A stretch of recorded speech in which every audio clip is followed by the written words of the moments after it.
amani. Umjalie rais wetu Mheshimiwa Samia Suluhu Hassan hekima, afya njema na maisha marefu, ili pamoja na wanaomshauri wadumishe utawala bora. Utuongezee hekima na busara sisi wabunge wa bunge hili la Jamhuri ya Muungano wa Tanzania, na utupe uwezo wa kujadili kwa dhati mambo yatakayoletwa mbele yetu leo, ili tufanye maamuzi sahihi yenye manufaa kwa watu wote na ustawi wa nchi yetu. Amina. Mheshimiwa, tukae.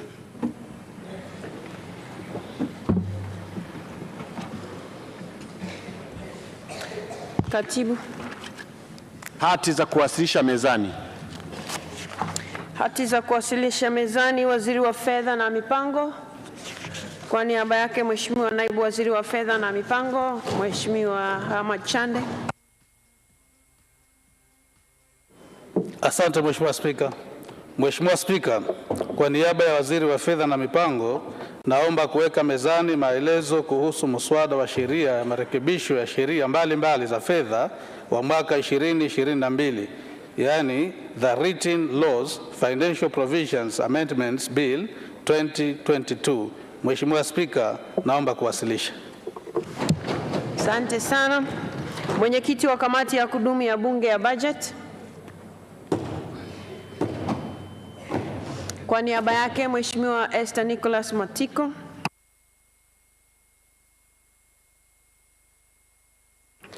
Nakushukuru Mheshimiwa Spika.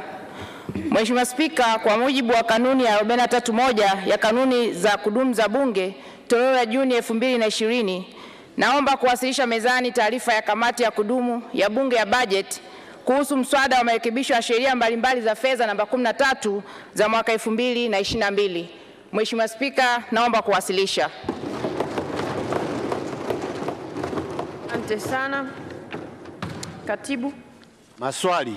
Maswali. Waheshimiwa wabunge, ofisi ya Rais TAMISEMI. Mheshimiwa Timotheo Paul Mzava, mbunge wa Korogwe Vijijini, sasa ulize swali lake. Je, ni lini serikali itakarabati kituo cha afya Bungu wilayani Korogwe? Swali hili limeelekezwa ofisi ya Rais TAMISEMI na naibu waziri anatoa majibu ya swali hili. Mheshimiwa Spika, kwa niaba ya waziri wa nchi ofisi ya Rais TAMISEMI, naomba kujibu swali la Mheshimiwa Timotheo Paul Mzava, mbunge wa jimbo la Korogwe Vijijini kama ifuatavyo. Mheshimiwa Spika, kituo cha afya Bungu ni kikongwe, chakavu na kipo kwenye eneo finyu. Serikali imefanya tathmini na kuweka mpango wa kujenga kwa awamu kituo cha afya kipya kwa gharama ya shilingi milioni 400. Mheshimiwa Spika, halmashauri ya wilaya Korogwe katika mwaka wa fedha 2023/24 itatenga kutoka mapato ya ndani shilingi milioni 100 kwa ajili ya ujenzi wa kituo cha afya cha Bungu. Aidha, halmashauri itaendelea kutenga fedha kila mwaka kwa ajili ya kukamilisha ujenzi wa kituo hicho. Asante. Mheshimiwa Timotheo Paul Mzava, swali la nyongeza. Mheshimiwa Spika, nakushukuru kwa kunipa nafasi pamoja na majibu ya serikali na maswali madogo mawili ya nyongeza. Kama ulivyosema, kituo hiki ni kikongwe. Hakuna ufinyu wa eneo. Kwa kuwa kutoka kituo hiki mpaka kituo kingine chenye hadhi kama hii ni kilomita 50. Serikali haioni sasa ni vizuri kwa dharura ikawaonea huruma watu wa Bungu, angalau kuwajengea jengo la upasuaji au jengo la mama na mtoto ili kuwasaidia wananchi haswa kina mama na watoto. Lakini swali la pili, wakati tulikuwa tunasubiri hizo fedha na taratibu nyingine zote zikamilike, wananchi hao watateseka. Ni lini serikali itapeleka gari la uhakika la wagonjwa ili kuwasaidia wananchi wa Bungu kutoka Bungu kwenda mpaka Korogwe mjini kilomita 50 kupata matibabu? Mheshimiwa Naibu Waziri ofisi ya Rais TAMISEMI, majibu. Asante sana Mheshimiwa Spika, kwa niaba ya waziri wa nchi ofisi ya Rais TAMISEMI, naomba kujibu maswali mawili ya nyongeza ya Mheshimiwa Timotheo Paul Mzava, mbunge wa jimbo la Korogwe Vijijini kama ifuatavyo. Mheshimiwa Spika, kituo hiki cha afya cha Bungu kiko katika eneo lenye ukubwa wa ekari 2, lakini standard zetu za vituo vya afya ni angalau ekari 10. Na serikali imefanya tathmini kwa aina ya uchakavu mkubwa wa kituo kile cha afya, haitakuwa na tija kuweka fedha za kukarabati kituo kile. Ni vema kujenga kituo cha afya kipya ambacho kitaendana na ramani za kisasa, na bahati nzuri kituo hicho kinajengwa ndani ya kijiji kile kile cha Bungu. Kwa hiyo kutoa shaka Mheshimiwa mbunge kwamba kituo cha afya kitajengwa katika kijiji kile na halmashauri itaanza kutenga fedha katika mwaka ujao wa fedha mpaka kitakapokamilika. Lakini pili, Mheshimiwa Spika, serikali imetenga fedha fedha kwa ajili ya kununua magari ya wagonjwa. Ni kuhakikishia halmashauri ya wilaya ya Korogwe pia itapelekewa gari la wagonjwa ndani ya mwezi ujao. Asante.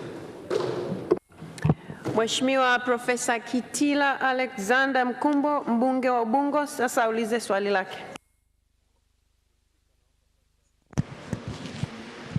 Je, nini hatma ya wananchi wa Ubungo Kisiwani waliofanyiwa tathmini ya kulipwa fidia ili wapishe ujenzi wa mradi wa mabasi yaendayo kasi? Spika, kwa niaba ya Waziri wa Nchi, Ofisi ya Rais TAMISEMI, naomba kujibu swali la Mheshimiwa Profesa Kitila Alexander Mkumbo, mbunge wa jimbo la Ubungo kama ifuatavyo. Mheshimiwa Spika, eneo la makazi ya watu la Ubungo Kisiwani lilifanyiwa uthamini na kuandaa jedwali la uthamini lililothibitishwa na kusainiwa na mthamini mkuu wa serikali mwezi Aprili mwaka 2022 lenye jumla ya shilingi bilioni 7.87 zitakazolipwa kwa wananchi 90 wa eneo hilo watakaopisha ujenzi wa karakana hiyo. Mheshimiwa Spika, serikali inaendelea kutafuta fedha kwa ajili ya kulipa fidia hiyo kwa wananchi 90 na mara zitakapopatikana malipo hayo yatafanyika. Mheshimiwa Profesa Mkumbo, swali la nyongeza. Asante Mheshimiwa Spika, na maswali mawili tu ya nyongeza. Mheshimiwa Waziri wa Nchi, Ofisi ya Rais, alifika katika mtaa wa Ubungo Kisiwani tarehe 14 Mei mwaka huu. Akafanya mkutano na wananchi pale na kulikuwa na mgogoro wa kiwango. Aliagiza kwamba wataalamu wakafanya tena tathmini ili warudi kwa wananchi waelewane kuhusu kiwango ambacho kinastahili. Je, ni lini hiyo ripoti itapatikana?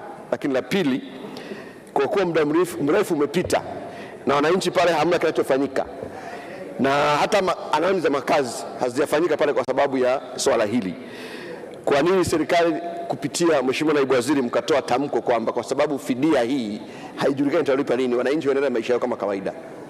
Asante. Mheshimiwa Naibu Waziri, Ofisi ya Rais TAMISEMI, majibu.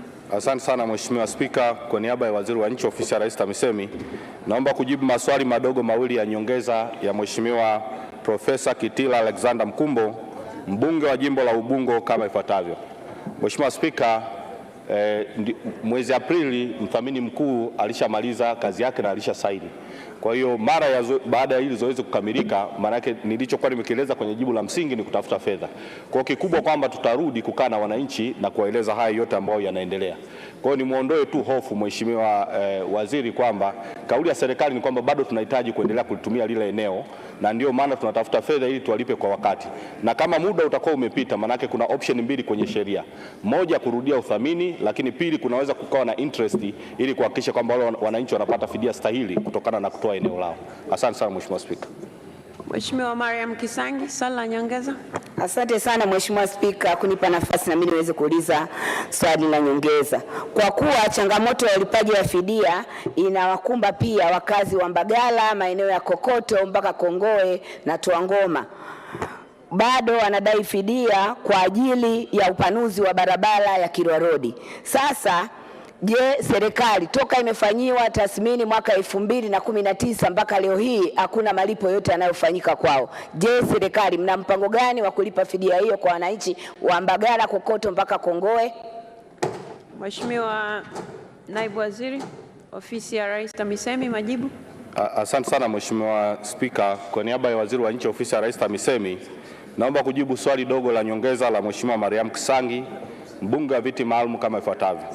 Nimuondoe hofu Mheshimiwa mbunge kwamba wananchi wote ambao wamefanyiwa tathmini yao watalipwa haki zao, kwa sababu serikali haina muda wa kutaka kwenda kumtapeli mwananchi yoyote. Kwa hiyo nimuondoe wasiwasi huo, na kwa sababu serikali ni moja, barabara hili najua iko upande wa TANROADS, basi tutafanya kazi kwa pamoja kuhakikisha jambo hili linawafikia. Asante sana Mheshimiwa Spika. Asante sana Mheshimiwa Naibu Waziri kwa majibu yako kwa maswali ya Mheshimiwa wabunge. Wizara ya Utamaduni, Sanaa na Michezo, Mheshimiwa Janet Elias Mahawanga, mbunge wa viti maalum, sasa ulize swali lake. Je, ni lini serikali itawekeza katika sekta ya michezo hasa kwenye timu za wanawake ili kuibua vipaji kwa watoto? Utamaduni, Sanaa na Michezo, Mheshimiwa Pauline Gekul, majibu.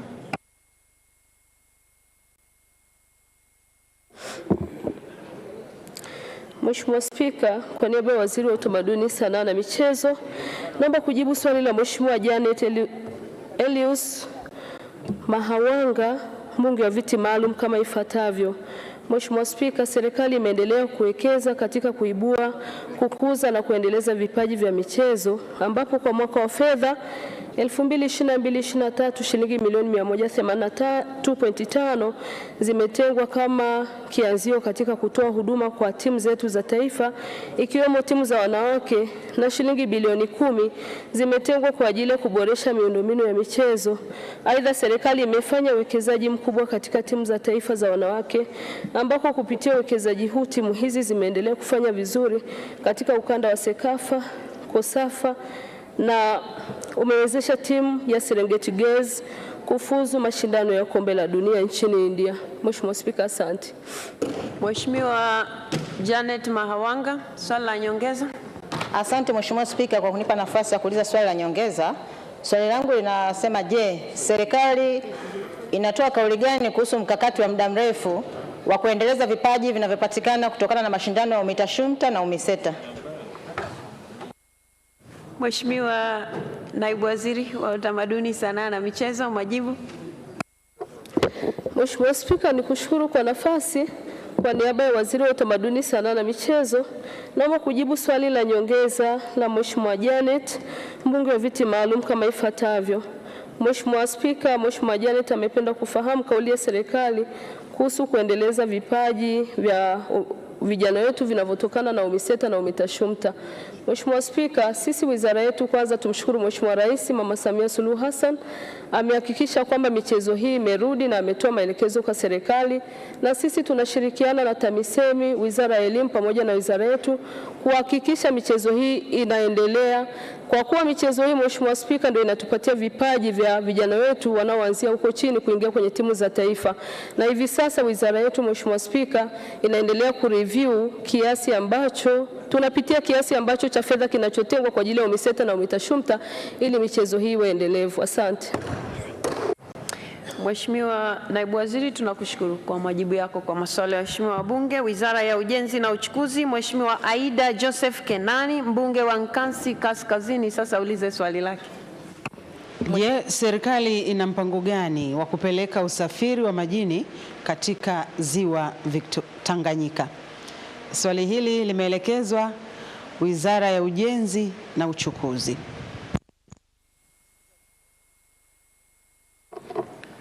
Mheshimiwa Spika, kwa niaba ya Waziri wa Ujenzi na Uchukuzi, naomba kujibu swali la Mheshimiwa Aida Joseph Kenan, mbunge wa Nkasi Kaskazini kama ifuatavyo. Mheshimiwa Spika, serikali katika bajeti ya mwaka huu wa 2022/2023 imetenga fedha kwa ajili ya ujenzi wa meli mbili mpya, cherezo na ukarabati wa meli ya MV Liemba na MT Sangara ili kuboresha hali ya usafirishaji katika ziwa Tanganyika. Kati ya meli zitakazojengwa, moja ni ya kubeba abiria 600 na tani 400 za mizigo, na pili ni ya kubeba mabehewa na malori yenye uzito wa tani 3000. Mheshimiwa Spika, kwa sasa serikali kupitia kampuni ya huduma za meli MSL inaendelea na mchakato wa ununuzi wa wakandarasi katika kutekeleza miradi hiyo. Asante Mheshimiwa Spika. Mheshimiwa Aida Kenani, swali la nyongeza. Mheshimiwa Spika, nakushukuru na mimi niulize maswali mawili ya nyongeza. Nashukuru kwa majibu ya serikali kwa hatua ya awali ya kutenga fedha, lakini Mheshimiwa Spika, sote tunajua kutenga ni jambo moja na kutekeleza mpaka ujenzi ukamilike na meli ianze kutumika ni jambo jingine. Nataka kujua ni lini ujenzi wa meli hizo utakamilika na kuanza kutumika kwenye ziwa Tanganyika. Mheshimiwa Spika, swali la pili, serikali imewekeza fedha kujenga bandari ya Kasanga, bandari ya Kabwe, bandari ya Kipili, bandari ya Kigoma pamoja na Kalema, lakini hatuna usafiri wa uhakika wa ziwa Tanganyika wa kubeba mizigo pamoja na mazao ambayo yanazalishwa kwenye hii mikoa mitatu. Nataka kujua, kwa sababu huu muda ni mrefu wa kutengeneza hizo meli, mna mpango wote wa dharura wa kutuletea usafiri ili kuepusha maisha ya Watanzania ambao wanapoteza kila siku kwa kutumia maboti? Mheshimiwa Naibu Waziri wa Ujenzi na Uchukuzi, majibu. Asante Mheshimiwa Spika. Kwa niaba ya Mheshimiwa Waziri wa Ujenzi na Uchukuzi, napenda kujibu maswali mawili ya nyongeza ya Mheshimiwa Aida Joseph Kenani, mbunge wa Nkasi Kaskazini kama ifuatavyo. Kwanza Mheshimiwa Spika, nimpongeze sana Mheshimiwa mbunge kwa kufuatilia swala la usafiri ndani ya ziwa Tanganyika. Na mimi nimeshuhudia, nimekwenda kule, kuna changamoto kubwa hiyo. Lakini Mheshimiwa Spika, nataka nimhakikishie mbunge na wabunge wote wa mikoa yote mitatu, mikoa ya Rukwa, Katavi pamoja na Kigoma, Suala la kukamilika, kwanza, kama ambavyo nimesema kwenye jibu langu la msingi, tumeshatangaza tenda tarehe 19 ya mwezi huu wa 9. Tunategemea zitafunguliwa tarehe 2 ya mwezi wa 11, na tayari Mheshimiwa Waziri wangu Profesa Mbarawa alishakwenda kule kuonyesha hata sehemu ya kujenga chelezo kwa kampuni ambazo zimeonyesha kwamba zina nia ya kwenda kutengeneza ama kujenga hizi meli mpya 2. Lakini kwa jambo la dharura, swali lako la pili, ni namna gani tunaweza kama serikali tukafanya jambo la dharura kwa ajili ya wananchi wa mikoa hii yote mitatu? La kwanza, tumejipanga katika kukarabati meli zote 2. Kuna meli ya Liemba pamoja na MV Mwongozo, na tenda ya MV Liemba inatangazwa tarehe 26 ya mwezi huu, na tunategemea kwamba itachukua muda wa mwaka mmoja. Lakini kwa MV Mwongozo ambayo inabeba abiria 500 na tani 150, yenyewe itachukua muda wa miezi 6. Kwa ni mategemeo yetu kwamba ifikapo mwakani mwezi wa 10 mwaka 2023 meli hizi za dharura zitakuwa zimeanza kufanya kazi ndani ya ziwa Tanganyika. Mheshimiwa Joseph Mkundi, swali la nyongeza. Shukuru sana Mheshimiwa Spika. Nilitaka kujua ni lini meli ya MV Kalia sitaanza tena safari zake kutoka bandari ya Mwanza kwenda bandari ya Nasio visiwani Ukerewe. Nashukuru. Mheshimiwa Naibu Waziri wa Ujenzi na Uchukuzi, majibu kwa kifupi. Asante Mheshimiwa Spika. Kwa niaba ya Mheshimiwa Waziri wa Ujenzi na Uchukuzi, napenda kujibu swali la nyongeza la Mheshimiwa Mkundi kama ifuatavyo. Ni kweli tuna meli katika ziwa Victoria ambayo ilipata shida katika mifumo yake ya kuongozea meli, na tulishagiza kifaa hicho nje ya nchi, na ndani ya mwezi wa 10 mwanzoni tunategemea hicho kifaa kitakuja, kinaitwa mouse controller. Kwa hiyo mwishoni mwa mwezi wa 10 meli hii itaanza tena kazi zake katika kufanya kazi ndani ya ziwa Victoria. Asante Mheshimiwa Spika. Mheshimiwa Naibu Waziri, asante sana kwa majibu yako kwa maswali ya Mheshimiwa wabunge. Mheshimiwa Ali Juma Makoa, mbunge wa Kondoa, sasa ulize swali lake. Je, kuna mpango wowote kubadili mwelekeo wa ujenzi wa barabara ya Tanga kupitia Handeni, Kiberashi, Mrijo, Mondo Bicha hadi kwa Mtoro?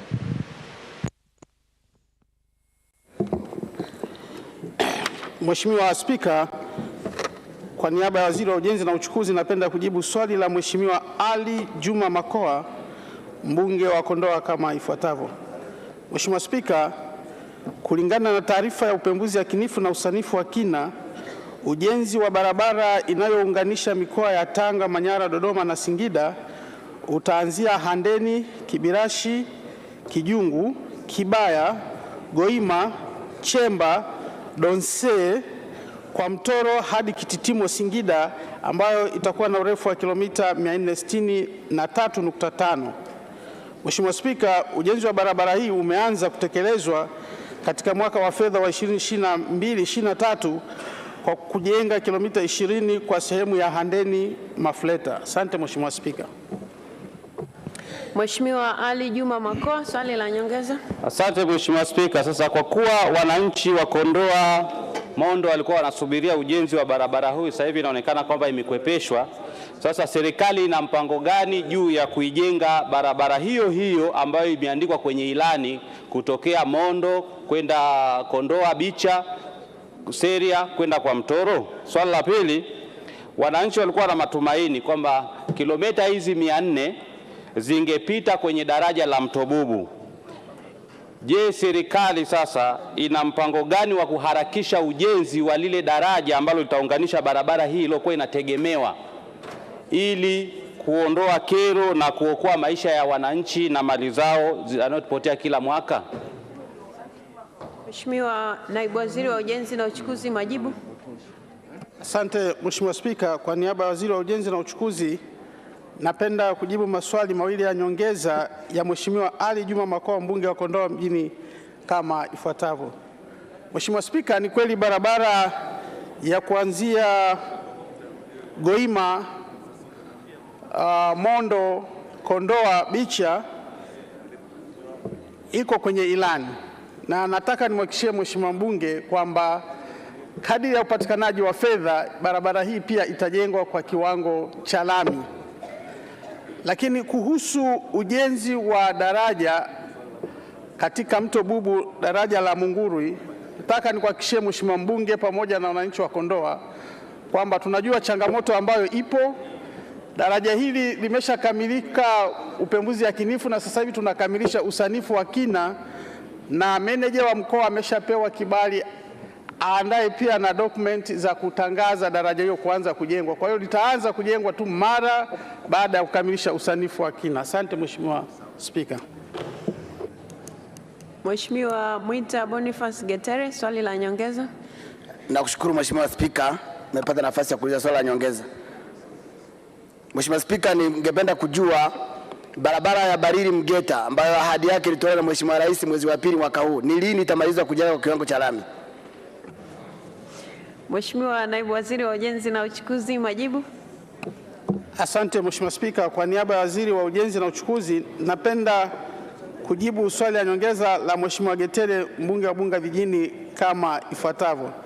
Mheshimiwa Spika, barabara ya Bunda Mungeta kama alivyosema iliahidiwa na viongozi, na sisi kama wizara pamoja na serikali tunaendelea kutafuta fedha ili kutimiza hiyo ahadi, kuijenga kwa kiwango cha lami. Asante Mheshimiwa Spika. Mheshimiwa Sashisha Elinikio Mafue, mbunge wa Hai, sasa ulize swali lake. Je, serikali haioni ipo haja ya kufanya uwanja wa KIA kutumika kuinua kilimo na kuruhusu ndege za mizigo kutua bila kulipa landing fees? Niaba ya Waziri wa Ujenzi na Uchukuzi, naomba kujibu swali la Mheshimiwa Sashisha Elinikio Mafue, mbunge wa Hai, kama ifuatavyo. Mheshimiwa Spika, kwa sasa hakuna ndege mahususi za mizigo zenye ratiba maalum zinazotua KIA. Mizigo yote inayopitia KIA hubebwa na ndege za abiria kwenye sehemu ya mizigo. Aidha, kwa sasa idadi ya ndege kubwa za abiria imeongezeka na hivyo kuongeza uwezo wa kubeba mizigo. Mheshimiwa Spika, serikali inafanya juhudi mbalimbali kuimarisha biashara ya usafirishaji wa mizigo kwa njia ya anga, ikiwemo kununua ndege maalum ya mizigo aina Boeing 767-300F ambayo inatarajiwa kuingia nchini kufikia Juni 2023 kwa lengo la kuhakikisha kwamba biashara hiyo inaimarika. Aidha, ili kuvutia biashara ya mizigo, serikali ipo tayari kufanya mapitio ya landing fee kwa ndege za mizigo kama ilivyopendekezwa na Mheshimiwa mbunge. Asante Mheshimiwa Spika. Mheshimiwa Sashisha Mafue, swali la nyongeza. Asante Mheshimiwa Spika. Kwanza naipongeza sana serikali kwa kupokea ushauri na kuanza kufanyia kazi, lakini naipongeza kwa kununua ndege za mizigo. Kwa kuwa sasa serikali imekubali kupokea ushauri, je, serikali iko tayari kutangaza uwanja wa kimataifa wa KIA kuwa uwanja wa kimkakati wa kusafirisha mazao ya kilimo na mifugo? Na swali la pili, kwa kuwa tayari serikali imeshatenga fedha na utaratibu wa kuanza kujenga common use facility ndani ya jimbo la Hai, je, serikali haioni iko haja sasa ya kujenga kiwanda cha kutengeneza maboksi kwa ajili ya kusafirishia bidhaa zinazotokana na mifugo na kilimo, lakini pia kutanua Umeshauliza mawili Mheshimiwa. Umeshauliza maswali mawili. Asante sana. Mheshimiwa Naibu Waziri wa Ujenzi na Uchukuzi, majibu. Asante Mheshimiwa Spika, kwa niaba ya Mheshimiwa Waziri wa Ujenzi na Uchukuzi napenda kujibu maswali mawili ya nyongeza Mheshimiwa Sashisha Elinikio Mafue, mbunge wa Hai, kama ifuatavyo. Kwanza nimpongeze pia Mheshimiwa mbunge kwa kufuatilia swala hili la ndege za mizigo. Lakini maswali yake mawili ya kwanza anasema, je, serikali tupo tayari kutangaza uwanja huu wa kimkakati? Na sisi serikali kwa niaba ya Mheshimiwa Waziri tunatangaza rasmi uwanja wa KIA kuwa ni uwanja wa kimkakati kwa mazao hususan maua, matunda, mboga mboga pamoja na nyama, pamoja na viwanja vingine kama cha Songwe International Airport iliyoko mkoani Mbeya pamoja na Dar es Salaam. Swali la pili anataka kufahamu ni kwa namna gani tunaweza tukashirikiana pia na wenzetu Wizara ya Uwekezaji, Viwanda na Biashara katika kukuza eneo hili na kujenga viwanda vidogo. Mheshimiwa Spika, uwanja wa KIA tayari tumeshatenga hekari ama hekta 711 kwa ajili ya ujenzi wa viwanda vidogo vidogo, lakini pia kwa kushirikiana na wawekezaji, na tayari tumeshaanza kufanya hiyo hatua. Asante Mheshimiwa Spika. Asante sana kwa majibu yako Mheshimiwa Waziri. Wizara ya Nishati, Mheshimiwa Ruben Hamanilo Kwagilo, mbunge wa Handeni mjini, swali lake litaulizwa kwa niaba yake na Mheshimiwa Mhandisi Mwanaisha Ulenge. Nashukuru sana. Je, serikali ina mpango gani wa kupeleka umeme mita 28 katika jimbo la Handeni mjini ambalo bado halijapatiwa umeme? Mheshimiwa Steven Lujauka, majibu. Mheshimiwa Spika, kwa niaba ya Mheshimiwa Waziri wa Nishati napenda kujibu swali la Mheshimiwa Ruben Hamanilo Kwagilo, mbunge wa Handeni mjini kama ifuatavyo. Mheshimiwa Spika, jimbo la Handeni mjini lina jumla ya mitaa 60.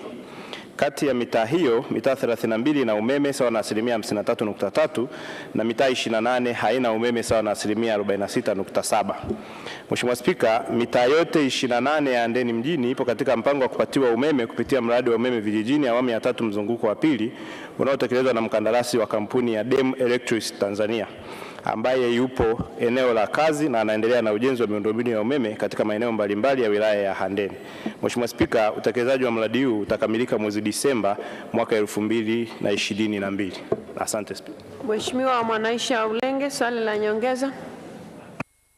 Asante sana Mheshimiwa Spika. Pamoja na majibu mazuri ya serikali, naomba kuuliza maswali mawili ya nyongeza kama ifuatavyo.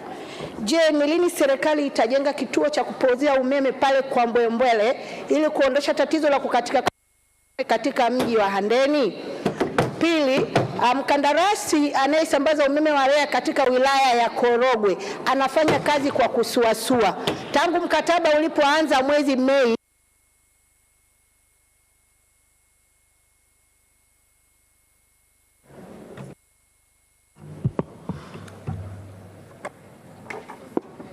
Swali la pili, mkandarasi anayesambaza umeme wa REA katika wilaya ya Korogwe anafanya kazi kwa kusuasua.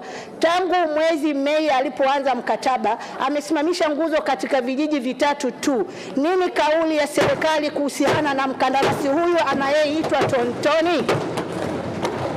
Mheshimiwa Naibu Waziri wa Nishati, majibu kwa kifupi.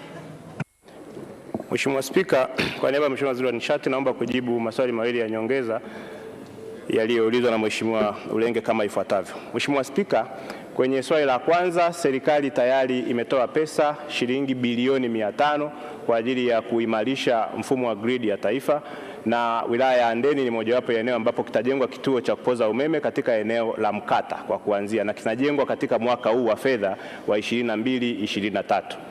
Lakini Mheshimiwa Spika, kwenye swali la pili, mkandarasi anayepeleka umeme vijijini katika eneo la Korogwe, tutahakikisha kwamba kufikia Disemba mwaka huu anakamilisha kazi kwa sababu ndio mujibu wa mkataba. Na tunaendelea kufuatilia kwa karibu kuondoa zile changamoto ndogo ndogo ambazo zilikuwa zimejitokeza za upungufu na ukosefu wa vifaa, lakini kazi itakamilika kwa wakati.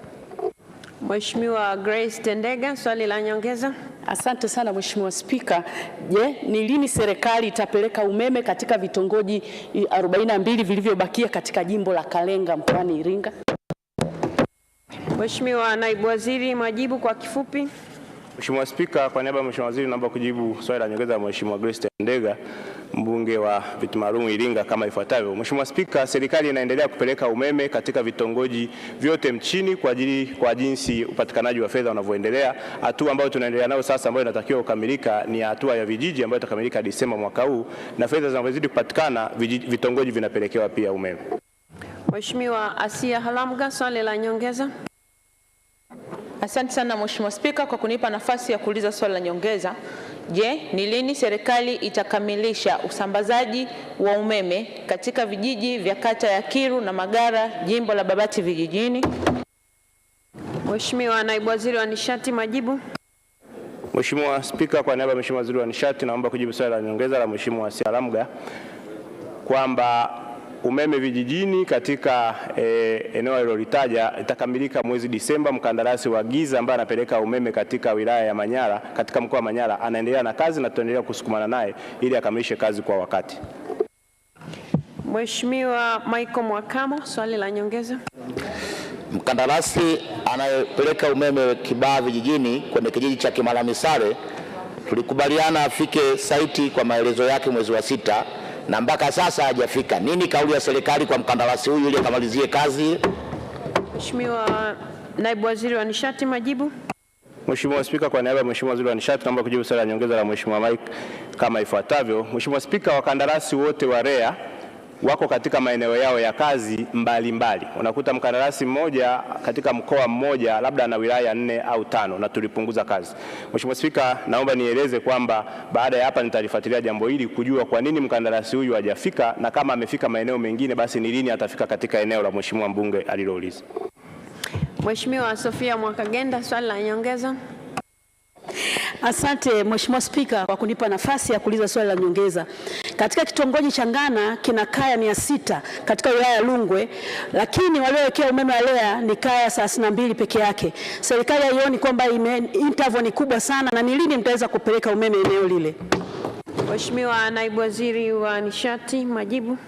Mheshimiwa Spika, kwa niaba ya Mheshimiwa Waziri wa Nishati naomba kujibu swali la nyongeza la Mheshimiwa Sofia Mwakagenda kama ifuatavyo. Mheshimiwa Spika, maendeleo ni hatua, na nia ya serikali ni kuhakikisha kila mwananchi mahala popote alipo anafikiwa na umeme. Nimhakikishie Mheshimiwa mbunge kwamba serikali inaendelea kupeleka umeme kwenye maeneo ya vijiji na vitongoji na kila mwananchi atafikiwa kulingana na upatikanaji wa fedha. Mheshimiwa Naibu Waziri, asante sana kwa majibu yako kwa maswali ya waheshimiwa wabunge. Wizara ya Mali Asili na Utalii, Mheshimiwa Eric James Shigongo, mbunge wa Buchosa, sasa ulize swali lake.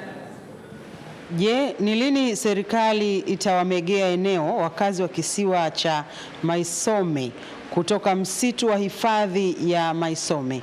Swali hili limeelekezwa Wizara ya Maliasili na Utalii. Serikali.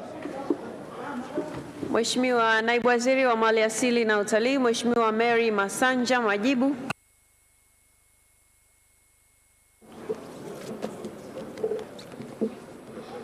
Asante Mheshimiwa Spika, kwa niaba ya Mheshimiwa Waziri wa Maliasili na Utalii naomba kujibu swali la Mheshimiwa Nicodemus Henry Maganga, mbunge wa Mbogwe kama ifuatavyo. Mheshimiwa Spika, askari wa uhifadhi wanatekeleza majukumu yao kwa kuzingatia sheria, kanuni, miongozo na maelekezo ya viongozi mbalimbali ikiwemo ya waheshimiwa wabunge pamoja na kuzingatia haki za binadamu. Endapo kuna uvunjaji wa sheria, kanuni na miongozo iliyopo, wizara haitosita kuwachukulia hatua watumishi wake wanaohusika na uvunjaji huo wa sheria. Mheshimiwa Spika, kumekuwepo na wimbi la uvunaji wa mazao ya misitu, ukataji na uchomaji wa mkaa bila kufuata sheria, kanuni na taratibu zinazosimamia biashara hii. Hali hii imesababisha kutoweka kwa kasi kwa maeneo ya misitu na hatimaye kujitokeza kwa athari za mabadiliko ya tabia nchi. Hivyo inapotokea mwananchi anasafirisha mazao ya misitu, yaani mkaa, bila kufuata utaratibu, mazao hayo hutaifishwa na serikali. Nitoe rai kwa wananchi wanaojishughulisha na biashara hii kufuata sheria, kanuni na taratibu husika. Mheshimiwa Nicholas Maganga, swali la nyongeza. Asante Mheshimiwa Spika. Kwanza nashukuru kwa majibu ya serikali, lakini naomba niulize maswali mawili ya nyongeza Mheshimiwa Spika. Katika mawaziri wale wa 8 walikuja mkoani Geita. Kule Mbogwe kuna changamoto ya migogoro ya watu wenye uhifadhi. Kuna kijiji kimoja cha Sango majuzi kimewekewa vigingi katikati ambapo kilishapata GN toka mwaka 76. Je, waziri, msimamo huu ukoje? Maana wananchi mpaka sasa hivi wana hofu kulingana na kigingi kilichowekwa.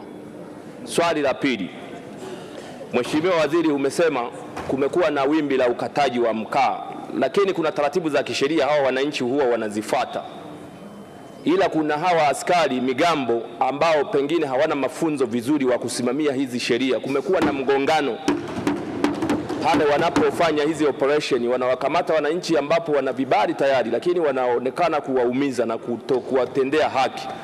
Ni nini kauli yako Mheshimiwa Waziri, ili kusudi wananchi hao pale wanapofuata sheria zote wafanye shughuli zao kwa... Mheshimiwa Naibu Waziri, majibu. Asante Mheshimiwa Spika, kwa niaba ya Waziri wa Maliasili na Utalii naomba kujibu maswali mawili ya nyongeza ya Mheshimiwa Nicholas Maganga, mbunge wa Mbogwe kama ifuatavyo. Mheshimiwa Spika, ni kweli katika maeneo ya Mbogwe baadhi ya vijiji vimeingizwa kwenye kamati ya mawaziri 8 na hivi ninavyoongea tayari mikoa 13 imeshakwisha tembelewa, na maelekezo ya serikali ni kwamba tunafanya tathmini na wataalamu wako katika mikoa hiyo 13 wanafanya hizi tathmini, lakini pia kuona sasa namna ya maeneo ambayo yamehalalishwa kumegwa yamegwe kwa ajili ya kuachiwa wananchi.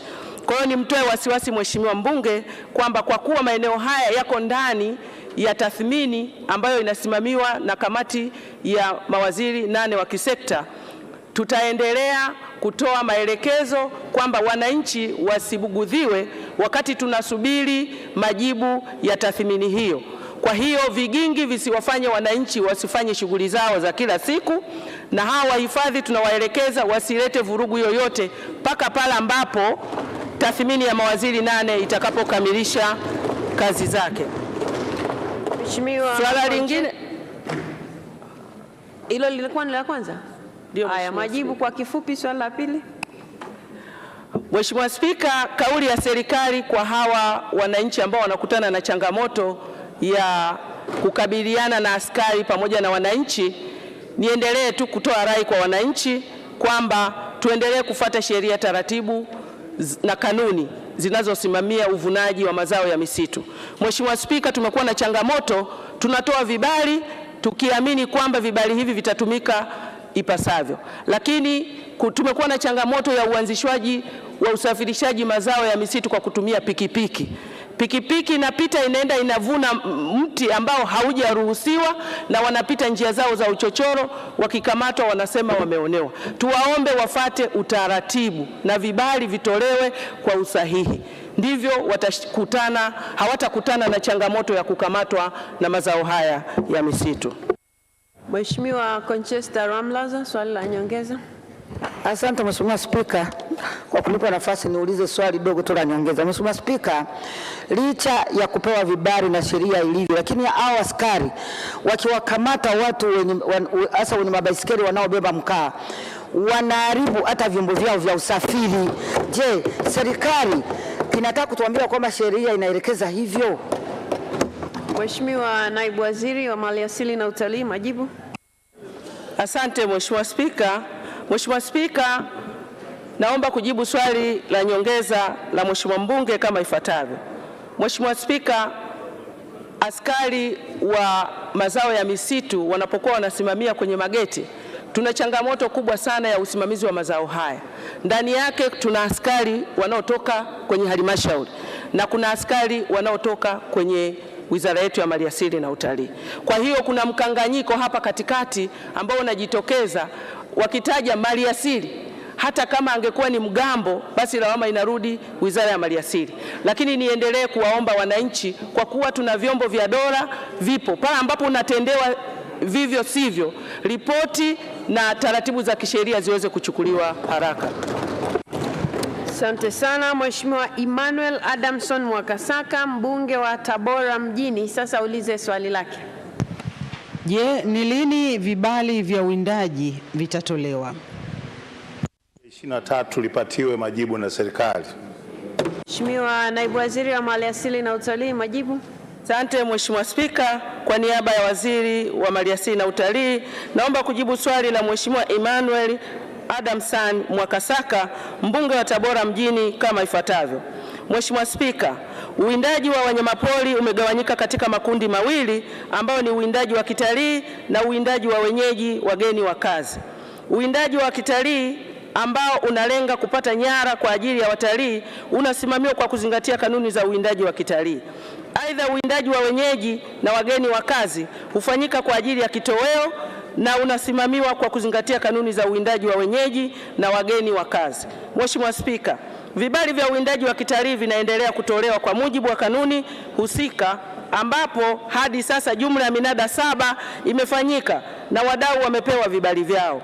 Kwa upande wa uwindaji wa wenyeji na wageni wa kazi, vibali hivyo vitaanza kutolewa mara baada ya mapitio ya kanuni za uwindaji wa wenyeji na wageni wa kazi kukamilika. Mheshimiwa Emmanuel Adamson Mwakasaka, swali la nyongeza.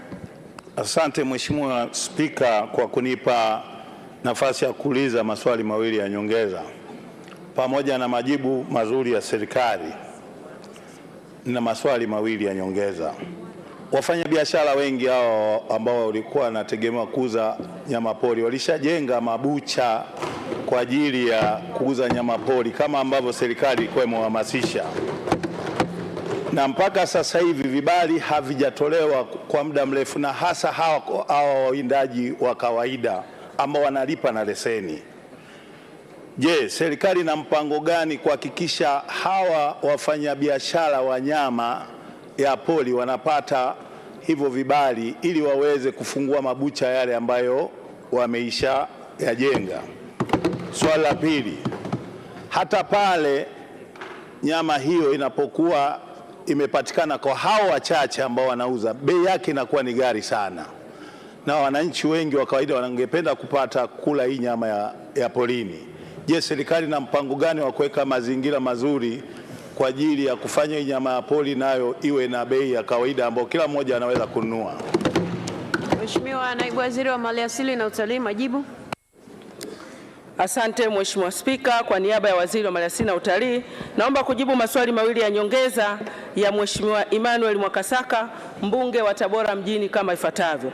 Mheshimiwa Spika, naomba tu ni watoe wasiwasi wa Tanzania na pia Mheshimiwa mbunge kwamba vibali hivi vitatolewa baada ya mapitio ya kanuni kukamilika. Tulikuwa na changamoto Mheshimiwa Spika ya namna ya ugawaji wa vibali hivi, kwa kuwa tuliweza kuanzisha makampuni ambayo haya makampuni tuliyakaribisha ili yaweze kuomba vibali vya uwindaji wa kienyeji, lakini tumegundua changamoto inayojitokeza ni namna ambavyo tunaweza kuwanyima haki ya kikatiba wananchi kuweza kupata kitoweo ambayo iko ndani ya katiba ya Jamhuri ya Muungano wa Tanzania. Kwa hiyo tumeamua kurudisha tumepata maoni kutoka kwa wadau, na sasa tumepitia kanuni hizi, tunatarajia sasa kuzirejesha, kwa maana tutoe ile haki ya wananchi nao wawe na haki ya kuweza kupata kitoweo hiki.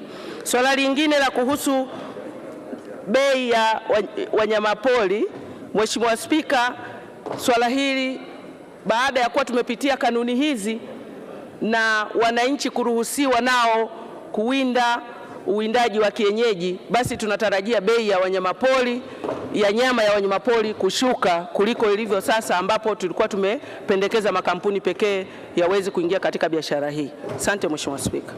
Mheshimiwa George Kakunda, swali la nyongeza kwa kifupi. Nakushukuru sana Mheshimiwa George Kakunda, subiri kidogo. Waheshimiwa wabunge, maswali ni marefu mno na hakuna niliyemkatisha. Na wakumbusha maswali ya nyongeza yawe mafupi.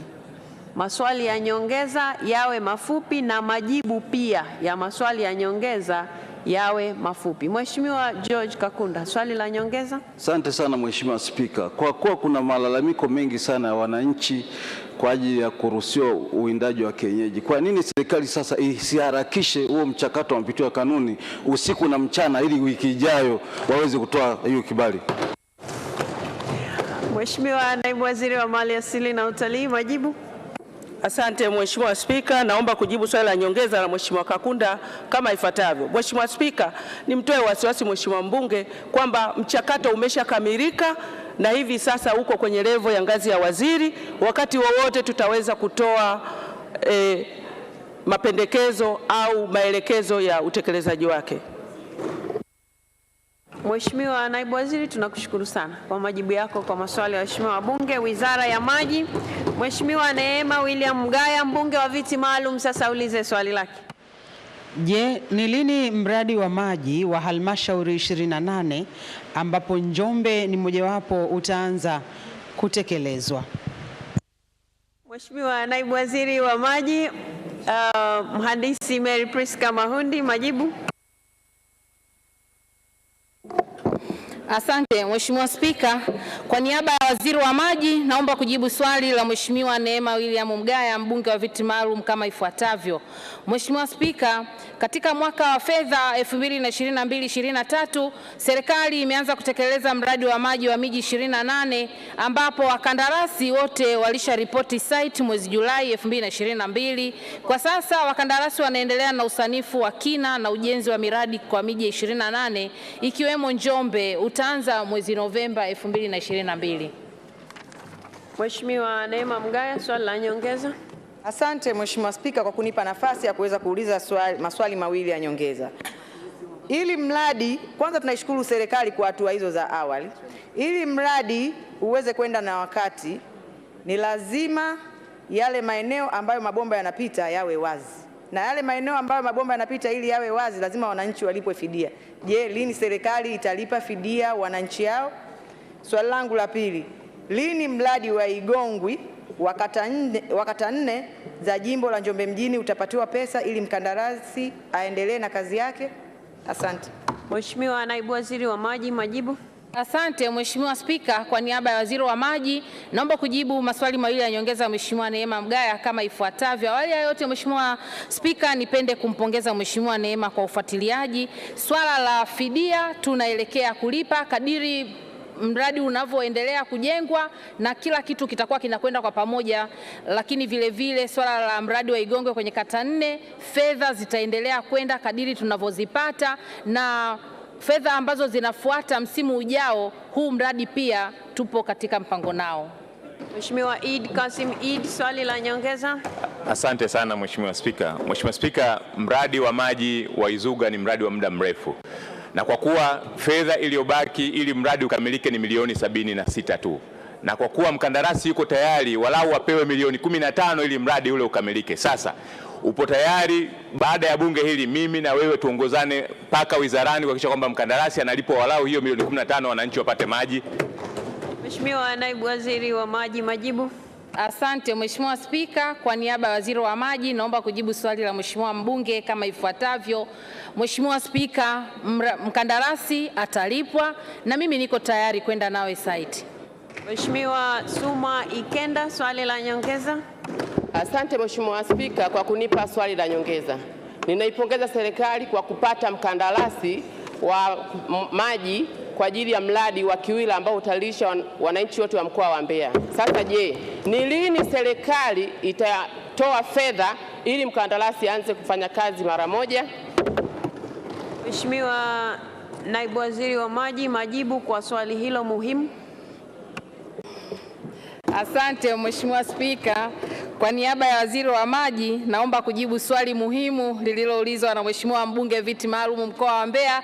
Awali ya yote nipende kumpongeza Mheshimiwa Suma kwa ufuatiliaji mzuri wa mradi huu muhimu, mradi ambao utakwenda kuleta manufaa kwa Mbeya jiji lakini vile vile kwa wilaya jirani. Lini fedha inakwenda kupelekwa? Tayari kazi zimeshaanza.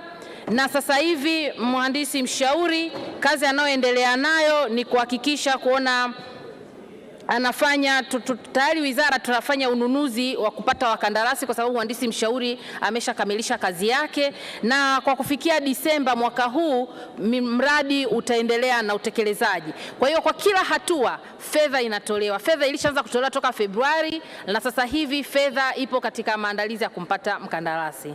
Mheshimiwa Shamsia Mtanda, swali la nyongeza.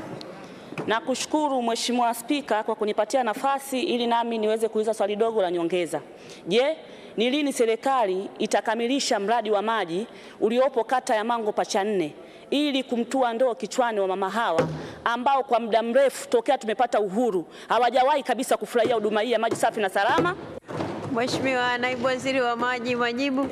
Asante Mheshimiwa Spika, kwa niaba ya Waziri wa Maji naomba kujibu swali la nyongeza la Mheshimiwa Shamsia mbunge kama ifuatavyo. Mradi itaendelea kuletwa fedha.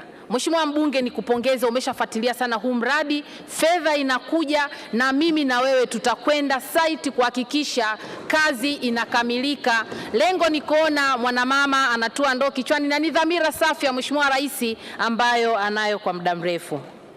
Mheshimiwa Hussein Amar, swali la nyongeza. Asante Mheshimiwa.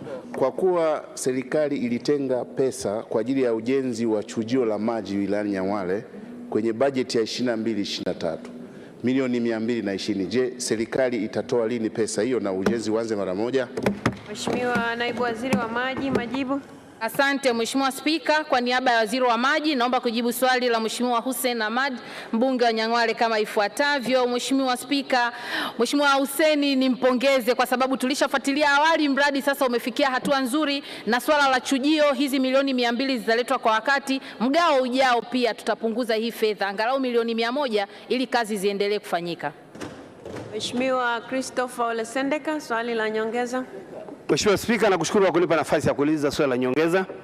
Kwa kuwa utekelezaji wa agizo la Rais la kupeleka maji katika kata 4 za Mererani, Ndiamtu na Isinya, Ishambarai na Oljoro namba 5 umeanza katika kata 2 za Mererani na Ndiamtu, je, ni lini sasa wizara itatekeleza agizo hilo la Rais katika kata zilizosalia kupitia mradi ule kabambe wa bilioni 400 wa jiji la Arusha? Mheshimiwa Naibu Waziri wa Maji, majibu. Asante Mheshimiwa Spika, kwa niaba ya Waziri wa Maji naomba kujibu swali la Mheshimiwa Christopher Ole Sendeka kama ifuatavyo. Mheshimiwa Spika, maagizo ya Mheshimiwa Rais kinachofuata ni utekelezaji. Ndio maana katika kata 4 tayari 2 zimeshaanza kutekelezwa, na kata hizi 2 pia lazima tuje tuzitekeleze ndani ya muda ambao Mheshimiwa Rais ametuagiza. Mheshimiwa Joseph Zacharias Kamonga, swali la nyongeza. Nashukuru sana Mheshimiwa Spika kwa kunipa nafasi niweze kuuliza swali la nyongeza. Ningependa kufahamu ni lini serikali itapeleka maji kijiji cha Kipingu na Kiogo ili kunusuru akina mama wanaoliwa sana na mamba. Mheshimiwa Naibu Waziri wa Maji, majibu. Asante Mheshimiwa Spika, kwa niaba ya Waziri wa Maji naomba kujibu swali la nyongeza la Mheshimiwa Kamonga kama ifuatavyo. Serikali tayari tuna utaratibu wa kwenda kuhakikisha maeneo ya Kiogo na maeneo yote kando kando ya ziwa yanapata huduma ya maji safi salama bombani ili kunusuru wananchi ambao wanaliwa na mamba, na tayari nimeshaagiza meneja wa mkoa wa Njombe na ameshaniahidi ndani ya muda mfupi atahakikisha eneo ambalo mradi ulikuwa haujafika unakwenda kukamilika. Mheshimiwa Mohamed Moni, swali la nyongeza.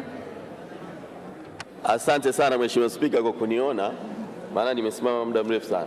Mheshimiwa Spika, katika halmashauri ya wilaya ya Chemba mwaka wa fedha uliopita tulikuwa na miradi 3 mikubwa: mradi wa Machiga, mradi wa Chandama na mradi wa visima 13.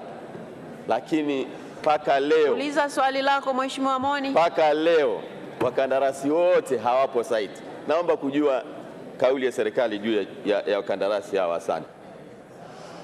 Mheshimiwa Naibu Waziri wa Maji, majibu. Asante Mheshimiwa Spika, kwa niaba ya Waziri wa Maji naomba kujibu swali la nyongeza la Mheshimiwa Moni, mbunge wa Chemba kama ifuatavyo. Mheshimiwa Spika, Mheshimiwa Moni, tumekuwa tukifanya kazi kwa pamoja na umefika wizarani mara nyingi na kupongeza kwenye hilo, na miradi hii mikubwa naamini ulishaongea na Mheshimiwa Waziri, umeshaongea na Mheshimiwa Katibu Mkuu, tunakuja kutekeleza na wakandarasi watafuata namna ambavyo mikataba yao wamesaini. Mheshimiwa Naibu Waziri, tunakushukuru sana kwa majibu yako kwa maswali ya waheshimiwa wabunge. Wizara ya Kilimo, Mheshimiwa Deus Clement Sangu, mbunge wa Kwela, sasa ulize swali lake. Je, ni upi mpango wa kujenga skimu ya umwagiliaji kata ya Kaoze, Kipeta na Kilangawana kwa kutumia mto Momba Kwela? Mheshimiwa Spika, kwa niaba ya Waziri wa Kilimo napenda kujibu swali la Mheshimiwa Deus Clement Sangu, mbunge wa Kwela kama ifuatavyo. Mheshimiwa Spika, katika mwaka wa fedha 2022-2023 serikali kupitia halmashauri ya wilaya Sumbawanga vijijini kwa kushirikiana na Tume ya Taifa ya Umwagiliaji imepanga kupima mabonde ya umwagiliaji yaliyopo katika kata ya Kaoze, Kipeta na Kilangana ili kubaini eneo halisi linalofaa kwa kilimo cha umwagiliaji, lakini pia ulawa wa ardhi, kiasi cha maji kwa ajili ya umwagiliaji na aina ya miundombinu inayohitajika. Upimaji huo utahusisha hekta 16,000 katika kata ya Kaoze, hekta 5,000 katika bonde la kata ya Kipeta na hekta 7,000 katika bonde la Maleza kata ya Kilangwana. Kukamilika kwa upimaji huo kutawezesha maeneo hayo kuingizwa kwenye mpango wa uendelezaji wa miundombinu ya umwagiliaji kwa kipindi cha mwaka 2023-2024 na kuendelea. Mheshimiwa Deus Sangu, swali la nyongeza. Nakushukuru sana Mheshimiwa Spika. Pamoja na majibu yenye matumaini kutoka serikalini, naomba niulize maswali madogo mawili ya nyongeza. Utambuzi wa bonde la Mititi na Ilembo ndani ya jimbo la Kwela kwa ajili ya kuanzisha skimu umefanyika muda mrefu. Sasa nataka kujua ni lini sasa serikali mtaleta fedha kwa ajili ya usanifu kuanzisha skimu hizo. Swali la pili, skimu ya umwagiliaji iliyopo kata ya Ilemba kwa maana ya kijiji cha Sakalilo imetumia muda mrefu sasa, imetumia zaidi ya bilioni 1 na bado fedha karibia takriban milioni 800 kukamilisha skimu hiyo. Nataka kujua ni lini mtaleta fedha hiyo ili iweze kukamilisha skimu hii ya Sakalilo. Mheshimiwa Naibu Waziri wa Kilimo, majibu kwa kifupi. Mheshimiwa Spika, kwa niaba ya Waziri wa Kilimo napenda kujibu maswali mawili ya nyongeza ya Mheshimiwa Deus Clement Sangu, mbunge wa Kwela, kama ifuatavyo, na nitaomba niajibu kwa pamoja. Mheshimiwa Spika, nataka nimhakikishie Mheshimiwa mbunge kwamba mipango hii tumeiweka katika mwaka wa fedha 2023-2024 na imekuwa ni kilio cha Mheshimiwa mbunge. Ahadi yetu ni kwamba tutafanya utekelezaji katika mwaka wa fedha na kuendelea.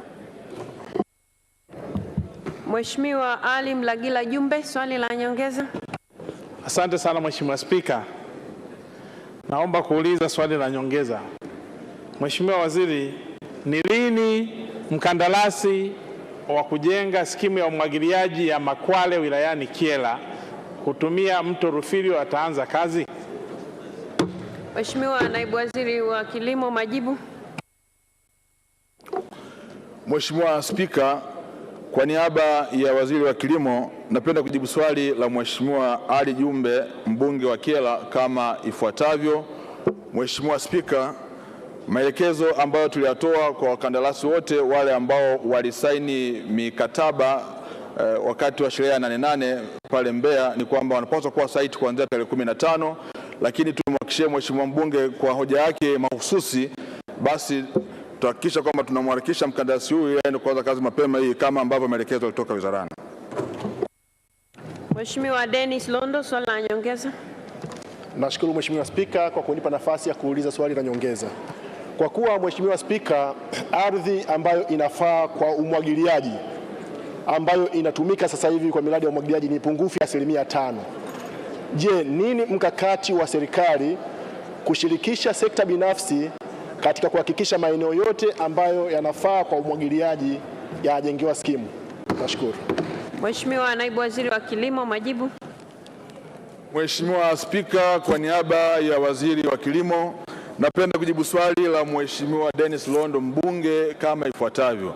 Mheshimiwa Spika, katika jedwali namba 6 ya kitabu cha bajeti cha Wizara ya Kilimo imeelezwa mahususi kabisa ya kwamba serikali imejipanga kuyafanyia upembuzi yakinifu na usanifu mabonde yote makubwa 22 ndani ya nchi yetu ya Tanzania kuhakikisha yote yanafanya kilimo cha umwagiliaji, yakiwemo mabonde ya mto Songwe, Ifakara, Idete, Pangani, Rufiji, Chamanzi na Malagarasi pamoja na Ziwa Victoria.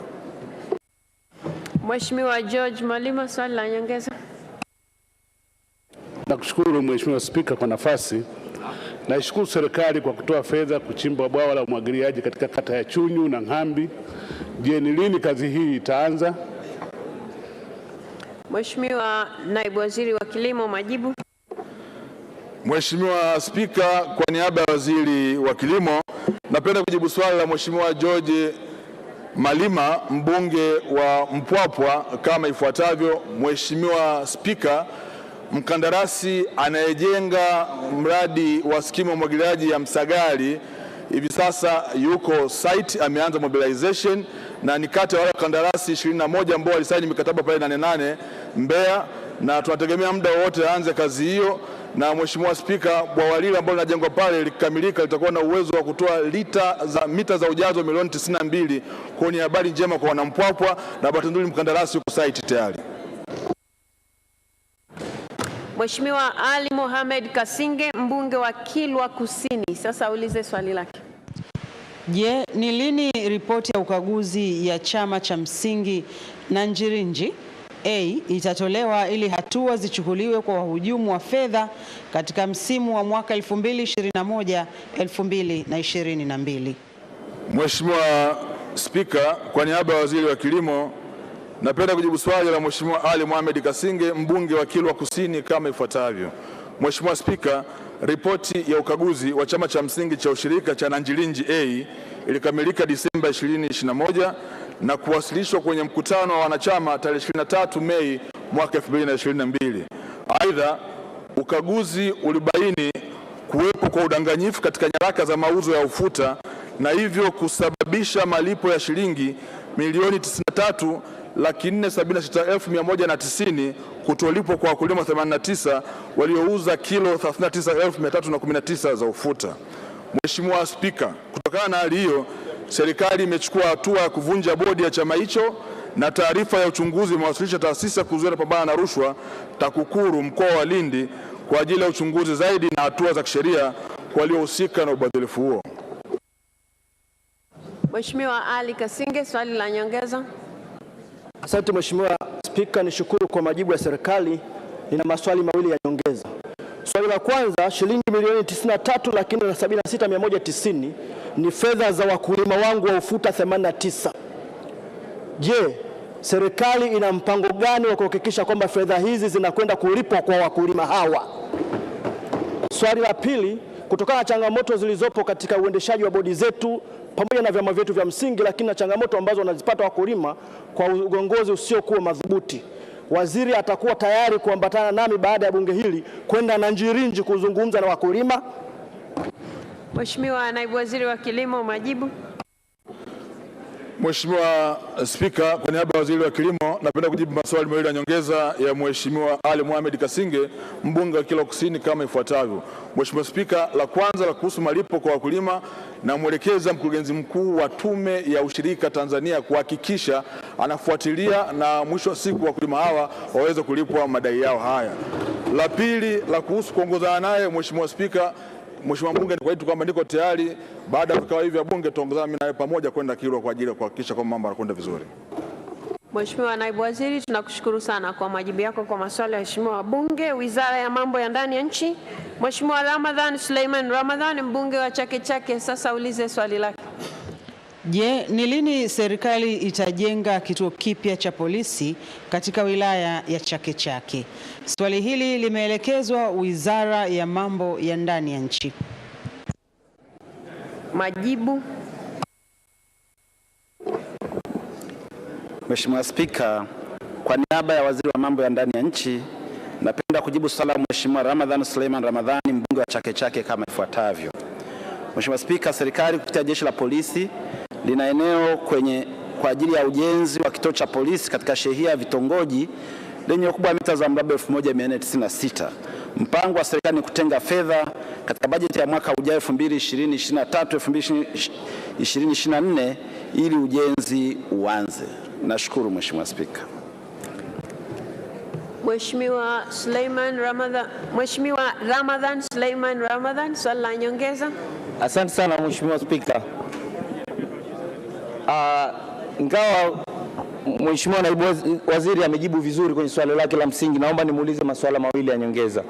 Swali la kwanza ni kwamba wakati tunasubiri fedha zitengwe kwenye bajeti ya mwaka 23-24 kwa ajili ya ujenzi wa kituo kikubwa, je, serikali haioni haja ya kujenga vituo vidogo vya polisi, yani police post, kwenye maeneo tofauti ya mji wa Chake Chake? Na la pili, je, Mheshimiwa Naibu Waziri yuko tayari kufuatana na mimi tuende kwenye eneo la Chake Chake akaone jiografia na kama ujenzi wa kituo cha vitongoji ndio ingekuwa suluhisho la wananchi kufuata huduma za kipolisi? Mheshimiwa Naibu Waziri wa Mambo ya Ndani ya Nchi, majibu. Mheshimiwa Spika, kwa niaba ya Waziri wa Mambo ya Ndani ya Nchi, naomba kujibu maswali mawili ya nyongeza ya Mheshimiwa Ramadhan Suleiman Ramadhani kama ifuatavyo. Moja, ni kweli kwamba pale ambapo vidogo vya polisi panapohitajika, lakini kwa sababu kituo cha Chake Chake kwa sasa kimechakaa, kinahitajika kujenga kituo kipya, kipaumbele tumeweka kwenye kujenga kituo kipya katika mwaka wa fedha ujao. Naomba Mungu akubaliane na sisi tulitekeleza hilo kwanza. Jambo la pili, juu ya umuhimu wa kuongozana naye kwenda vitongojini, niko tayari Mheshimiwa Spika, hakuna kikwazo chochote. wakati utakapofika tukaambizana, basi tutaongozana. Nashukuru Mheshimiwa Spika. Mheshimiwa Usipondeza, swali la nyongeza. Asante sana Mheshimiwa Spika, nakushukuru kwa kunipa nafasi hii na mimi kuuliza swali dogo la nyongeza. Kama ilivyo jimbo la Chake Chake kuhusu kujengewa kituo, na mimi nimekuwa nikiuliza sana katika jimbo langu la Chumbuni, na nimekuwa nikipewa ahadi zaidi ya mara 6-7 na vituo vyangu viwili vya Marubi na Chumbuni kuwa nitapata msaada kutoka jeshi la polisi na kujengewa. Je, na tuliwahi kuuliza ikiwa serikali iko tayari kuvirasimisha kwetu kwa wananchi wa jimbo la Chumbuni, basi wafanye hivyo, alafu watupe kibali na sisi tunaweza kuendelea wenyewe. Asante Mheshimiwa Spika. Mheshimiwa Naibu Waziri wa Mambo ya Ndani ya Nchi, majibu. Mheshimiwa Spika, naomba kujibu swali la nyongeza la Mheshimiwa Pondeza kama ifuatavyo. Ni kweli amekuwa akiuliza maswali ya Chumbuni na nilimwahidi katika bajeti iliyopita la bajeti kipindi cha April June niliweza kwenda Zanzibar na nitembelea kituo chake. Mheshimiwa Spika, kinachogomba ni upatikanaji wa fedha, ndio maana tunaweka vipaumbele. Mheshimiwa Spika, mbunge avumilie na kubaliane nami kwamba pale utakapopata fedha Chumbuni itapewa kipaumbele kama tulivyofanya kwenye maeneo mengine ya Chake Chake na kwingineko. Nashukuru Mheshimiwa Spika. Mheshimiwa Kuchauka, swali la nyongeza.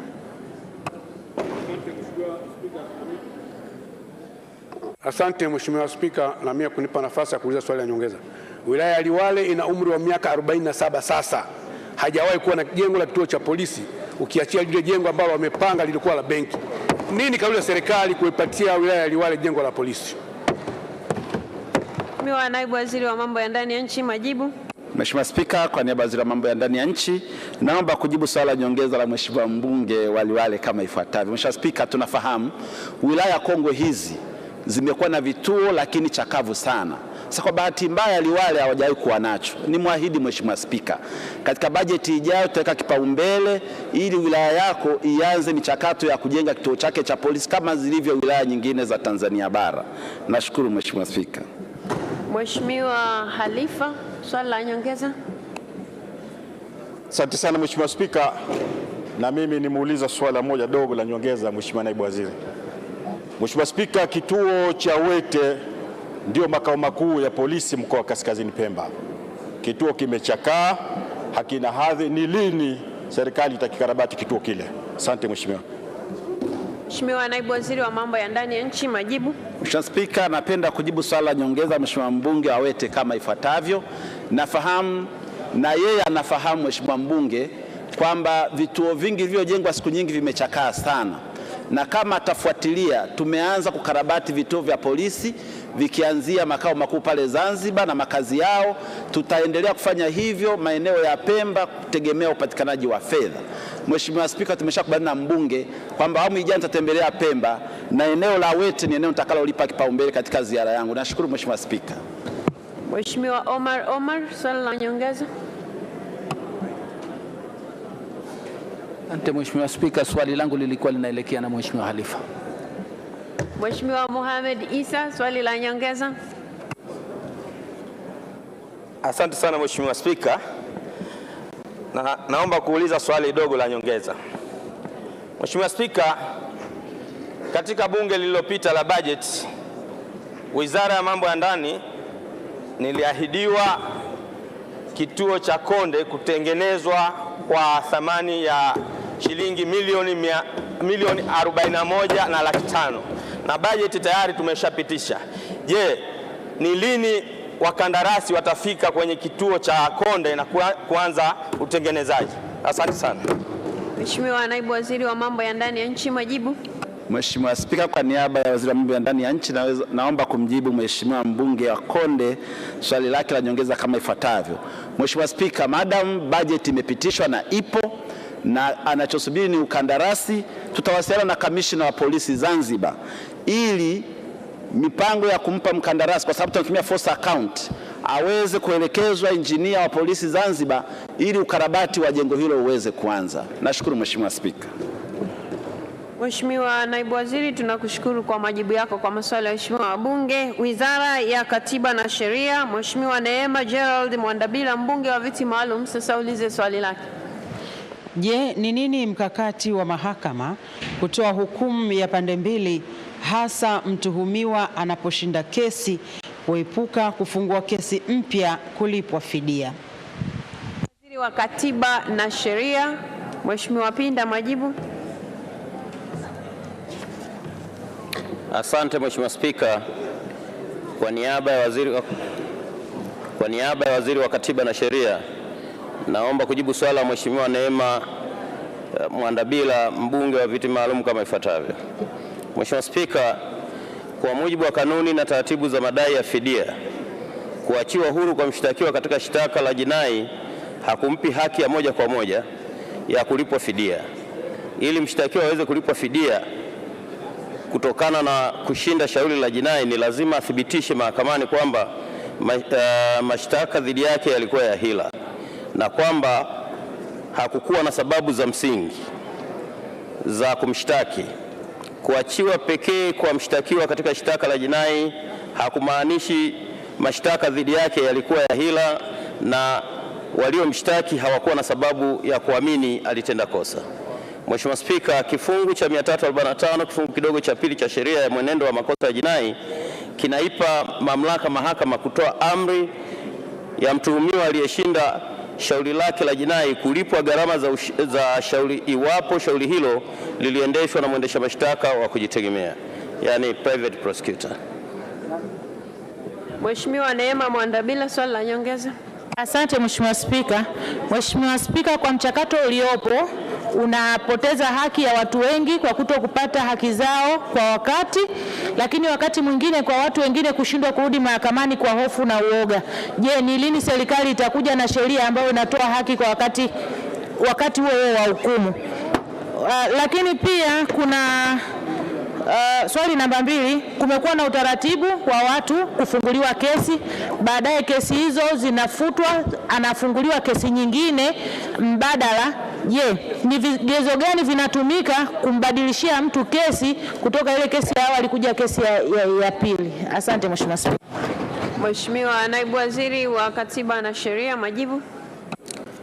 Asante Mheshimiwa Spika, kwa niaba ya Waziri wa Katiba na Sheria, nipende kujibu maswali mawili ya nyongeza ya Mheshimiwa Neema kama ifuatavyo. Swala la kufanya marekebisho madogo ya sheria kwenye eneo hili tunalichukua na tunakwenda kulifanyia mchakato ili tuone kama kuna sababu zozote za kufanya hivyo, na bunge lako tukufu litajulishwa. Mheshimiwa Spika, kuhusu mabadiliko ya kesi wakati umeshtakiwa kwa kosa hili na baadaye unapelekwa kwenye kosa jingine, hilo linategemea sana mwenendo wa upelelezi ambao unaweza kubaini uhusiano wa tukio lile na tukio jingine ambalo linakupeleka kwenye mashtaka mapya. Asante. Mheshimiwa Naibu Waziri, asante sana kwa majibu yako kwa maswali ya Mheshimiwa wabunge. Wizara ya Fedha na Mipango, Mheshimiwa Luhaga Joelson Mpina, mbunge wa Kisesa, sasa ulize swali lake. Je, ni kwa nini kesi 1097 za kodi zenye thamani ya shilingi trilioni 360 na dola za Marekani milioni 181.4 hazijaamliwa hadi sasa? Mheshimiwa Spika, kwa niaba ya Waziri wa Fedha na Mipango, naomba kujibu swali la Mheshimiwa Luhaga Joelson Mpina, mbunge wa Kisesa kama ifuatavyo. Mheshimiwa Spika, hadi Agosti 2022 kulikuwa na idadi ya mashauri 854 kwenye hatua mbalimbali za usikilizaji yenye kodi inayobishaniwa ya jumla ya shilingi trilioni 4.21 na dola za Marekani milioni 3.48 katika taasisi za rufani za kodi ambazo ni TRAP na TRAT. Hivyo kwa sasa TRAP na TRAT zinaendelea kusikiliza mashauri hayo pamoja na mashauri mapya yanayoendelea kusajiliwa. Aidha, kwa nyakati tofauti idadi ya mashauri ya kodi hupungua au kuongezeka kulingana na kasi ya usikilizaji na usajili. Asante Mheshimiwa Spika. Mheshimiwa Luhaga Mpina, swali la nyongeza. Kwanza Mheshimiwa Spika, nisikitike kwamba swali limeuliza trilioni 360 lakini imejibiwa trilioni 4.21. Hata hivyo, ninayo maswali mawili ya nyongeza. La kwanza, kwa nini serikali iliamua kukubali kupokea shilingi bilioni 700 kutoka katika kesi za malimbikizo ya makampuni ya madini maarufu makinikia badala ya trilioni 360 ambayo ni madai halali katika nchi yetu. Lakini swali la pili, nini kilichowafanya TRA washindwe kukusanya malimbikizo ya kodi yasiyo na kesi ya shilingi trilioni 7.54 na kusababisha ongezeko hili la malimbikizo ya kodi kufikia 94.6%, lakini wakati huo huo uwezo wa TRA wa kukusanya malimbikizo hayo umekuwa ukishuka kila wakati na kufikia 10% tu, na wakati huo TRA ikijivuna kwamba inaongeza makusanyo ya kodi. Mheshimiwa Spika, kwanza nipate ufafanuzi. Swali linazungumzia kesi 1097 trilioni 360 na hizo dola za Kimarekani milioni 181.4.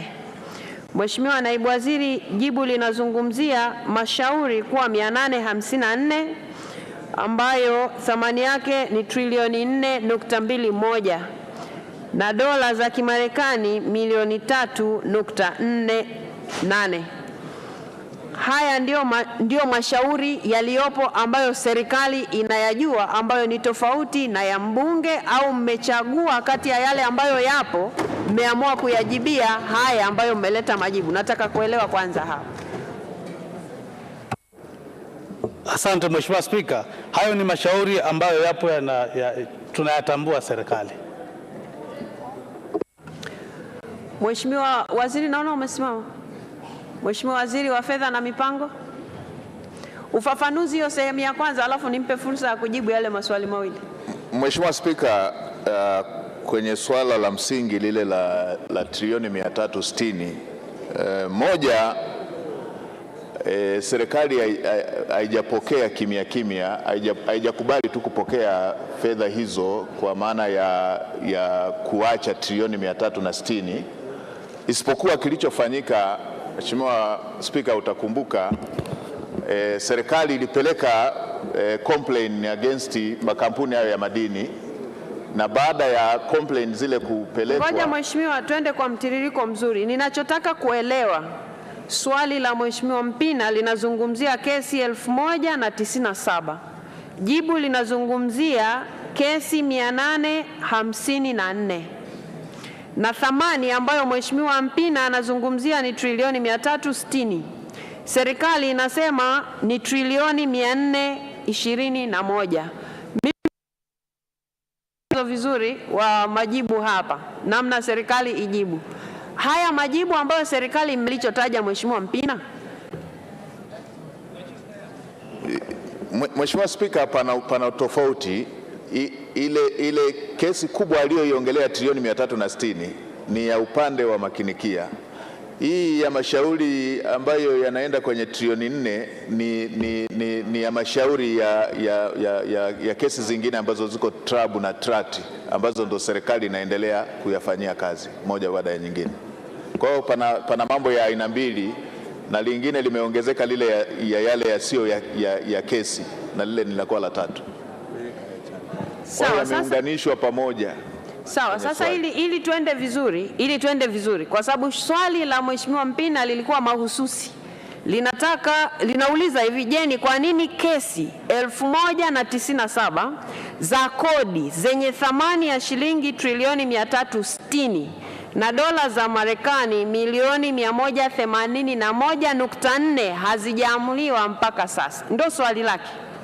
Jibu la serikali linazungumzia mashauri 854 na thamani trilioni 4.21, na pia dola za Kimarekani zinazotajwa hapa ni tofauti na alizoziuliza Mheshimiwa Mpina.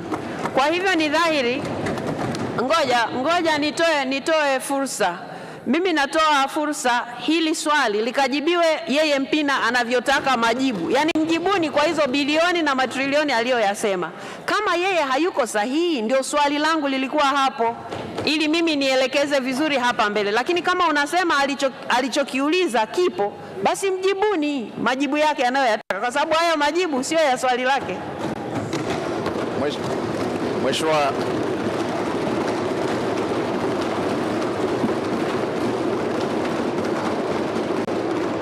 Mheshimiwa Spika. Mheshimiwa Bunge, hebu Mheshimiwa Waziri labda sasa atakuwa ameelewa tofauti. Mheshimiwa Spika, trilioni 360 haziko kwenye trabu na trat. Ni kitu tofauti kabisa. Hazipo kwenye nini? Kwenye trabu na trat. Ndio nini? Hazipo kwenye nini? Mimi sielewi. Maana yake nini? Trilioni 360 hazipo kwenye mashauri haya ya kikodi ya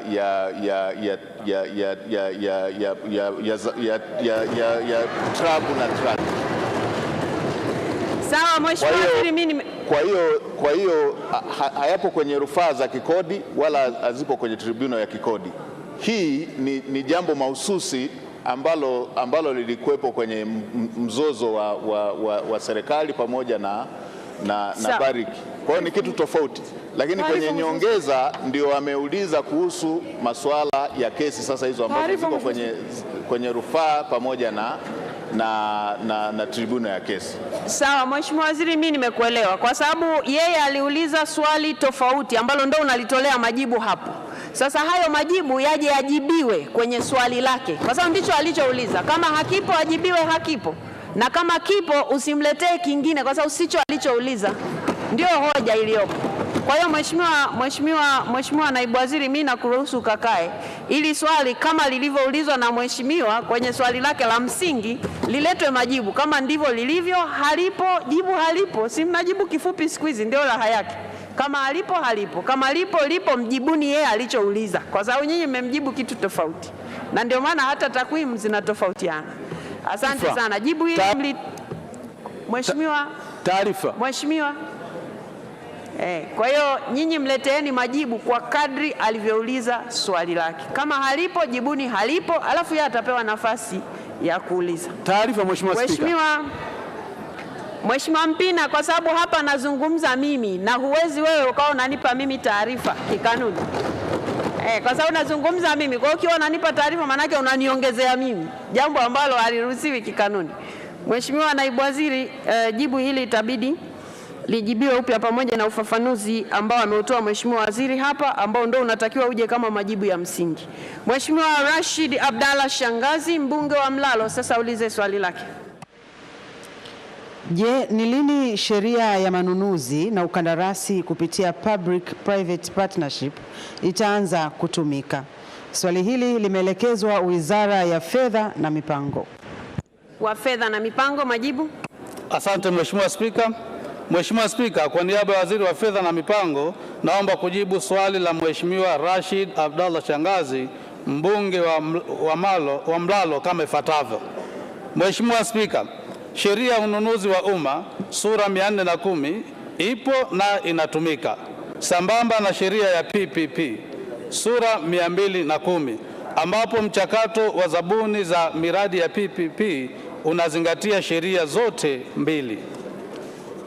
Pamoja na sheria hizo kutumika kama rejea wakati wa ununuzi wa miradi ya ubia, serikali inaendelea na utaratibu wa kupokea maoni na mapendekezo kutoka kwa wadau ili kurekebisha vifungu vyenye changamoto katika utekelezaji wake.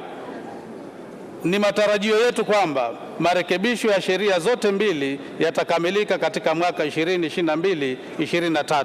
Asante Mheshimiwa Spika. Asante sana Mheshimiwa Rashid Shangazi, swali la nyongeza. Asante Mheshimiwa Spika, pamoja na majibu ya serikali na maswali madogo mawili ya nyongeza. Kwa kuwa kwa mujibu wa sheria hii ya PPP, kwa maana ya sheria sura namba 210, kiwango cha mtaji kwa wazawa ni dola milioni 20. Je, serikali haioni kwamba kiwango hiki ni sehemu ya kikwazo cha utekelezaji wa sheria hii? Lakini swali la pili, serikali ina mpango gani wa kupunguza masharti ya kimkataba katika miradi hii inayoibuliwa na sekta binafsi ili iweze kutekelezwa kwa ufanisi kupitia PPP? Asante Mheshimiwa Spika. Asante sana Mheshimiwa Naibu Waziri wa Fedha na Mipango, majibu. Asante Mheshimiwa Spika. Kwa niaba ya Waziri wa Fedha na Mipango, naomba kujibu maswali mawili ya nyongeza ya Mheshimiwa Rashid Abdalla Shangazi kama ifuatavyo. Mheshimiwa Spika, sheria ya PPP ipo katika mchakato wa kukusanya maoni, wa kufanya marekebisho, na sasa ipo ngazi ya kukusanya maoni kutoka kwa wadau. Kwa hiyo nimuombe mheshimiwa mbunge awe na subra mpaka mchakato huo utakapokamilika. Bila shaka hiki hakitokuwa kikwazo kwa utekelezaji wa sheria hiyo. Lakini swala la pili, masharti hayo ambayo yapo pia ni kwa mujibu wa sheria na taratibu. Kwa hiyo pia nimhakikishie mheshimiwa mbunge masharti hayo huenda yakapungua baada ya kupata mapendekezo kutoka kwa wataalamu wetu ambao wanakusanya maoni hayo. Asante Mheshimiwa Spika. Asante sana Mheshimiwa Naibu Waziri kwa majibu yako kwa maswali ya waheshimiwa wabunge. Wizara ya Elimu, Sayansi na Teknolojia, Mheshimiwa Husna Juma Sekiboko, mbunge wa viti maalum, sasa ulize swali lake. Je, ni lini serikali itaifanya elimu ya sekondari kuwa elimu ya lazima? Elimu, Sayansi na Teknolojia, Mheshimiwa Juma Kipanga, majibu. Asante Mheshimiwa Spika. Kwa niaba ya Waziri wa Elimu, Sayansi na Teknolojia, napenda sasa kujibu swali la Mheshimiwa Husna Juma Sekiboko, mbunge wa viti maalum kama ifuatavyo. Mheshimiwa Spika, serikali inafanya mapitio ya sera ya elimu na mafunzo ya mwaka 2014 kwa lengo la kuiboresha elimu yetu ili iweze kukidhi mahitaji ya sasa na baadaye. Mheshimiwa Spika, kwa sasa serikali ipo katika hatua ya kupokea na kuchambua maoni ya wadau kuhusu sera ya elimu. Hivyo swala la elimu ya sekondari kuwa la lazima itategemea na maoni ya wadau na mahitaji ya wakati. Rasimu ya kwanza ya sera ya elimu inatarajiwa kukamilika mwezi Disemba 2022. Mheshimiwa Spika, nakushukuru. Mheshimiwa Husna Sekiboko, swali la nyongeza. Nashukuru sana Mheshimiwa Spika. Kwa kuwa Mheshimiwa Samia Suluhu Hassan, Rais wa Jamhuri ya Muungano wa Tanzania, ameonyesha nia na dhamira ya dhati ya kumlinda mtoto wa kike kwa kuweka elimu bila malipo kuanzia darasa la kwanza mpaka kidato cha 6. Kwa nini sasa wizara isitoe waraka wa kulinda watoto wa dhidi ya mimba za utotoni na ndoa za utotoni ili kuwahimiza kuwa shuleni wakati tunasubiri mabadiliko makubwa ya sera? Mheshimiwa Spika, pamekuwa na wimbi kubwa la watoto mtaani. Hilo ni la pili Mheshimiwa. La kwanza umeshatoa maelezo tayari. Uliza swali lako la pili. Mheshimiwa Spika, ni kwa nini serikali isitoe kauli dhidi ya watoto walioko mtaani wanaokosa kuenda shuleni ambao wamejiingiza kwenye makundi ya vilevi na uhalifu kama Panya Road? Mheshimiwa Naibu Waziri wa Elimu, Sayansi na Teknolojia, majibu. Asante Mheshimiwa Spika. Kwa niaba ya Waziri wa Elimu, Sayansi na Teknolojia, naomba kujibu maswali mawili ya nyongeza ya Mheshimiwa Husna Sekiboko, mbunge wa viti maalum kama ifuatavyo. Mheshimiwa Spika, kama nilivyoeleza kwenye majibu yangu ya msingi kwamba sasa serikali tunafanya mapitio ya sera pamoja na sheria yetu ya elimu. Na nimeeleza hapa kwamba sheria hiyo au rasimu hiyo itakuwa tayari mwezi Disemba mwaka huu 2022. Lakini uandaaji wa miongozo anayozungumza Mheshimiwa mbunge pamoja na nyaraka mbalimbali zinategemea vile vile mwongozo kutoka kwenye sera hii. Kwa hiyo naomba tu Mheshimiwa mbunge awe na subira, kwa vile mwezi Disemba sio mbali tutakamilisha rasimu hii na huenda hayo yote anayozungumza yakawemo kwenye sera pamoja na sheria yetu.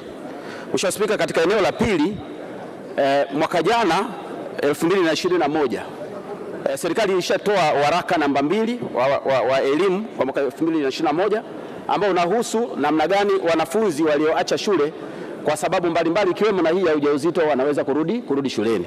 Kwa hiyo tutoe wito tu na rai kwa wadau pamoja na mamlaka mbalimbali zinazosimamia elimu kuhakikisha kwamba tunakwenda kutekeleza maagizo haya ya serikali. Nakushukuru sana Mheshimiwa Spika. Mheshimiwa Esther Nicholas Matiko, mbunge wa viti maalum, sasa ulize swali lake. Je, kwa takwimu ni wahitimu wangapi wa kada ya ualimu wa masomo ya sayansi na hesabu hawajaajiriwa tangu mwaka 2015? Elimu, Sayansi na Teknolojia, naomba sasa kujibu swali la Mheshimiwa Esther Nicholas Matiko, mbunge wa viti maalum kama ifuatavyo. Mheshimiwa Spika, tangu mwaka 2015 mpaka 2022 jumla ya wahitimu 33,492 wa kada ya ualimu wa masomo ya sayansi na hisabati wamehitimu mafunzo katika vyuo mbalimbali vya ualimu na vyuo vikuu. Kati yao wahitimu 13,383 wameajiriwa katika shule mbalimbali nchini tangu mwaka 2015. Aidha, wahitimu 20,109 hawajaajiriwa katika shule za serikali. Mheshimiwa Spika, serikali inaendelea kuajiri ili kukidhi mahitaji ya walimu katika shule za umma. Nakushukuru sana Mheshimiwa Spika. Mheshimiwa Esther Nicholas Matiko, swali la nyongeza. Nakushukuru Mheshimiwa Spika. Mheshimiwa Spika, dunia ya sasa ni ya sayansi na teknolojia. Hivyo kama taifa lazima tuwekeze kuhakikisha kwamba tunakuwa na walimu wa kutosha kwenye masomo haya ya sayansi na hesabu. Na kwa kuwa kuna uhaba mkubwa sana wa walimu, waliopo ni takriban 33% tu. Ni nini mkakati wa serikali madhubuti na wa haraka wa kuhakikisha kwamba inaajiri walimu wa kutosha ili kukabiliana na changamoto hii? Swali langu la pili, kwa kuwa wahitimu hawa ambao hawajaajiriwa tangu mwaka 2015 ni takriban 60%, na wengi wao wamekuwa wakijitolea kufundisha bila ajira rasmi, ni kwa nini serikali isione sasa iwape kipaumbele walimu hao wanaojitolea kwa kuajiri kwenye maeneo ambayo wanajitolea kwa sasa? Mheshimiwa Naibu Waziri wa Elimu, Sayansi na Teknolojia, majibu. Asante Mheshimiwa Spika, kwa niaba ya Waziri wa Elimu, Sayansi na Teknolojia naomba kujibu maswali mawili ya nyongeza ya Mheshimiwa Esther Nicholas Matiko, mbunge wa viti maalum kama ifuatavyo. Na nitajibu maswali yote mawili kwa mpigo. Mheshimiwa Spika, kwanza nimpongeze sana Mheshimiwa Matiko kwa ufuatiliaji wa karibu wa walimu wetu wa masomo ya science pamoja na hisabati.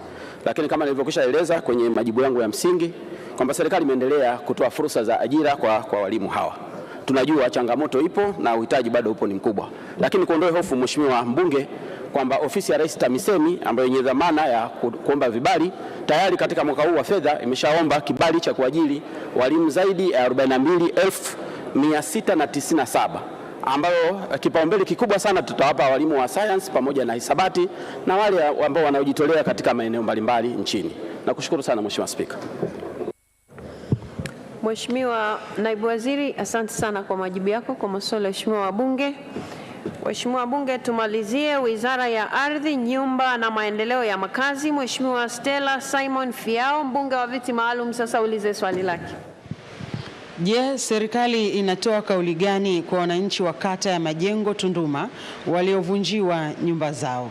Swali hili limeelekezwa Wizara ya Ardhi, Nyumba na Maendeleo ya Makazi, na naibu waziri anaelekea kutoa majibu ya swali hili. Mheshimiwa Spika, kwa niaba ya Mheshimiwa Waziri wa Ardhi, Nyumba na Maendeleo ya Makazi, naomba kujibu swali namba 133 lililoulizwa na Mheshimiwa Stella Fiao kama ifuatavyo. Lakini Mheshimiwa Spika, naomba kabla sijajibu swali nitoe maelezo machache ya utangulizi. Mheshimiwa Spika, kikao cha makatibu wakuu wa nchi ya Tanzania na Zambia kilichofanyika mwezi Oktoba 2013 pamoja na mambo mengine kiliazimia kwamba alama za katikati ya mpaka, yani intermediate boundary pillars, kwa sehemu ya mpaka yenye urefu wa kilomita 50 ziongezwe ili kuzuia ongezeko la shughuli za kibinadamu, na pia eneo la hifadhi ya mpaka lipunguzwe kutoka mita 100 kwa upande zilizokuwa zinatambuliwa hapo awali hadi mita 50 kila upande. Hata hivyo, pamoja na maazimio hayo kutekelezwa, baadhi ya wananchi waliendelea kuvamia eneo la hifadhi ya mipaka kwa kujenga makazi.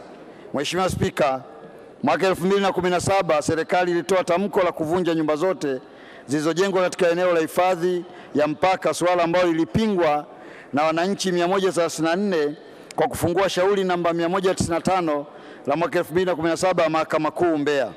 Shauri hilo lilifutwa mwaka 2019 na hatimaye jumla ya nyumba 193 zilokuwa ndani ya eneo la mita 50 za hifadhi ya mpaka zilibomolewa.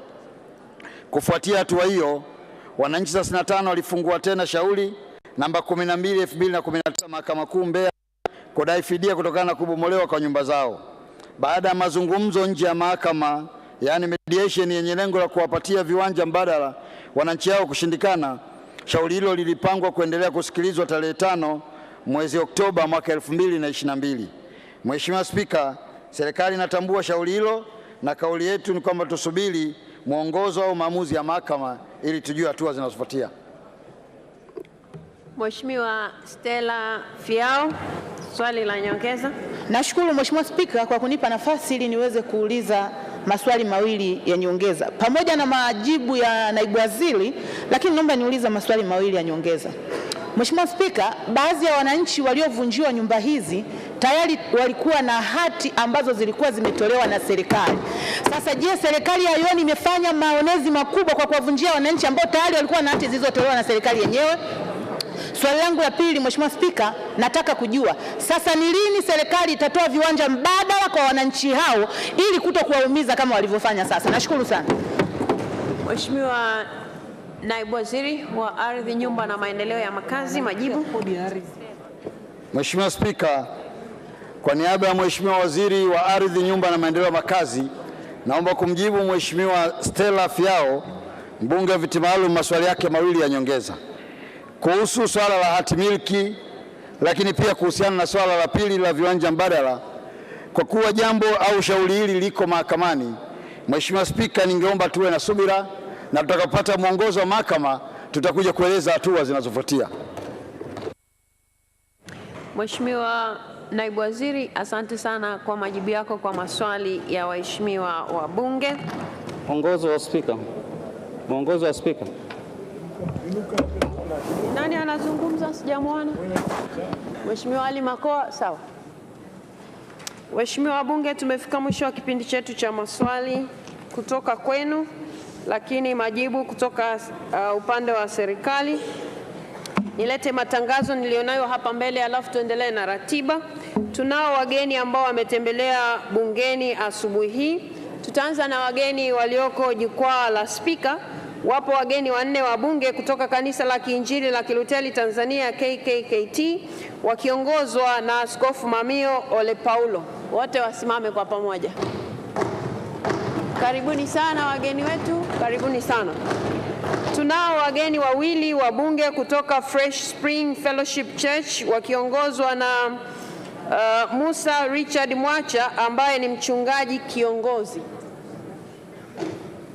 Karibuni sana, karibuni sana. Tunao wageni 2 wa bunge kutoka ubalozi wa Marekani nchini ambao ni ndugu Christine Mensa ambaye ni mkuu wa kitengo cha siasa ubalozi wa Marekani nchini. Asimame kwa pamoja na mwenzake. Karibuni sana. Karibuni sana waheshimiwa bunge. Tunaye pia mgeni mwingine wa bunge ambaye ni makamu mwenyekiti wa ACT Wazalendo Bara, ndugu Dorothy Semu. Karibu sana. Tunaye mgeni wa bunge mwingine ambaye ni katibu mkuu wa CUF Taifa, ndugu Hamad Masud Hamad. Karibu sana.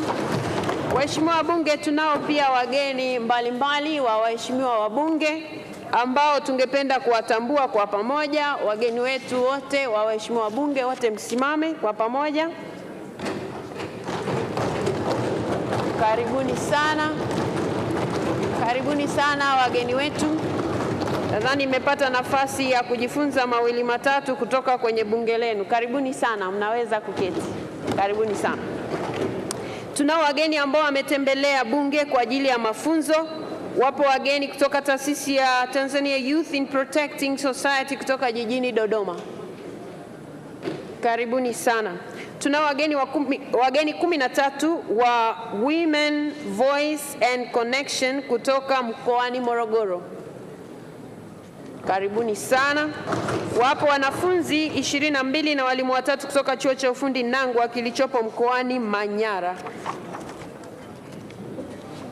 Karibuni sana. Waheshimiwa wabunge, hao ndio wageni tulionao bungeni siku ya leo. Lakini ninayo matangazo mawili. Moja linatoka kwa katibu wa bunge. Waheshimiwa wabunge, mnatangaziwa kwamba Wizara ya Habari, Mawasiliano na Teknolojia ya Habari imeweka dawati katika viwanja vya bunge nyuma ya ukumbi wa Msekwa ili kutoa fursa kwa waheshimiwa wabunge kufanya uhakiki wa taarifa za anwani za makazi zilizotolewa mwezi Februari hadi mwezi Mei 2022. Waheshimiwa wabunge, kuna wabunge naona wanahama viti, kuna wabunge wanasimama, kuna wabunge wanatembea. Waheshimiwa wabunge, mko mnaotembea, mko mnaozungumza na mko mnaohama viti. nikiwa nimesimama hapa mbele mnasikiliza, kwa sababu huenda ninachokisema ni jambo lako wewe. Ndio lengo hasa. Kwa hiyo waheshimiwa wabunge wote mnakaribishwa kuhakiki taarifa zenu za anwani za makazi. Fursa hii waheshimiwa wabunge tuitumie vizuri. Lipo tangazo kutoka kwa Mheshimiwa Shali Josepha Raymond ambaye ni mwenyekiti wa Umoja wa Bunge Wanawake Tanzania. Mnatangaziwa waheshimiwa wabunge wanawake wote kuwa leo tarehe 22 Septemba 2022 mara baada ya kuahirisha kikao cha bunge mchana, kutakuwa na semina kwa wabunge wanawake wote. Semina hiyo imeandaliwa na wakala wa nishati vijijini yani REA na itafanyika katika ukumbi wa Kambarage uliopo jengo la Hazina karibu na ukumbi wa JK Convention Center. Waheshimiwa wabunge mnaombwa kuhudhuria semina hii muhimu ili muweze kuwatendea haki watu ambao mnawawakilisha hapa ndani. Waheshimiwa wabunge, baada ya matangazo hayo ya wageni tutaendelea na ratiba iliyo mbele yetu, na hapa alisimama Mheshimiwa Ali Makoa akiomba mwongozo. Kwa hivyo kabla hatujaendelea nitamsikiliza ni jambo gani ambalo limefanyika mapema leo hapa ambalo anataka kujua kama linaruhusiwa au haliruhusiwi. Mheshimiwa Ali Makoa. Asante Mheshimiwa Spika, nimesimama kwa kanuni ya 76. Mheshimiwa Spika, wakati swali langu namba 118 likijibiwa na Mheshimiwa Waziri, nilitaka kujua kama serikali ina mpango wa kubadilisha mwelekeo wa barabara ambayo imetajwa kwenye mpango wa maendeleo wa serikali wa miaka 5 na pia vile imeelekezwa na ilani ya Chama cha Mapinduzi. Sasa kwa majibu ya Mheshimiwa Waziri inaonekana kabisa wamekwenda tofauti na ilani inavyosema na mpango wa serikali. Wamechepusha barabara kule ambapo wananchi hawakutegemea kwamba itaenda kule. Sasa Mheshimiwa Spika, ninataka kujua mwongozo wako kwamba kama jambo hili la serikali kuamua kufanya mambo tofauti na mwongozo wa serikali, mpango wa serikali wa miaka 5 na ilani ya CCM. Asante Mheshimiwa Spika.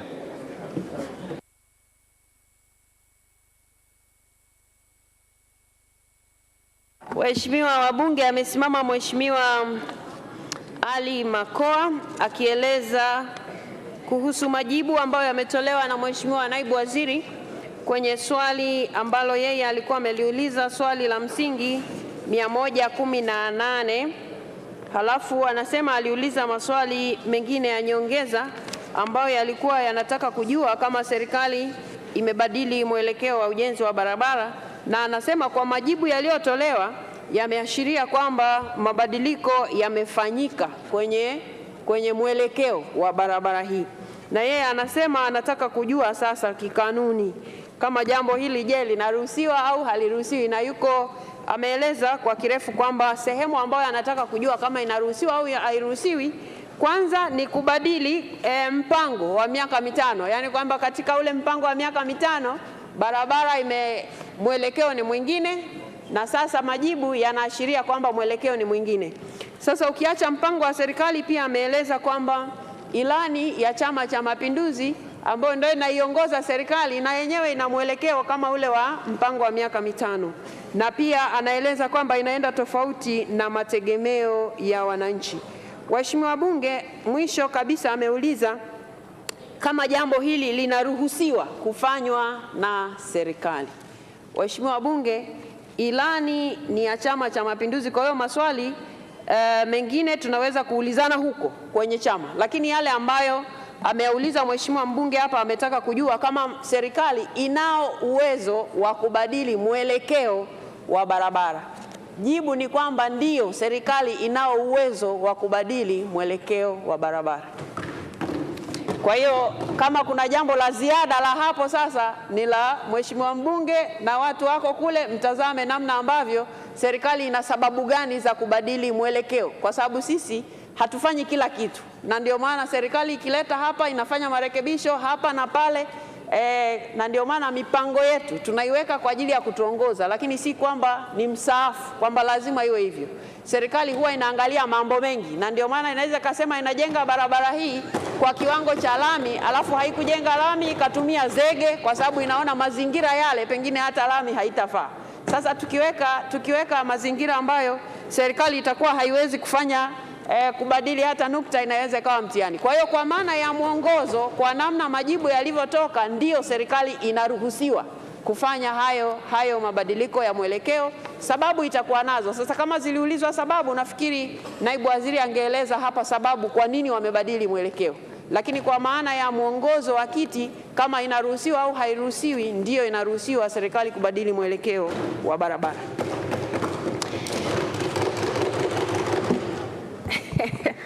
Asante sana. Waheshimiwa Bunge, tunaendelea na ratiba iliyo mbele yetu, na ili tuendelee na ratiba hiyo nitamwita sasa Mheshimiwa Waziri wa Nchi, Ofisi ya Waziri Mkuu, Mheshimiwa George Boniface Simbachawene, ili aweze kutoa hoja ya kutengua kanuni, ili tuweze kutoa fursa kwa ajili ya jambo linalofuata baada ya hapa. Mheshimiwa Waziri.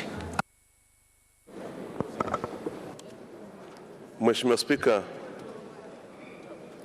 chini ya kanuni ya 174 kanuni ndogo ya kwanza ya kanuni za kudumu za Bunge toleo la Juni mwaka 2022, naomba kutoa maelezo ya hoja ya kutengua kanuni za Bunge. Mheshimiwa Spika, kwa kuwa moja ya shughuli iliyopangwa kufanyika leo tarehe 22 Septemba mwaka 2022 ni uchaguzi wa wajumbe wa Bunge la 5 la Afrika Mashariki, na kwa kuwa kwa mujibu wa kanuni ya 160 kanuni ndogo ya kwanza na kanuni ya 164E wageni hawaruhusiwi kuingia ndani ya ukumbi wa Bunge, bali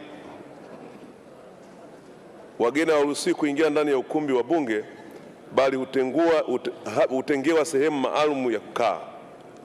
Na kwa kuwa kanuni ya 10 kanuni ndogo ya pili ya nyongeza ya 3 ya kanuni za Bunge inaeleza kuwa wagombea wanaweza kuruhusiwa kuingia ndani ya ukumbi wa Bunge ili kujitambulisha, kujieleza, kuuliza na kujibu maswali pamoja na kuomba kura.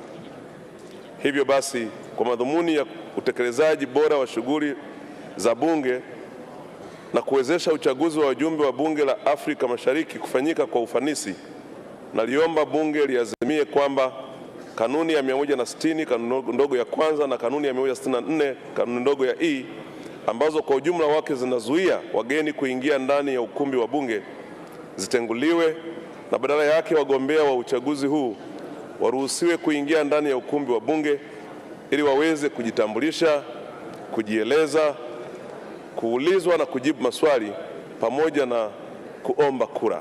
Mheshimiwa Spika, naomba kutoa hoja.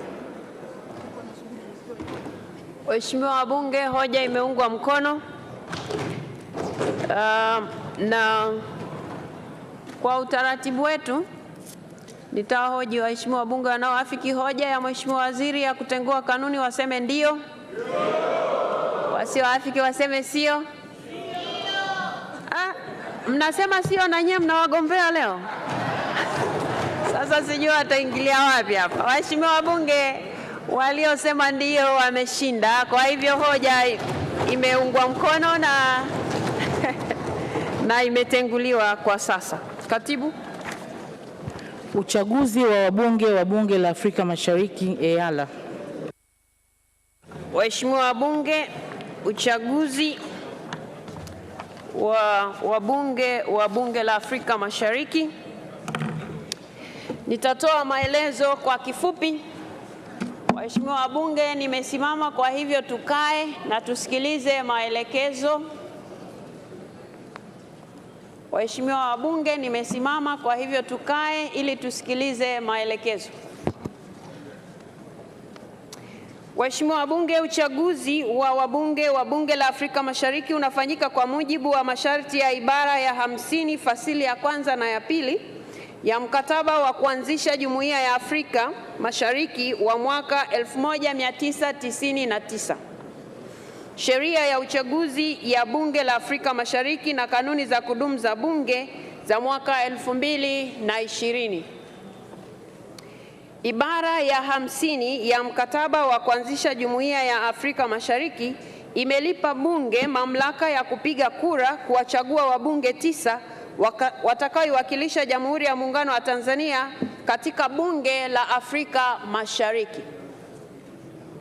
Kwa ajili ya kutekeleza jukumu hilo, nyongeza ya 3 ya kanuni za kudumu za Bunge za mwaka 2020 imeweka kanuni ambazo zinaeleza kuhusu masharti yanayopaswa kutimizwa na wagombea na pia utaratibu unaotakiwa kufuatwa katika uchaguzi wa wabunge wa Bunge la Afrika Mashariki.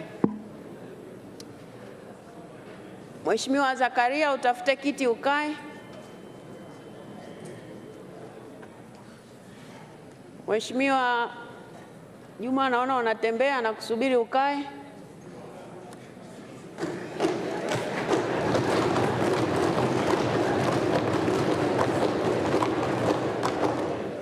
Mheshimiwa Jerisla, nasubiri ukae. Mheshimiwa Mpina, nasubiri mkae ili niendelee.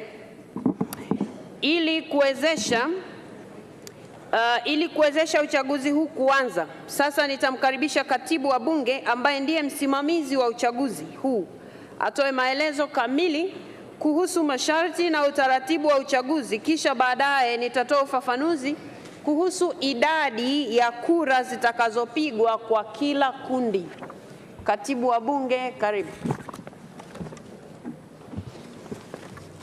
Nashukuru Mheshimiwa Spika. Mheshimiwa Spika, uchaguzi huu unatokana na maisha ya Bunge la 4 la Afrika Mashariki kufikia ukomo wake ifikapo tarehe 17 Disemba mwaka huu 2022, ambapo kwa mujibu wa sheria ya uchaguzi wa wabunge wa Bunge la Afrika Mashariki ya mwaka 2011, nchi wanachama zinatakiwa kuchagua wabunge wa bunge linalofuata ndani ya kipindi cha siku 90 kabla ya tarehe hiyo ya ukomo. Uchaguzi huu umewekewa masharti ya kutangazwa kwenye gazeti ya serikali ili tarehe ya uteuzi na tarehe ya uchaguzi viweze kujulikana kwa umma, kuwezesha vyama vyenye nia ya kudhamini wagombea vifanye hivyo. Masharti hayo yalitekelezwa ambapo tarehe 6 mwezi wa 9 mwaka huu 2022 nilitoa tangazo kwenye gazeti la serikali na vyombo mbalimbali vya habari. Mheshimiwa Spika, nafasi zilizopo ni 9 ambazo kwa mujibu wa masharti ya mkataba wa uanzishwaji wa Jumuiya ya Afrika Mashariki, kwa mujibu wa kanuni za kudumu za Bunge na mazingira ya nchi yetu, nafasi hizo hupatikana kwa kuzingatia uwiano wa idadi ya wabunge wa vyama vinavyowasilishwa bungeni, uwakilishi wa jinsia na pande mbili za muungano, na hivyo hugawanywa kwenye makundi 4 kama ifuatavyo. Kundi A ni wagombea wanawake, kundi B ni wagombea kutoka Zanzibar, kundi C ni wagombea wa vyama vya walio wachache, na kundi D ni wagombea wa Tanzania bara. Mheshimiwa Spika, kwa sasa mchanganuo wa idadi ya wabunge wa bunge hili la Jamhuri ya Muungano wa Tanzania kivyama na asilimia stahiki ya viti 9 vinavyohitajika ni kama ifuatavyo. Wabunge wa Chama cha Mapinduzi wapo 365 ambayo ni sawa na asilimia 93 ya wabunge wote, na hivyo wanastahili kupata viti 8. Na wabunge wa vyama vya walio wachache bungeni wapo 27 ambayo ni sawa na asilimia 7 ya wabunge wote, na hivyo wanastahili kupata kiti kimoja. Mheshimiwa Spika, kanuni ya 5, kanuni ndogo ya 5 ya nyongeza ya 3 inaelekeza kwamba kila chama cha siasa chenye sifa ya kuweka wagombea kinaweza kuwasilisha majina 3 kwa kila nafasi iliyo wazi.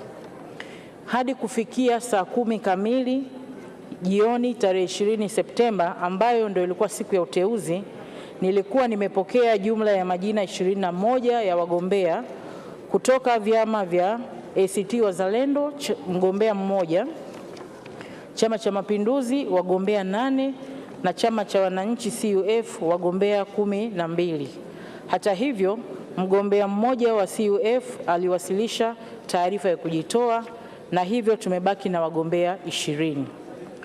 Mheshimiwa Spika, baada ya uchambuzi uliozingatia nafasi ya viti vilivyopo, sifa za wagombea waliopendekezwa na vyama na matakwa mengine ya kisheria na kanuni, tarehe 20 Septemba ambayo ndio ilikuwa siku ya uteuzi, niliwateua na kuidhinisha wagombea 20 kwenye makundi manne ya uchaguzi kama ifuatavyo. Kundi A, wagombea wanawake wapo 6. Anaitwa wa kwanza ndugu Angela Charles Kiziga wa Chama cha Mapinduzi. Wa pili ni ndugu Nadra Juma Mohamed wa CCM pia. Watatu ni ndugu Shogo Richard Mlozi pia wa Chama cha Mapinduzi. Wa nne ni ndugu Sonia Juma Magogo wa Chama cha Wananchi CUF. Wa tano ni ndugu Queen Juliet Lugembe wa CUF, na wa sita ni ndugu Zainab Ham Abdu pia wa CUF. Kundi B, wagombea kutoka Zanzibar wako 5. Wa kwanza ni Dr. Abdullah Hasnu Makame wa Chama cha Mapinduzi. Wa pili ni ndugu Machano Ali Machano wa Chama cha Mapinduzi. Wa tatu ni ndugu Anderson Ndambo wa CUF. Wa nne ni ndugu Husna Mohamed Abdalla wa CUF, na wa tano ni Engineer Mohamed Habibu Mnyaa wa CUF. Kundi C, wagombea wa vyama vya walio wachache bungeni wako 3. Wa kwanza ni ndugu Ado Shaibu Ado wa ACT Wazalendo. Wa pili ni ndugu Jafar Saidi Mneke wa CUF, na wa tatu ni ndugu Mashaka Halfani Ngole wa CUF.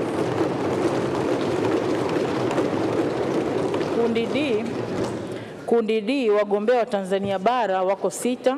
Wa kwanza ni ndugu Ansar Abubakar Kachambwa wa CCM. Wa pili ni ndugu James Kinyasi Milia wa CCM. Wa tatu ni Dr. Ngwaru Jumanne Magembe wa CCM. Wa nne ni ndugu Adui Saif Kondo wa CUF. Wa tano ni ndugu Mohamed Msham Gulangwa wa CUF, na wa sita ni ndugu Thomas Malima pia wa CUF. Mheshimiwa Spika, kwa mujibu wa kanuni ya 10 kanuni ndogo ya pili ya nyongeza 3, kila mgombea ataruhusiwa kuingia ndani ya ukumbi wa Bunge ili kujieleza mbele ya wapiga kura ambao ni waheshimiwa wabunge kwa kutumia lugha ya Kiingereza na kujibu maswali yatakayoulizwa na wabunge kwa kadri ya idadi itakayoelekezwa na Mheshimiwa Spika. Kwa mujibu wa kanuni ya 11 kanuni ndogo ya pili na 3 ya nyongeza 3, baada ya wagombea kujieleza, kila mpiga kura atapewa karatasi ya kura na atapiga kura yake. Kanuni ya 11 kanuni ndogo ya 4 ya nyongeza 3 inatoa mamlaka kwa Spika kuelekeza kura ngapi zipigwe katika kila kundi. Hivyo, endapo mpiga kura atapiga kura pungufu au zaidi tofauti na maelekezo ya Spika na kama ilivyofafanuliwa katika karatasi ya kupiga kura, kura hiyo itahesabiwa kuwa imeharibika. Baada ya zoezi la kupiga kura kukamilika, kwa mamlaka aliyopewa na kanuni ya 12 kanuni ndogo ya kwanza ya nyongeza 3, Mheshimiwa Spika atateua wabunge 2 ambapo mmoja ni wa kutoka chama tawala na mmoja kutoka chama cha kambi ya walio wachache ili wawe wa mawakala wa wagombea wote kwenye zoezi la kuhesabu kura. Mheshimiwa Spika, sasa naomba tuanze zoezi letu kwa kwanza kupokea maelekezo yako kuhusu utaratibu wa kupiga kura kwa kila kundi, kisha wagombea waitwe mmoja mmoja ili kujieleza, kuulizwa maswali na taratibu nyingine zitaendelea. Mheshimiwa Spika, naomba kuwasilisha. Asante sana katibu wetu wa Bunge kwa maelezo ya ufasaha kabisa kwa namna zoezi letu litakavyoendeshwa na namna lilivyoendeshwa mpaka tumefikia siku ya leo hapa. Waheshimiwa wabunge, idadi ya kura zitakazopigwa kwa kila kundi. Waheshimiwa wabunge, baada ya kupata maelezo ya msimamizi wa uchaguzi, sasa ninatoa ufafanuzi kuhusu utaratibu wa kupiga kura kwa mujibu wa kanuni ya 11 fasili ya 4 ya nyongeza ya 3 ya kanuni za Bunge za mwaka toleo la Juni 2020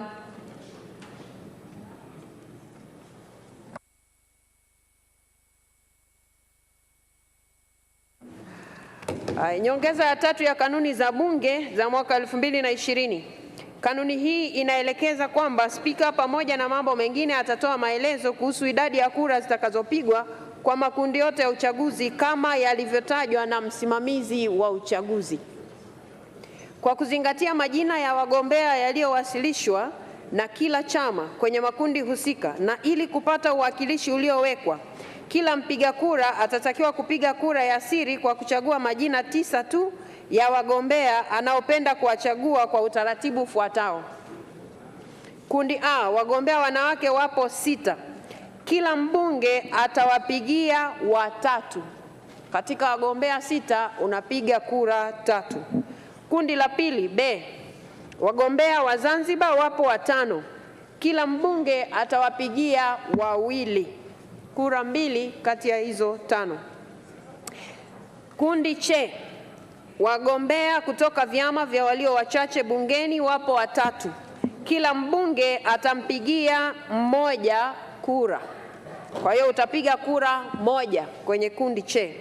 Kundi D, wagombea wa Tanzania bara wapo 6. Kila mbunge atapiga kura 3, yani atawapigia wabunge 3 au wagombea 3.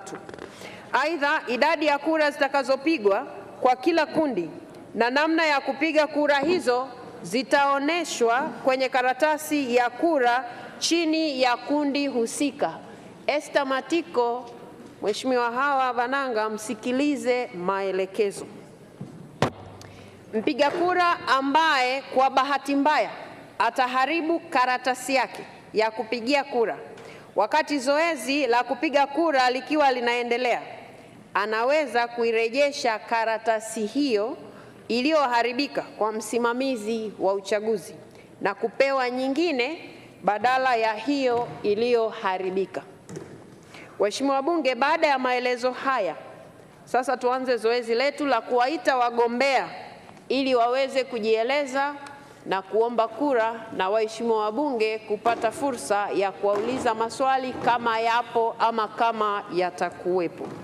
Waheshimiwa wabunge, sasa tutaendelea. Katibu. Ndugu Angela Charles Kiziga.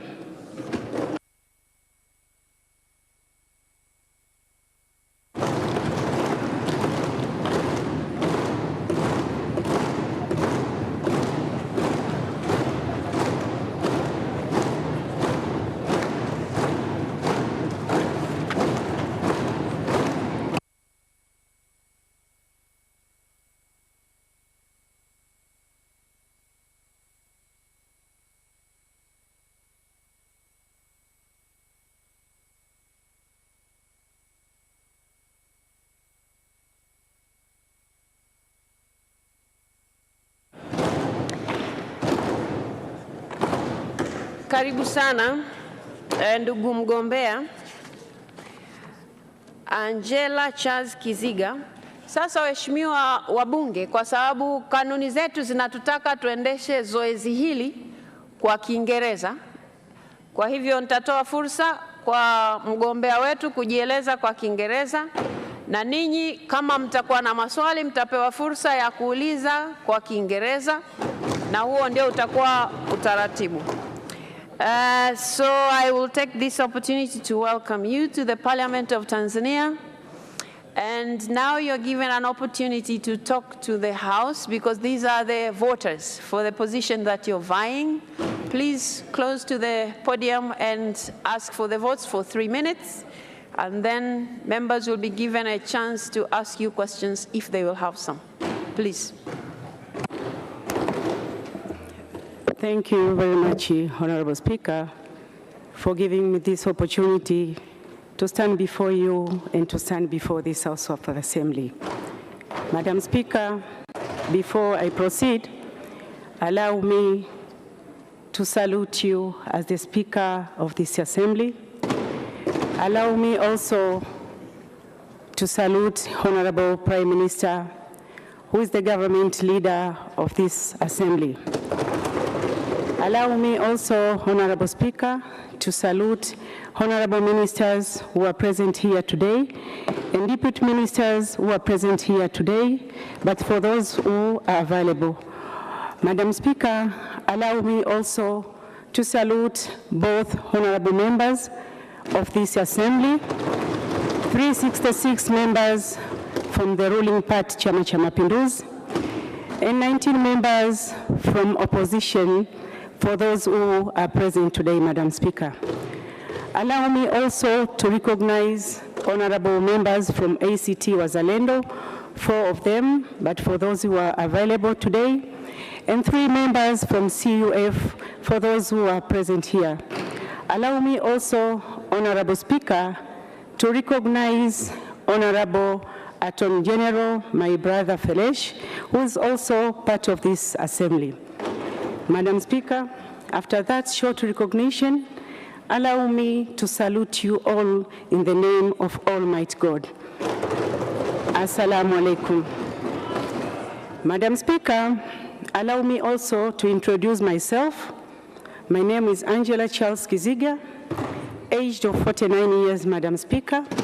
I'm an adult, I'm matured, and I'm both matured, Madam Speaker, to stand and represent you to the East Africa Legislative Assembly.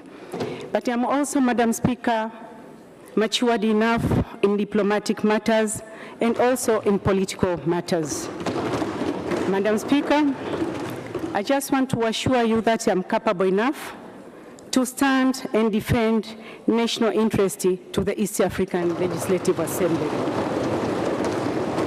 I want to assure you also, Madam Speaker, in this House today, that I'm multifunctional, I'm visioned, I'm committed, I'm well committed to my country, and I'll be able to stand, to defend, to protect my national interests as priority number 1 to the East African Legislative Assembly. Not only that, Madam Speaker, I'm also very loyal to my country. I want to assure you, Madam Speaker, that I'm well determined, and I want to assure you also this House. 2012, when I stood up here, same house, same place, I asked for your votes, Madam Speaker, in this House, and you voted for me, and I became a member of the East African Legislative Assembly. During my tenure, I was privileged to be a chairperson of a committee called Communication, Trade and Investment.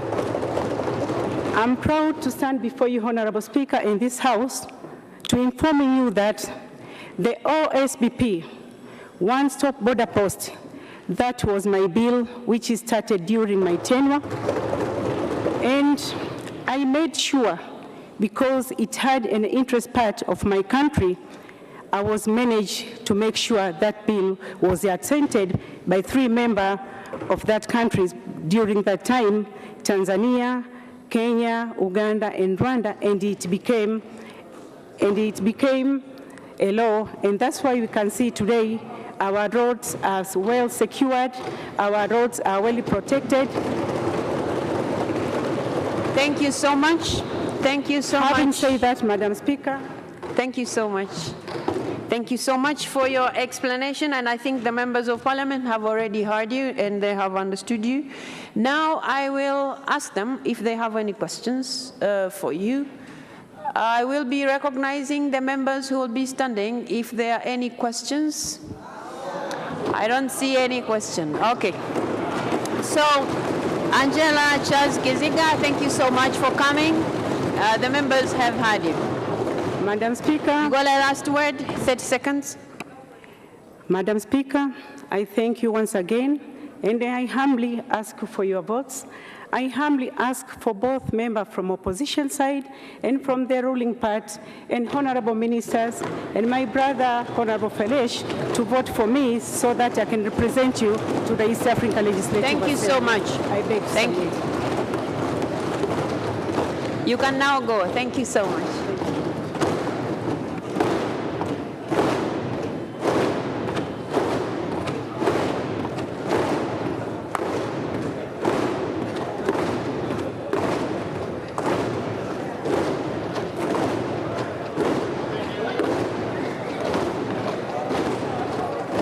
Katibu, tuendelee. Ndugu Nadra, Bunge anakuja mgombea wa pili kwenye nafasi ile ile ya wanawake. ndugu Nadra Juma Mohamed.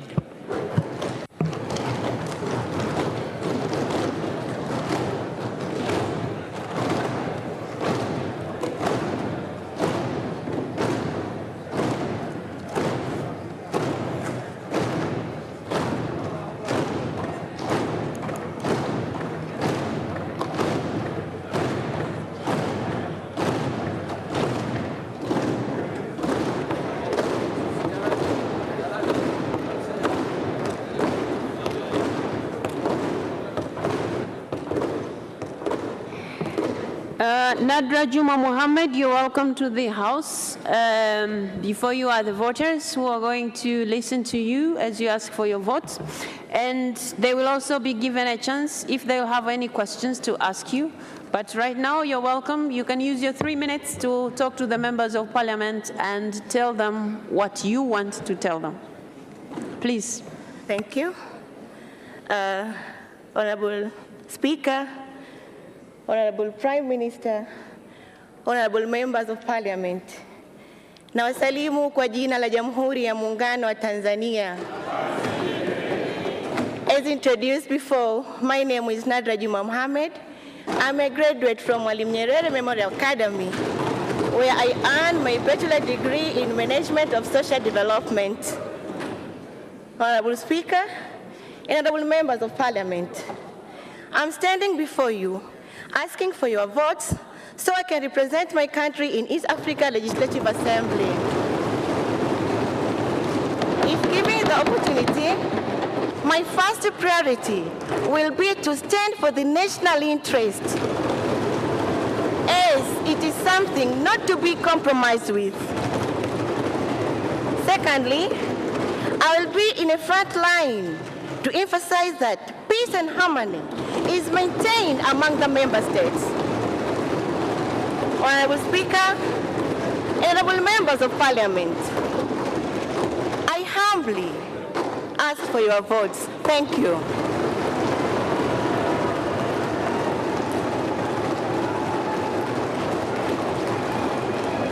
All right, the members of Parliament who are the voters have heard you. Now, members of Parliament, please.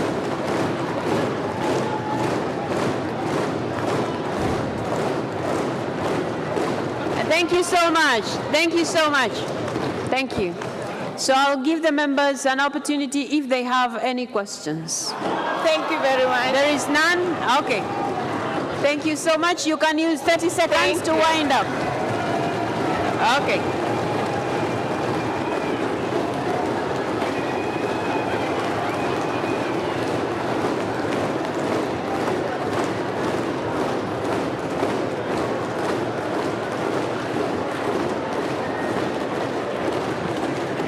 Haya, katibu ita mwingine. Ndugu Shogo Richard Mlozi.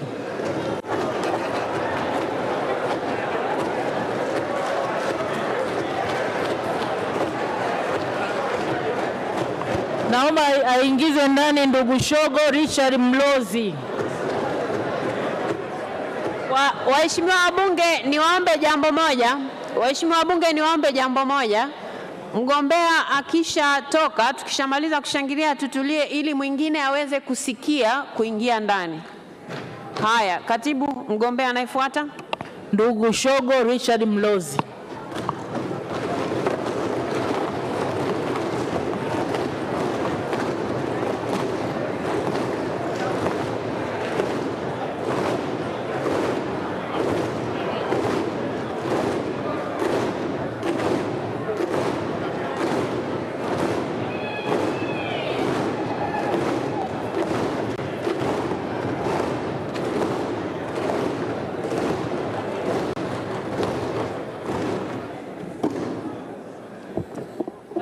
Shogo Richard Mlozi, you're welcome to the House. These are the voters who, if they are convinced with what you're going to say, they'll vote for you. So you're given 3 minutes to ask for votes from the members, and members will be given an opportunity to ask you questions, if any. Please. Right Honorable Speaker, Honorable Prime Minister, Honorable Members of Parliament, good morning. I'm very humbled to stand before you this morning. My name is Shogo Richard Mlozi. I am a candidate for the position of Member of Parliament in the East African Regressive Assembly. I'm a seasoned expert in the tourism industry. I'm a senior lecturer, and I've had the opportunity to serve in various boards.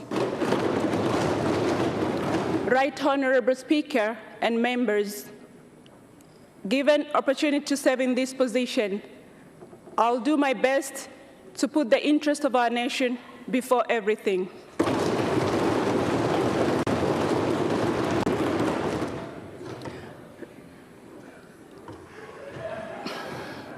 Right Honorable Speaker and members, I'd like to talk to you about a number of areas that I'd like to put my interest in.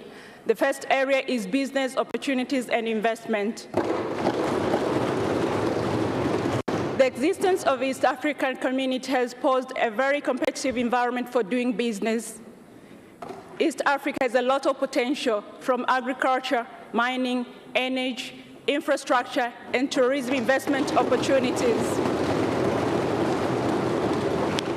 The focus here is on the areas where other partner states have direct stake. From a business perspective, all businesses are linked to tourism industry, foreign direct investment, and shared trading and services. Right Honorable Speaker and members, I am very inspired and moved by Her Excellency Samia Suluhu Hassan,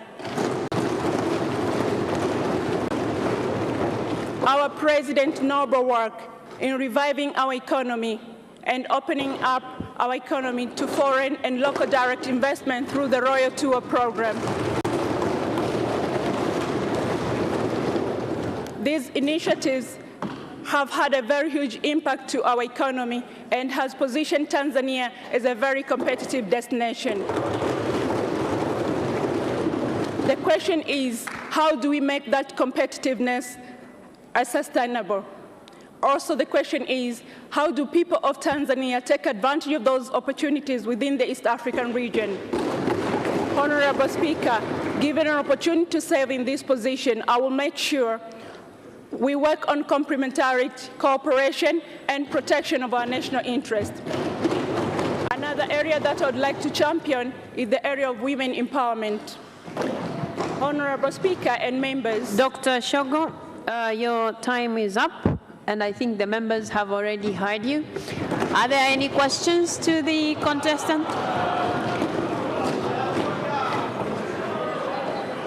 Okay, there's a hand from Honorable Kingu.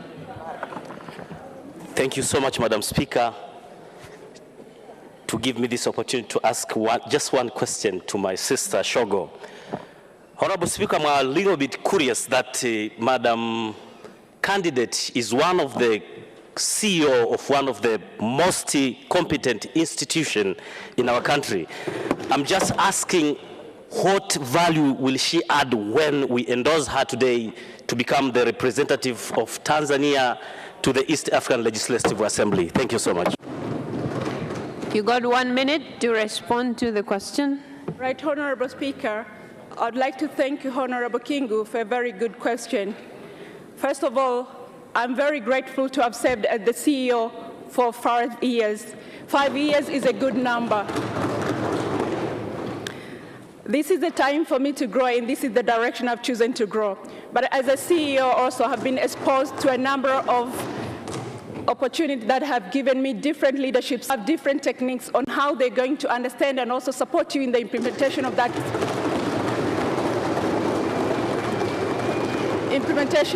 vision. In doing so, you need to have the lobbying skills, the negotiation skills, and networking skills. That's not only the case. As the CEO, you always have to make decisions which are tough. In order to make this decision, you need to be a critical thinker and to make a detailed analysis before you make any decision. Thank you so much. As CEO, I've had an opportunity to be in different platforms with different executives and diplomats that has given me a sense of deep self-awareness to know what to say, when to say, and how to say it. Dr. Shogo, that's enough. Thank you so much. Members, I don't see any other hands, so there are no more questions. So thank you so much for the explanation you have given, and I'm sure the members of Parliament have understood. And please vote for me.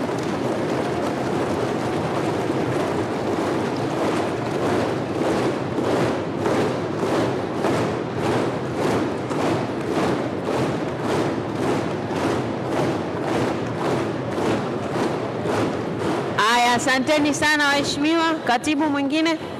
Ndugu Sonia Juma Magogo.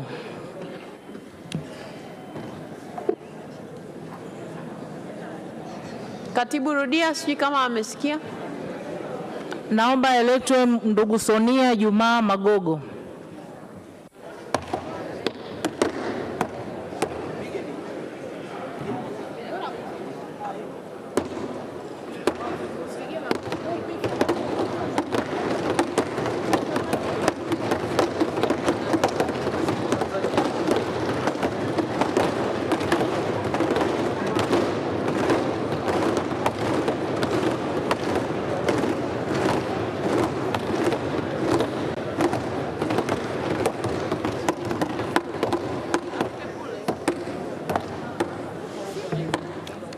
Sonia Juma Magogo, you're welcome to the Parliament of Tanzania, who the voters in this case that you're a candidate for the IALA membership. So you will be given 3 minutes to ask for votes from the members, and also the members will have an opportunity to ask you questions should they have any. Please. Thank you, Honorable Speaker. Honorable Deputy Speaker, Honorable Prime Minister, Honorable Members of Parliament, good morning. In front of you is Sonia Juma Magogo, contesting for the post in East Africa Legislative Assembly.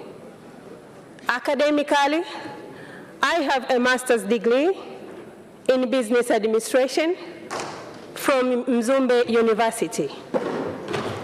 I also have postgraduate diploma in management of foreign relations from Center of Foreign Relations, Kurasini.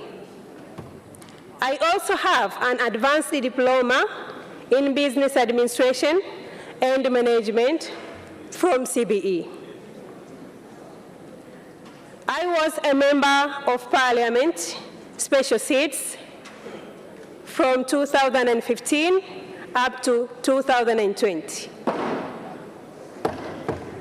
And currently, I am a principal compliance officer from NSSF.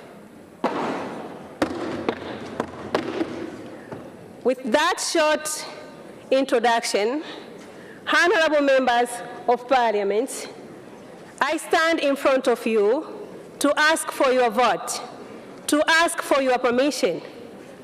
I am capable and I'm ready to represent my country in that regional integration. I am a trained diplomat. I will bring back positive results to our country. Thank you very much.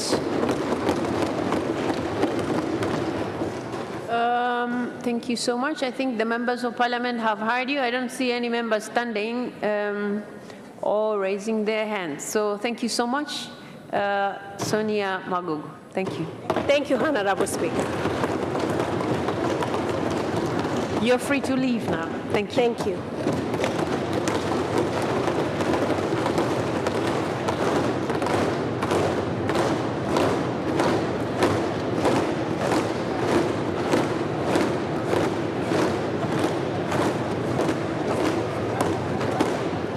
Katibu anayefuata. Ndugu Queen Juliet Lugembe.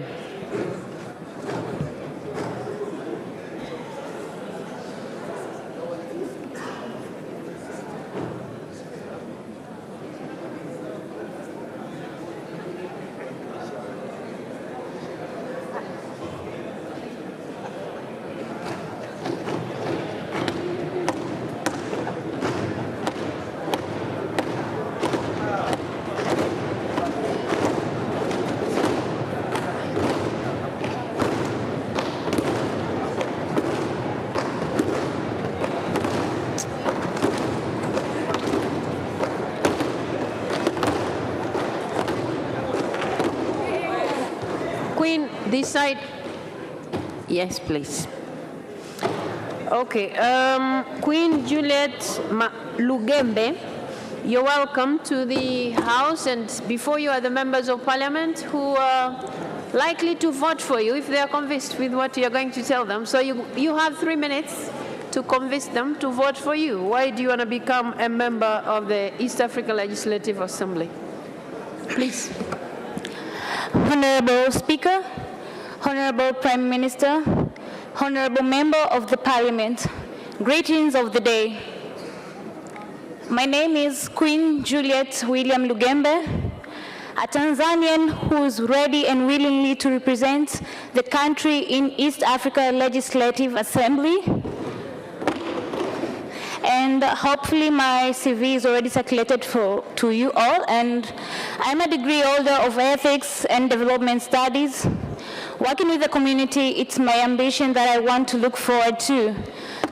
Coming to this task is to work together with all the Tanzanian communicate and having one team that can represent the country in East Africa Legislative Assembly. As a Tanzanian with thirsty of progress and development, I would like to represent my country to the East Africa Legislative Assembly as a true member of Tanzania with a spirit to work with the nation and my country, to go together with all what is said for our country and start together as one for the progress of our country. But also my vision is to work in both aspects, economically, politically, socially, and even in cultural integration, so that we can widen and go deep into the same issues, along with to improve the life of our citizen in different aspects, having the peace, securing the freedom of our country, and also work in terms of agriculture and trading in our country to improve in all aspects, and if possible to have a tax exemption of all the cities, the members of the East African Community countries that are in the East African Legislative Assembly, to work together and have the same team for the growth of all together, and having that wide and probably to go further for our nation and fight together for all the benefits of our country without caring where we are from or which part that we are coming from, but we are all having to stand as one for the betterness of our country, our future, and the next generation that we are fighting for, to go together and having one team and one force for the development of our country. Thank you. Thank you so much.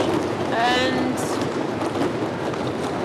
I believe the members have had you. I don't see any member raising to ask you questions, so I think they are all comfortable and they have heard you. So thank you so much. Thank all the members who are in here together, and you should use me well for the development of our country so that we can reach further and further in this unity that we are going to participate all together. Thank you. Thank you so much. You may now go. Thank you.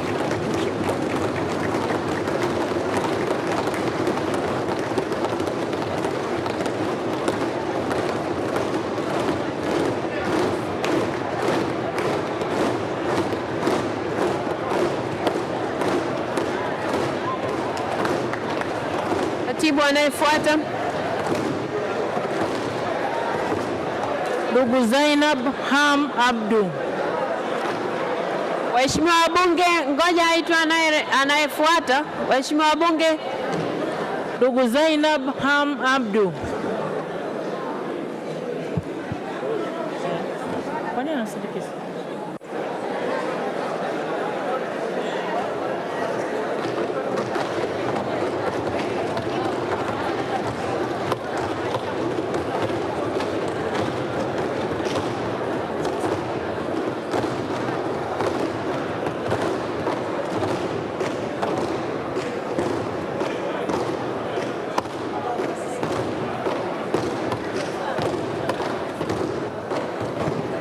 Okay, so Zainab Ham Abdul, You're welcome to the Parliament of Tanzania, and these are the members of Parliament who will be voting for you, should they be convinced with what you're going to say. So you're given 3 minutes to express yourself before them. Please. Thank you. Honorable Speaker, Honorable Prime Minister, Honorable members of the Parliament, ladies and gentlemen, good morning. In front of you, I'm Zainab Ham Abdul, contesting for the position to become a member of East Africa Legislative Assembly representing our country. Therefore, it is my mission to stand on my feet to serve our country and the East Africa community by representing the EAC views at large, including the following, to mention but a few. Firstly, strengthening common markets and political stability among the East African countries. Secondly, stabilization of single customs administration system, for example, harbors, ports, industries. All of these should be put together so that to remove the separation or segregation between one country and another. Although I have 28 years old, a person with disability, yet I believe that I am the right person to fit to this position. Dear honorable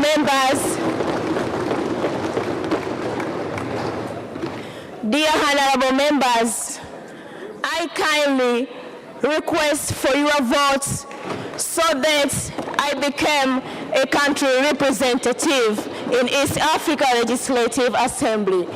Thank you so much. May God be with us always.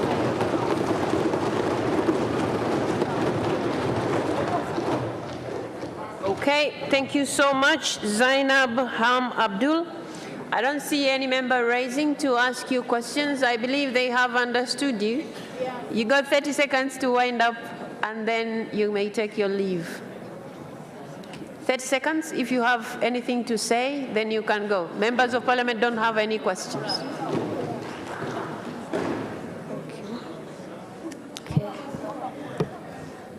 I again requesting, humbling for your votes, honorable member. You may now go. You may take your leave. Thank you. Thank you.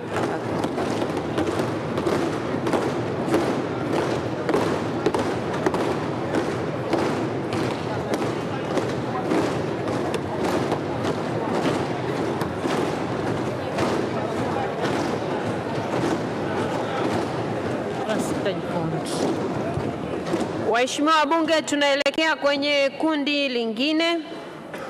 Wagombea 6 wa wanawake wameshamaliza, na kati ya hao 6 utachagua 3. Utapiga kura 3. Tunaelekea sasa kundi B, kundi la wagombea wa Zanzibar. Katibu Dr. Abdullah Hasnu Makame.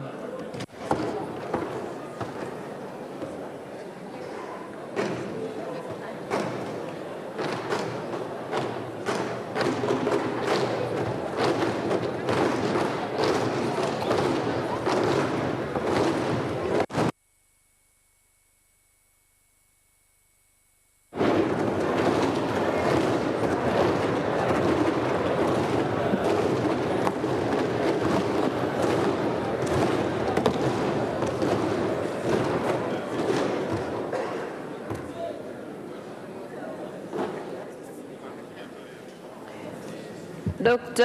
Makame, you're welcome to the Parliament of Tanzania. And before you are the voters. In the event they are convinced with what you're going to say, which you have only 3 minutes to express yourself, but yeah, ask for the votes from them since you have indicated interest in going to represent Tanzania to the East Africa Legislative Assembly. Please. Thank you very much, Right Honorable Speaker, for giving me the opportunity to address this August House and request for my votes. Right Honorable Speaker, I'd like to request your indulgence just for a few seconds to greet the August House in Kiswahili. And the greeting is to greet the honorable members of this August House. Shikamoni, waheshimiwa wabunge. Shikamoni. Mheshimiwa Waziri Mkuu, shikamoo. Thank you very much, Right Honorable Speaker. Having said that, Madam Speaker, I am a member of the East African Legislative Assembly who was very fortunate to be elected by this August House in 2017. So coming here for the second time is an opportunity to me, a privilege which many people did not receive, Madam Speaker. So I'm very thankful to your House. I'm thankful to my party, Chama cha Mapinduzi, for endorsing me with majority votes. Madam Speaker, during my tenure as a member of the East African Legislative Assembly, I served as the chairperson of the Tanzanian chapter for the first 2.5 years, and subsequently I served as which I'm continuing to serve as the chairperson of the Committee on Agriculture, Tourism, and Environment and Natural Resources. These tasks are additional assignments that were given to me by my colleagues because they thought I could deliver some more work, additional work, on behalf of them. So I did that work, and I'm quite sure, Madam Speaker, you never received any complaints. But also, during the tenure in the East African Legislative Assembly, we did some work. We did pass some bills, we did pass some, make some resolutions, but more also we have some social activities, maybe in terms of games. And you know that, Madam Speaker, we participate in games. Thank you so much. They have heard you. They have heard you. And I'm not seeing any member raising up to ask questions, so I believe they have understood you. 30 seconds. Where? I don't see any hand. Okay, Honorable Abdallah Mwinyi. Thank you very much, Honorable Speaker. As Dr. Makame is a second termer, I didn't want to leave him, let him leave before he can answer a few questions. Dr. Makame, could you please explain to this August Assembly, what would you say are the fundamental challenges that you have faced during your first term of office, and what needs to be done to ensure that those challenges are alleviated? I thank you. Thank you very much, Honorable. Wait a second. You have to be called before you start speaking. Dr. Makame, please respond to the question. Thank you very much, Madam Speaker. This is a question asked to me by a member emeritus of the East African Legislative Assembly. He served for 10 years there. And it's a very good question, I would say, because in life, you don't live without challenges. So we have some challenges, and specifically, we had some challenges with regards to the integration of EAC, and we are looking at creating an environment that would enable the participation and the functioning of the private sector. That is a general issue, because we are seeing the challenges in business, much as the business people are doing business, but there are issues of non-tariff barriers. That's a general issue in the EAC. But in terms of us, also, Madam Speaker, with our the chapter, we need to have closer links with the National Assembly. I'm not saying that we don't have, but we'd like to improve the links with the National Assembly so that we have greater cooperation and report more frequently. That's, I think, the short response. Thank you so much. And the members, I think they have understood you. 30 seconds to wind up. Thank you much, Madam Speaker. Now, having said what I have said, the only thing which is remaining is to request your August House through you, Madam Speaker, but the members as well, and your own vote, Madam Speaker, the vote of the Right Honorable Prime Minister, and my former Minister of Foreign, Honorable Dr. Ndubaru, and all members, because he groomed us while we were in the EAC. Thank you, Madam Speaker. Thank you. Thank you so much. You may now take your leave. Thank you so much.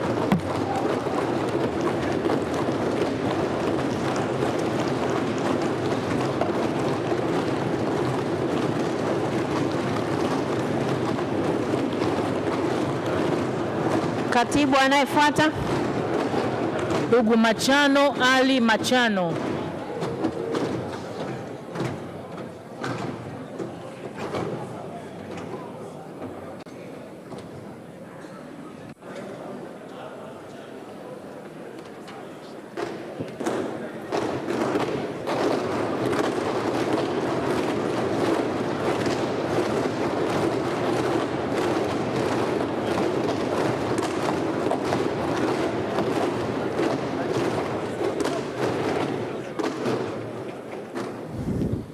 Machano Ali Machano, before you are the voters, and in the event they are convinced with what you're going to say, they'll vote for you. So you're given 3 minutes to prove yourself to the members why they should vote for you. Please. Thank you very much, Honorable Speaker of the Parliament of the United Republic of Tanzania, Your Excellency Dr. Tulia Ackson, Honorable Deputy Speaker of the glorious Parliament of the United Republic of Tanzania, Your Excellency Musa Azan Zungu, Honorable Prime Minister of the United Republic of Tanzania, Your Excellency Majaliwa Kassim Majaliwa, Honorable members of the Parliament, ladies and gentlemen, Assalamu alaikum.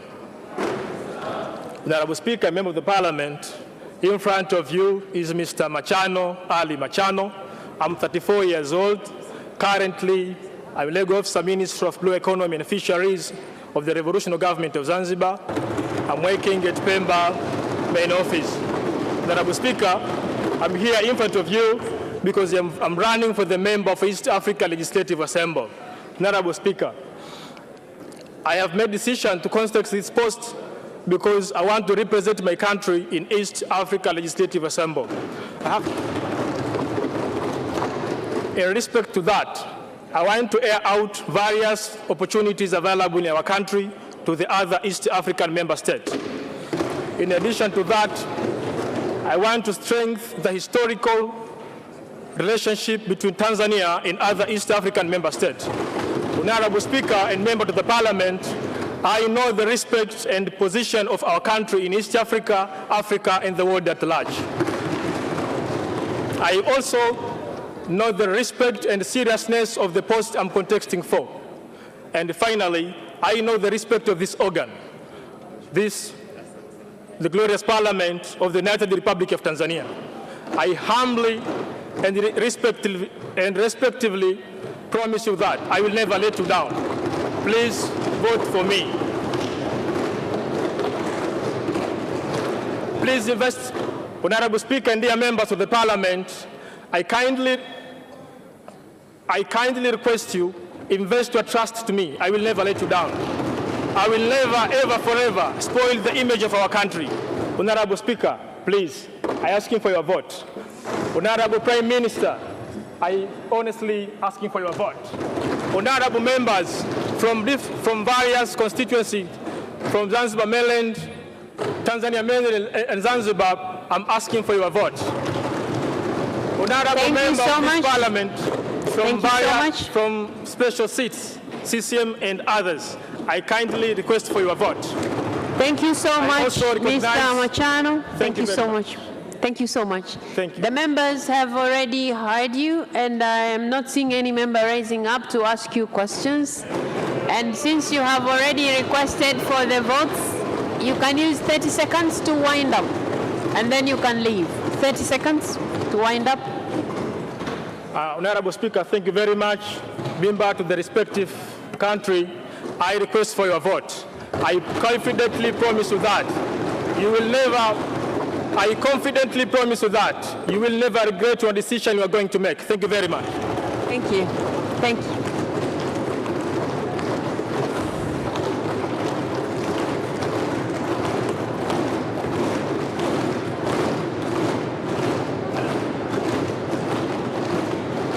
Katibu anayefuata, ndugu Anderson Ndambo.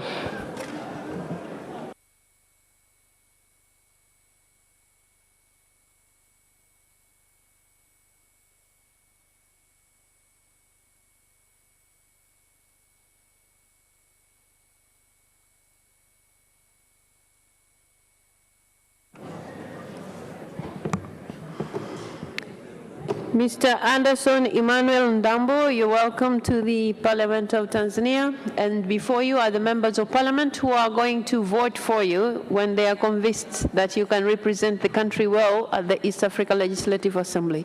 You have got 3 minutes to prove yourself to the members. Please. Thank you, Honorable Madam Speaker. Thank you, Honorable Prime Minister. And thank you, honorable members of this Parliament. Ladies and gentlemen, good morning. First of all, I would love to express my deep, sincere gratitude for me being part of this election process. As for me, this reflects the ideas of youth empowerment, deepening and widening democracy values in this country.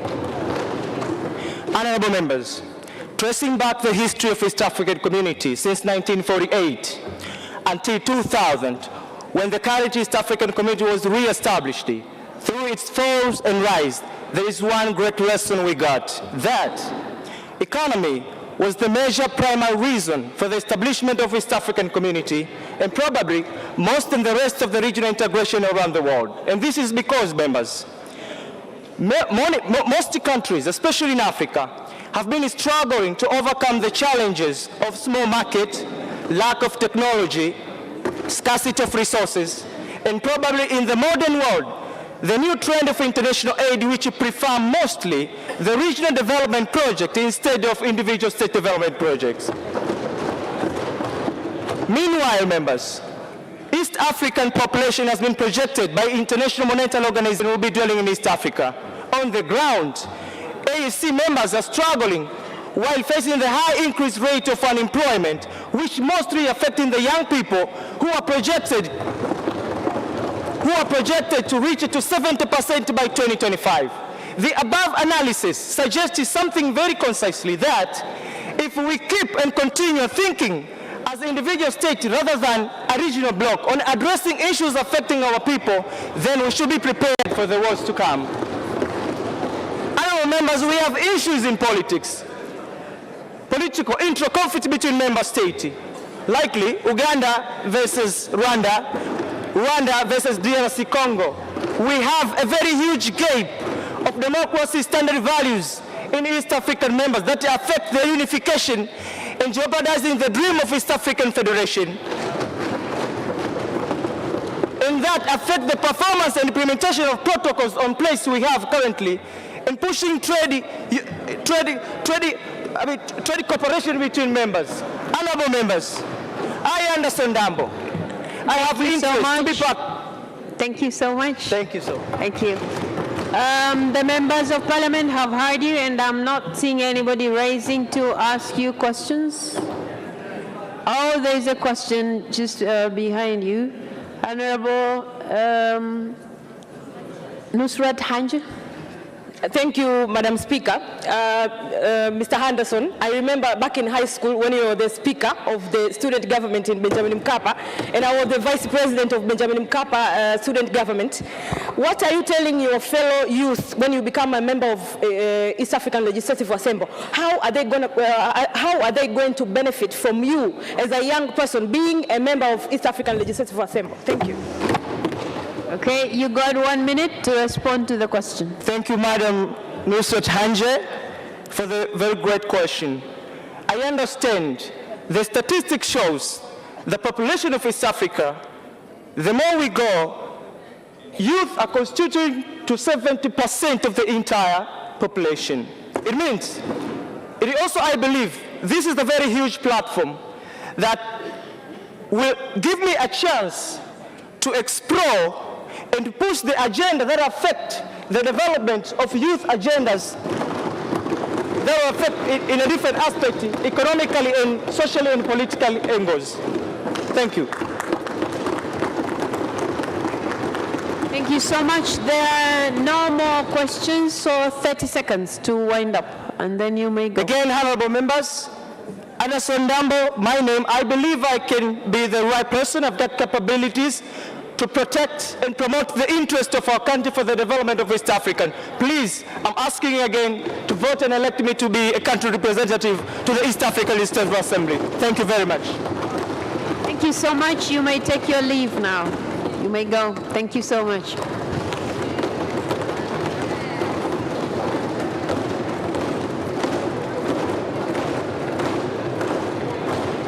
Katibu anayefuata. Ndugu Husna Mohamed Abdalla. Husna Mohamed Abdalla.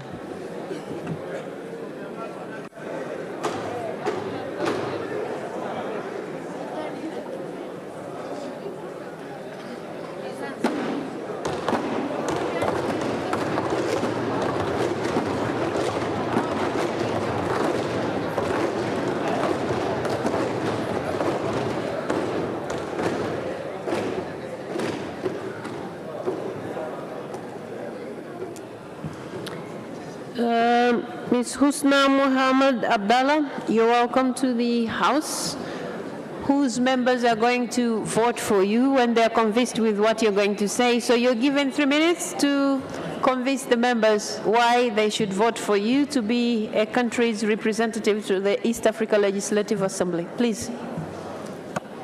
Thank you so much, Honorable Speaker, Honorable Prime Minister, Honorable dear members of Parliament. As I introduced by Madam Speaker, my name is Husna Mohamed Abdalla. I'm 39 years old. I am degree holder of procurement and supply management. I'm standing here as a candidate of East Africa Legislative Assembly, as we know that East Africa Legislative Assembly is the one among the organ of East Africa community which faced by some challenges, and so we have to select the smart person who have the ability to solve that challenges, and I ensure you that I am a smart. Honorable Speaker,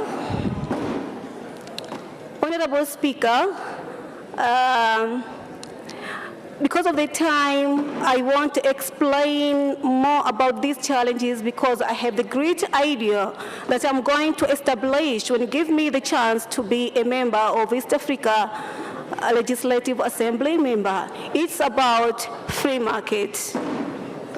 Honorable Speaker, this time, I think time is enough for Africans to send our money abroad unless they are manufacturers. We have to establish our trade center in our zone right now. We have the good location. Unlike West Africa, East Africa can receive directly from manufacturers. So we have good location, we have the port, we have the opportunity to control the business within all Central Africa countries and East Africa countries and almost of the countries among a whole Africa continent. Thank you so much, Husna. Thank you. The members of Parliament have heard you, and I'm not seeing anybody raising to ask you questions. So you got 30 seconds to wind up, and then you can leave. You're given 30 seconds to wind up, and then you can go. Thank you so much. I'm asking you kindly your vote for Husna Mohamed Abdalla. Thank you. Okay, thank you so much. You may now go. Thank you.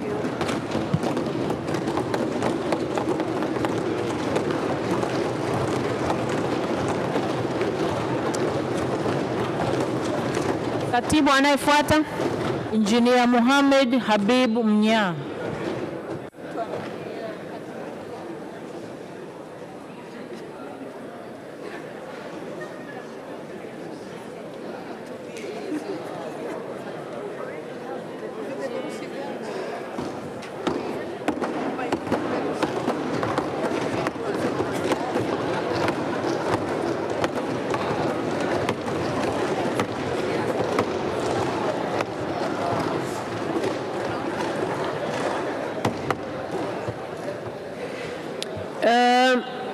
Mohamed Habib Mnya, you're welcome to the Parliament of the United Republic of Tanzania. And before you are the voters, so if they're convinced, they'll vote for you. So you're given 3 minutes to convince them why they should vote for you. Please. Right Honorable Madam Speaker,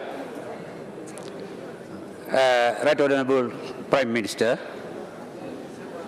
honorable members of this august House, ladies and gentlemen, good morning.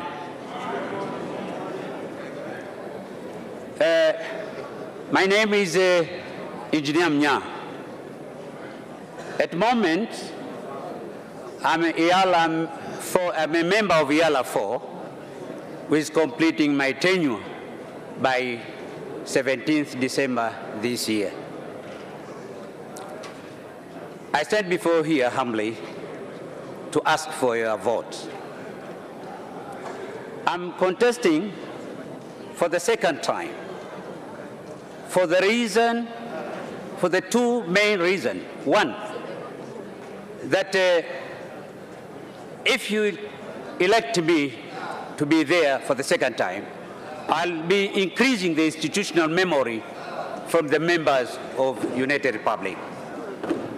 But secondly, in this integration, the two remaining pillars are very tough ones, which are the monetary union and the political federation. From my experience, we really need political tolerance and experience for these two remaining pillars. I therefore requesting your vote in order that I can be the one of the members from United Republic. Honorable Madam Speaker, the system which has been introduced this time of being allocated with the group of ruling party somehow is a new one. I would like to declare openly that if the voting arrangement is interfering with my colleague of Zanzibar vote of CCM, don't vote for me. But if the voting arrangement is enabling us or enabling you that the one slot given to the opposition, then please vote for me. Honorable Madam Speaker, I wish to join IALA 5 in order that I'll be among the one who will be helping the United Republic, because really, in order to save the treaty. Thank you so much. The members of Parliament have heard you. Thank you so much. And I'm not seeing any member of Parliament raising up to ask questions. Okay, there's one. There are actually two questions. So we will start with Professor Sospita Mhongo. Good morning, candidate Mnya. You are one of the senior members of Parliament in the community. The world is creeping into recession. How would you use the African community as one of the economic vehicles to take Tanzania out of this untold economic recession? Thank you. Thank you very much, Honorable. Wait a second. You wait until you're called. That's when you start responding. Thank so, Mnya, please respond to the question. Thank you. If I understood very well your question, that in IALA, there is this EPA, we have this tripartite whereby all economic issues are under special discussion in cooperation with all members of partner states. So what we will agree, that will be for the benefit of Tanzania.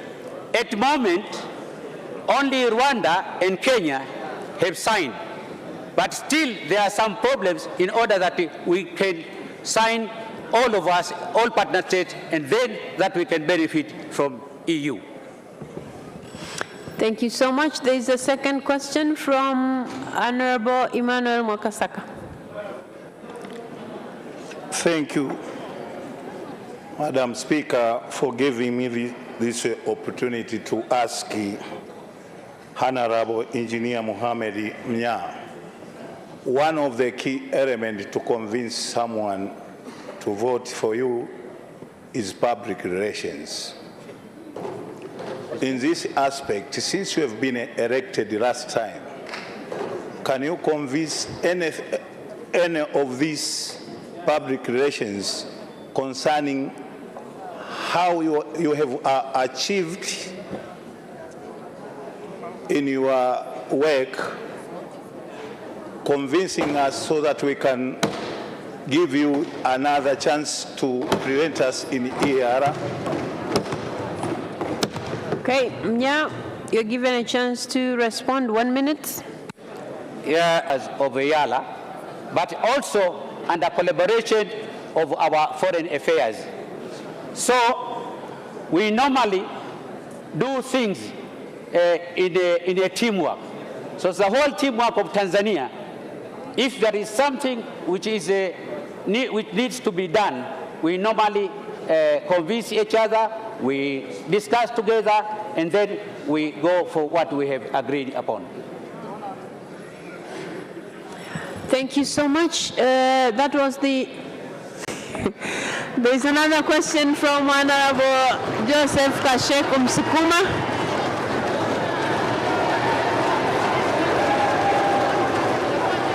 Thank you. Thank you, Madam Speaker, for giving me this chance.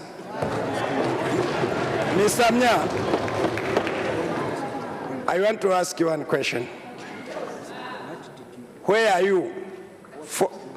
What did you do? What did you do for the last 5 years?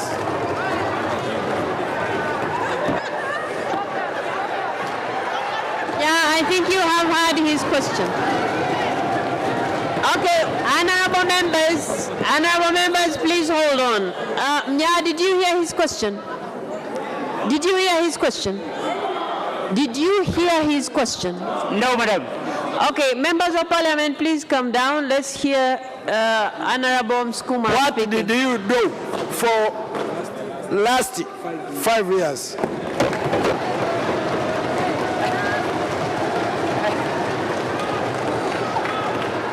Okay, so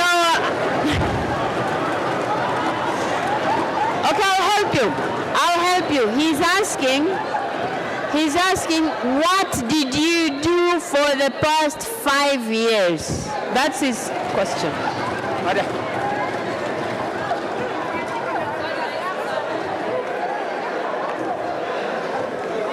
Okay, you're still showing signs that you haven't heard. Did you hear me? Can you help? Okay, members of parliament, let's give him a chance to respond. Members of parliament, let's give him a chance to respond. Okay, let me repeat his question. Please listen to me. He's asking, what did you do for the past 5 years? That is his question. Thank you very much. Well, for the past 5 years, the main work of the Legislative Assembly, their works in committees, their work in the Assembly. We have passed a lot of bills. We have done a lot of oversight.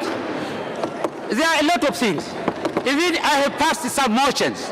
So there are a lot which I have done for the last 5 years. And all other things, it depends on the group of other colleagues. There was one very crucial bill from one member of the Kenya, private bill, whereby we managed to stop, because it was very bad bill from our country. Economically, it would destroy our customs. So one of the things which we denied together, those are the things which we did. Okay, thank you so much. There are no more questions. Now you're given 30 seconds to wind up. Then you may leave. Thank you, Madam Speaker. I'm standing before here humbly to ask for a vote. But I'm repeating again, if those votes are interfering with my colleague vote of CCM Zanzibar, don't vote for me. But if those votes are enabling you to vote for the one slot of opposition, please vote for me. I thank you very much. Thank you so much. You may take your leave now. Katibu, Waheshimiwa Bunge, tunaelekea kundi la tatu. Kundi la wagombea wa vyama vya walio wachache bungeni. Na hapa tunao watatu. Katibu. Ndugu Ado Shaibu Ado.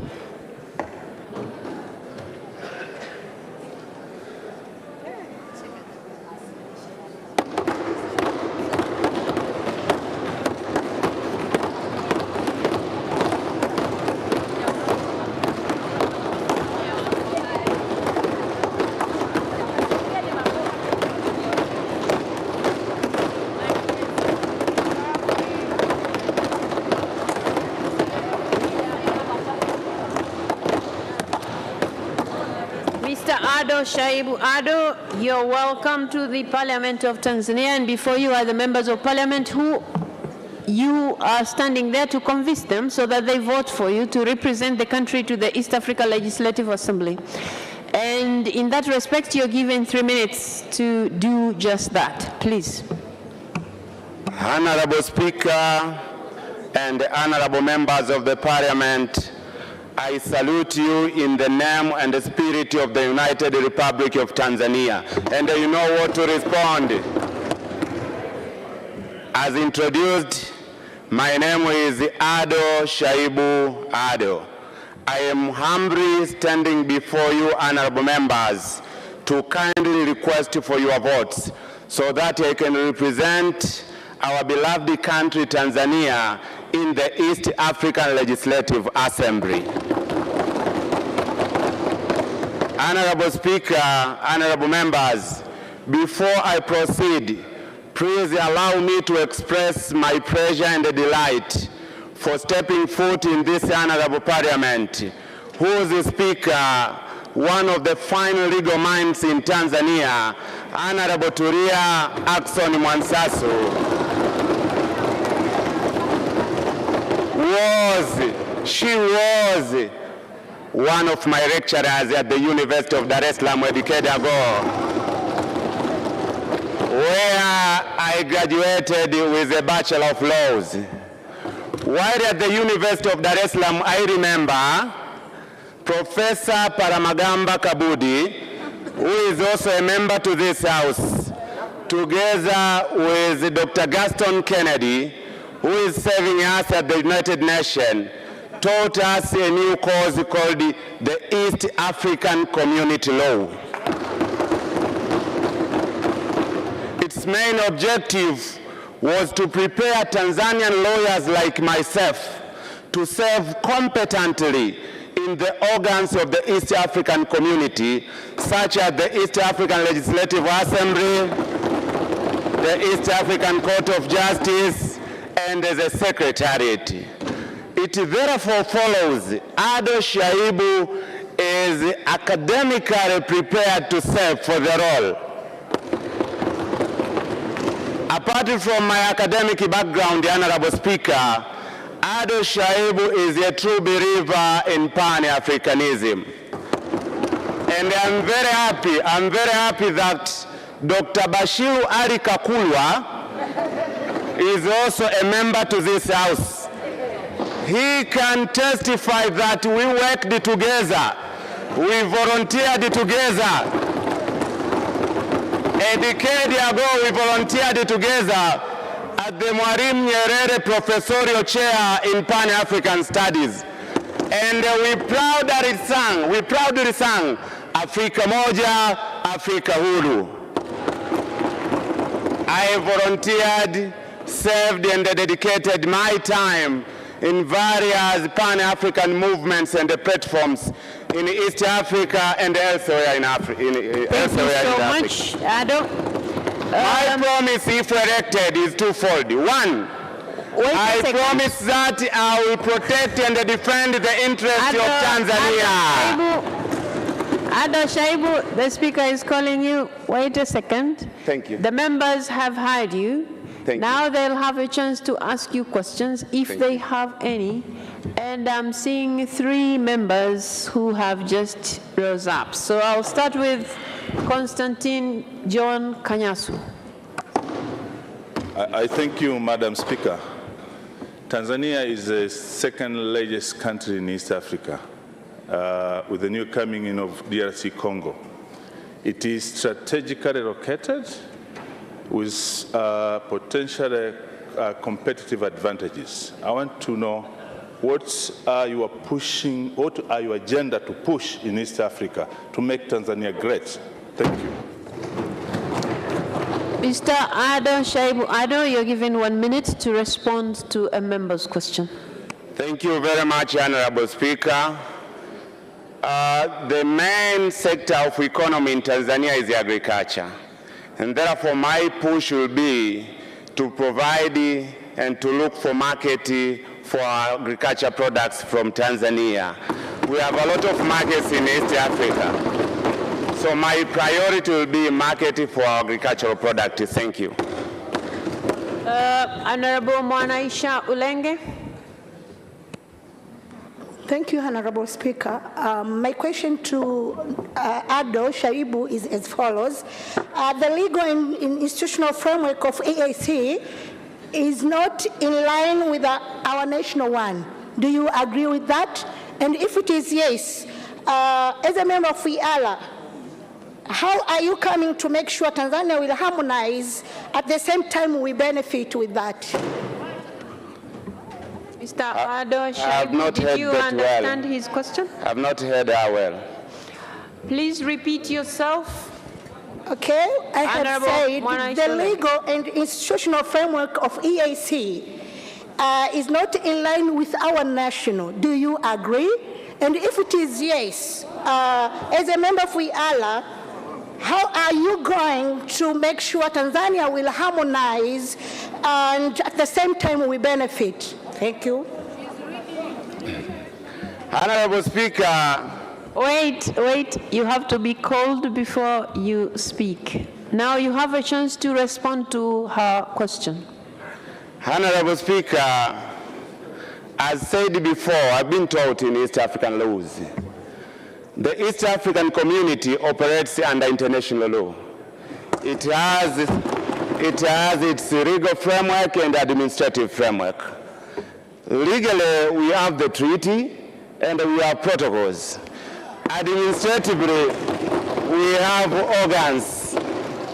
We have organs in the East African community. So the way I see it, there is a correlation between the legal and administrative framework of the community and the linkedness with the framework of the nation. For instance, one example. There is a direct link between the East African Legislative Assembly and this House. There is a link. Thank you. Thank you so much. Honorable Jessica Kishoa. Thank you, Honorable Speaker. Mr. Candidate, the EU has criticized the construction of Uganda-Tanzania pipeline project. And we know that in East Africa, this is a big project. What is your position on this? I am sorry, members. I'm going to rule that out as a question for the candidate. So I will let another member speak because that will be the third question. So, Honorable Juma, I think. I thank you very much, the Right Honorable Speaker, for giving me this opportunity.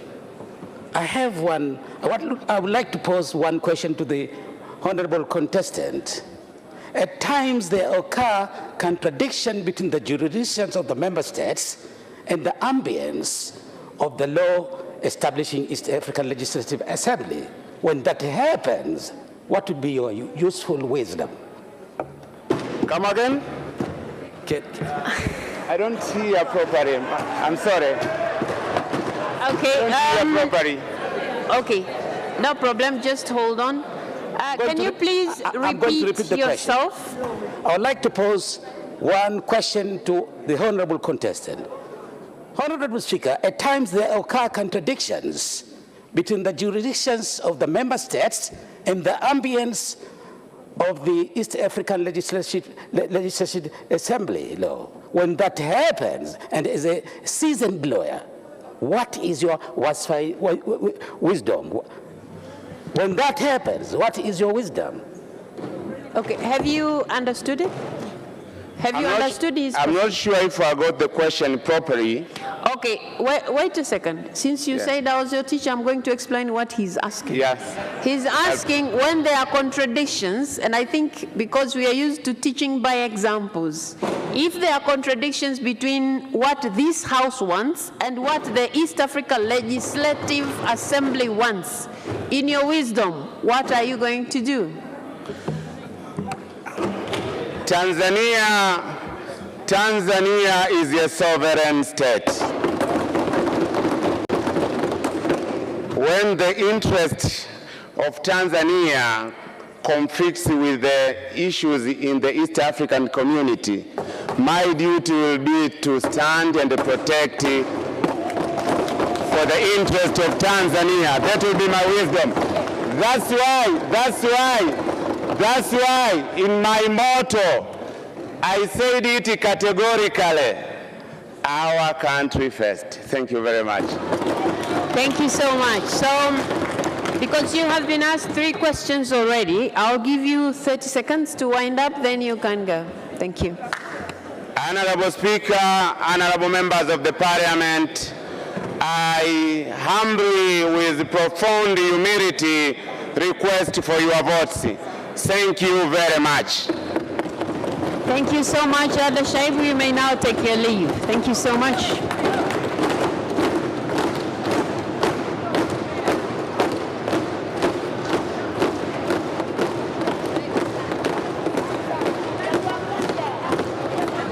Katibu anayefuata. Jafar Saidi Mneke. Anayefuata ni ndugu Jafar Saidi Mneke.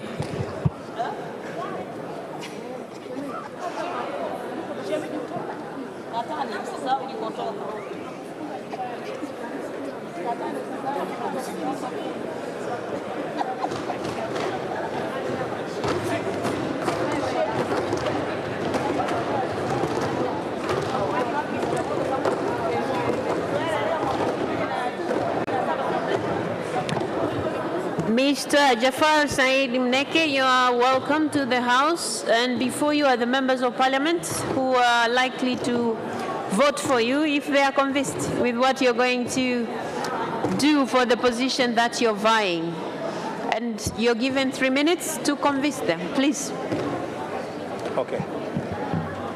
Honorable members, let's listen to the candidate, please. Honorable Speaker, Dr. Tulia Ackson,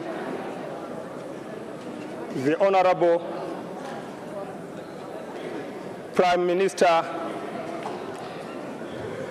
Kassim Majaliwa, the Honorable Members of Parliament,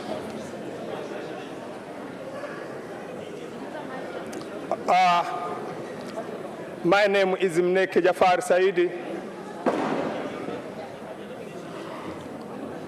a member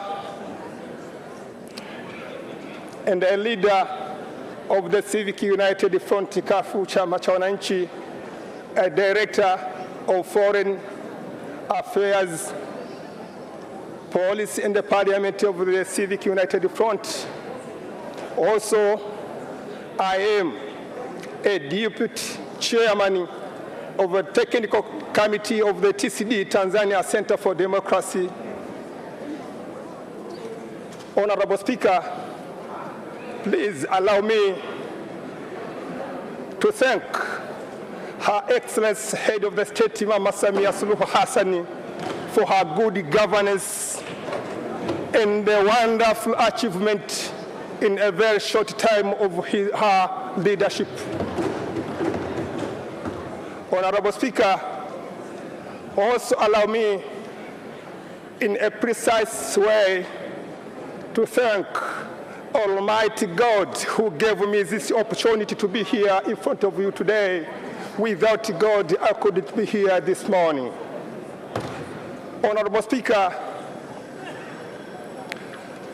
I'm a candidate of Oyala. I humbly request you to vote for me. If you will vote for me to be a member of Oyala, I'm going to capitalize on 3 issues. The first issue which I'm... Thank you so much. The bell has rung already. I'm going to let members who have questions, and I don't see any raising, so it means they have all understood you. And now you're given 30 seconds to wind up, then you can go. Thank you so much. Okay. Okay. Honorable members of Parliament, the first issue I'm going to deal with the national agenda. I'm going to stand for national agenda. The second one, I'm going to stand for cooperation, economic cooperation in the political among the partner states. And the third issue, I'm going to stand for gender mainstreaming. I need to see women participating in economic and political issues. We have an example here. Madam Tulia Aksoni, Speaker of this Parliament, is leading well the Parliament. We have example of Samia Suluhu Hassan leading our country well. So women can, you can afford and really in a very good manner. Thank you so much, Mr. Jafar Said Mneke. Thank you so much. You may now take your leave. Okay, thanks. Thank you.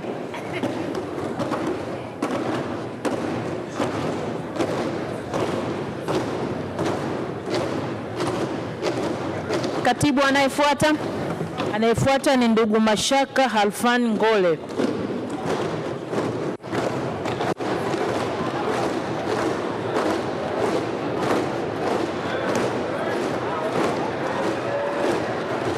Mheshimiwa Mkumbo, unamchanganya mgombea.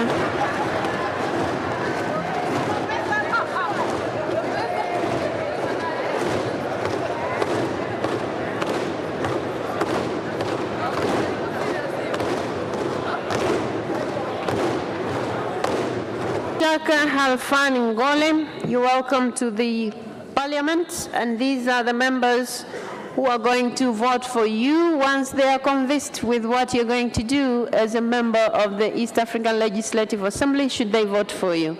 So you're given 3 minutes to convince the House why they should vote for you. Please. Thank you, Honorable Speaker.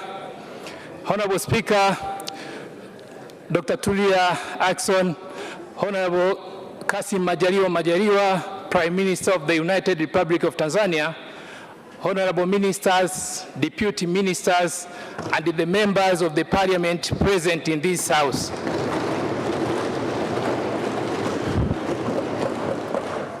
Honorable members of the Parliament, my name is Mashaka Ngole, a holder of a master's degree in business administration from Mzumbe University, a holder of a first degree of law from Zanzibar University, and the holder of a postgraduate diploma in legal practice from the Law School of Tanzania. Honorable members of the Parliament, I am also an advocate of the High Court and the courts below there too, and I've been practicing law for almost 10 years now. And therefore, I am conversant with the lawmaking process, which is a primary obligation of the East African Legislative Assembly. Honorable members of the Parliament, I am standing here before this House contesting for the post of a member of East Africa Legislative Assembly, as I believe to be a competent and a qualified person for that post. Honorable members of the Parliament, I pledge with my commitment that once I am elected a member of the Parliament, I will stand and defend the interests of our country on any matters presented to the East African Legislative Assembly. Honorable members of the Parliament, I also pledge to fully participate in the legislation of the laws of the East African Legislative Assembly, which are beneficial to our nation and without compromising to the national interests, to our national interests. Honorable members of the Parliament, lastly but not least, I commend all the efforts and the leadership of our President, Her Excellency Samia Suluhu Hassan, towards the achievement of the first milestone of the East Africa Legislative Assembly, which is the Custom Union. Thank you so much. Thank you so much. The members of Parliament have heard you, and I can see a number of them raising up, but there are more than 3. So we will have Honorable Zainab Katimba, we will have Honorable Olele Kaita, and Honorable Musa Sima. Those will be 3. So Honorable Zainab Katimba. Thank you, Honorable Speaker. I just have one very simple question. Advocate Mashaka, can you tell this August House, can you give us an overview of what the East African Legislative Assembly is, when it was inaugurated, and who was the first speaker of the East African Legislative Assembly? Well, I will let you respond to the first question and overrule the 2 questions. The question asking about the first speaker and when it was inaugurated. So respond to the first one. Thank you, Honorable Speaker. Thank you, member, for the question. Honorable Speaker, the East Africa Legislative Assembly is an arm of the East African community. Its purpose is to legislate laws. It was inaugurated in the November 2001.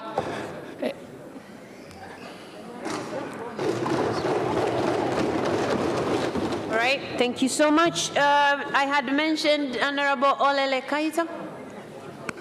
I thank you, Madam Speaker, for the opportunity. My learned friend Mashaka, I'm going to ask you a very legal question. What are the statutory functions of the East Africa Legislative Assembly? I thank you. Mr. Mashaka, Ngole. Thank you, Honorable Speaker. The functions of the East Africa Legislative Assembly are in Article 49 of the treaty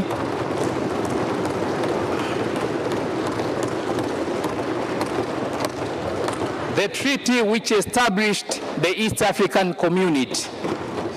Honorable members of the Parliament, the primary objectives or functions of the East Africa Legislative Assembly, first is to legislate the laws applicable within the East African Community.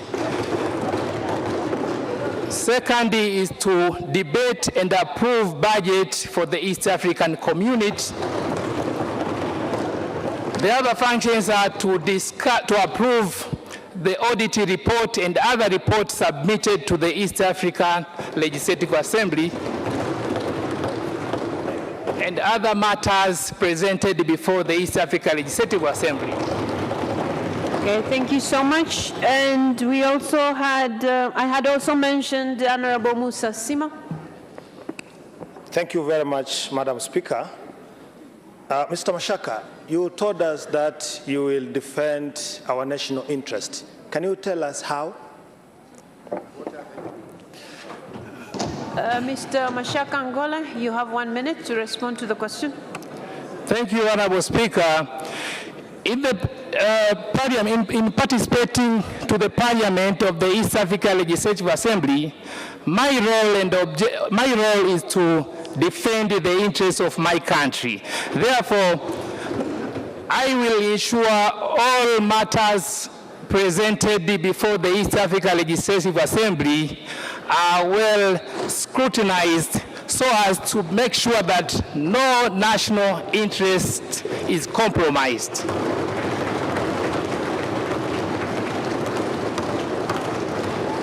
Honorable members, you have already asked 3 questions, so I'm going to give you 30 seconds to wind up and then you can leave. Honorable Speaker, honorable members of the Parliament, I urge you to vote for me. Thank you. Thank you so much. You may now take your leave. Thank you.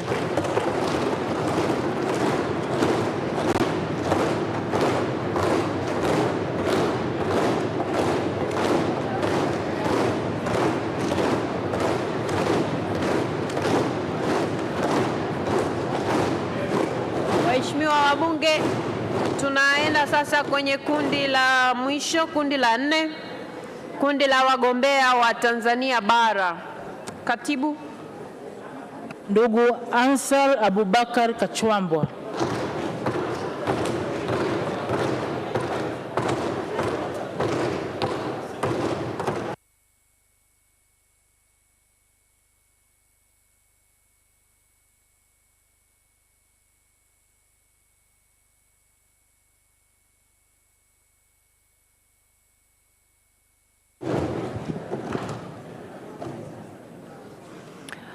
Mr. Ansar Abubakar Kachwambwa, you're welcome to the Parliament of the United Republic of Tanzania. And before you are the voters who are likely to vote for you, should they be convinced that, you fit to be a member of the East Africa Legislative Assembly. You're given 3 minutes to convince the House, please. Thank you very much. Honorable Speaker of the National Assembly, Honorable the Prime Minister, Honorable Ministers, and honorable members of the Parliament. My name is Kachwambwa Ansar Abubakar. Please take note that I'm a zealot, a patriot, and compromising member of Chama cha Mapinduzi. Why am I contesting for this position? First of all, it is my right. Being a Tanzanian, mature, with enough exposure, educated, it's my right to contest for that position.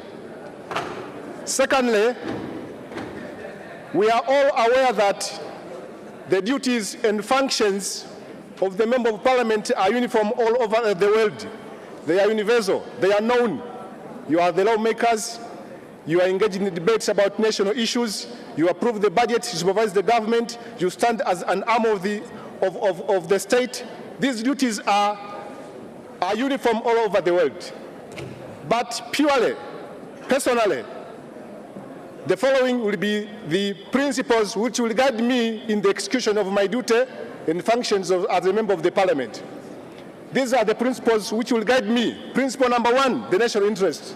Principle number 2, security of our region. Principle number 3, business. I would like to explain briefly on principle number 1, on the national interest. The national interest is a dynamic term. It depends on the circumstance. At one time, it could be a surge of refugees, it could be terrorism or anything. But once the event is defined as the national interest, then my duty starts there.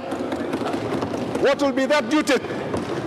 That duty will be with the spirit of the nation, with the patriotism, to make sure that the national interest is protected, safeguarded, entrenched, deep-rooted, and uncompromised.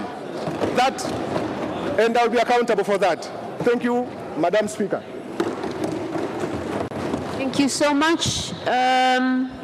Okay, I'm only seeing one member who would like to ask you a question. Honorable Hadija Taya. Thank you so much, Honorable Speaker. I would like to ask the question to Mr. Kachwambwa. What is your witness that can be a benefit to our country? I beg your pardon? I'm asking you, what is your witness that can be a benefit to our country? What is your witness that can be a benefit to your country? Is that witness or weakness? I think if I heard her correctly, she's asking about your weakness. Witness. So, yeah, that's it. Well, okay, you turn this side. She's asking if you have any weakness. That's her question. So you can tell the House if you have any weakness. Enough, I don't have any weakness. Okay, members, that was the only question that a member had risen up to ask. Okay, so you're given 30 seconds to wind up and then you can leave. Naomba kura zenu za ndio. Asanteni sana. You can repeat the same thing in English. Please, I beg for your vote. May God bless you. Thank you so much. You may now leave. Thank you. Thank you so much. And katibu anayefuata. Anayefuata ni ndugu James Kinyasi Milia. Ndugu James Kinyasi Milia.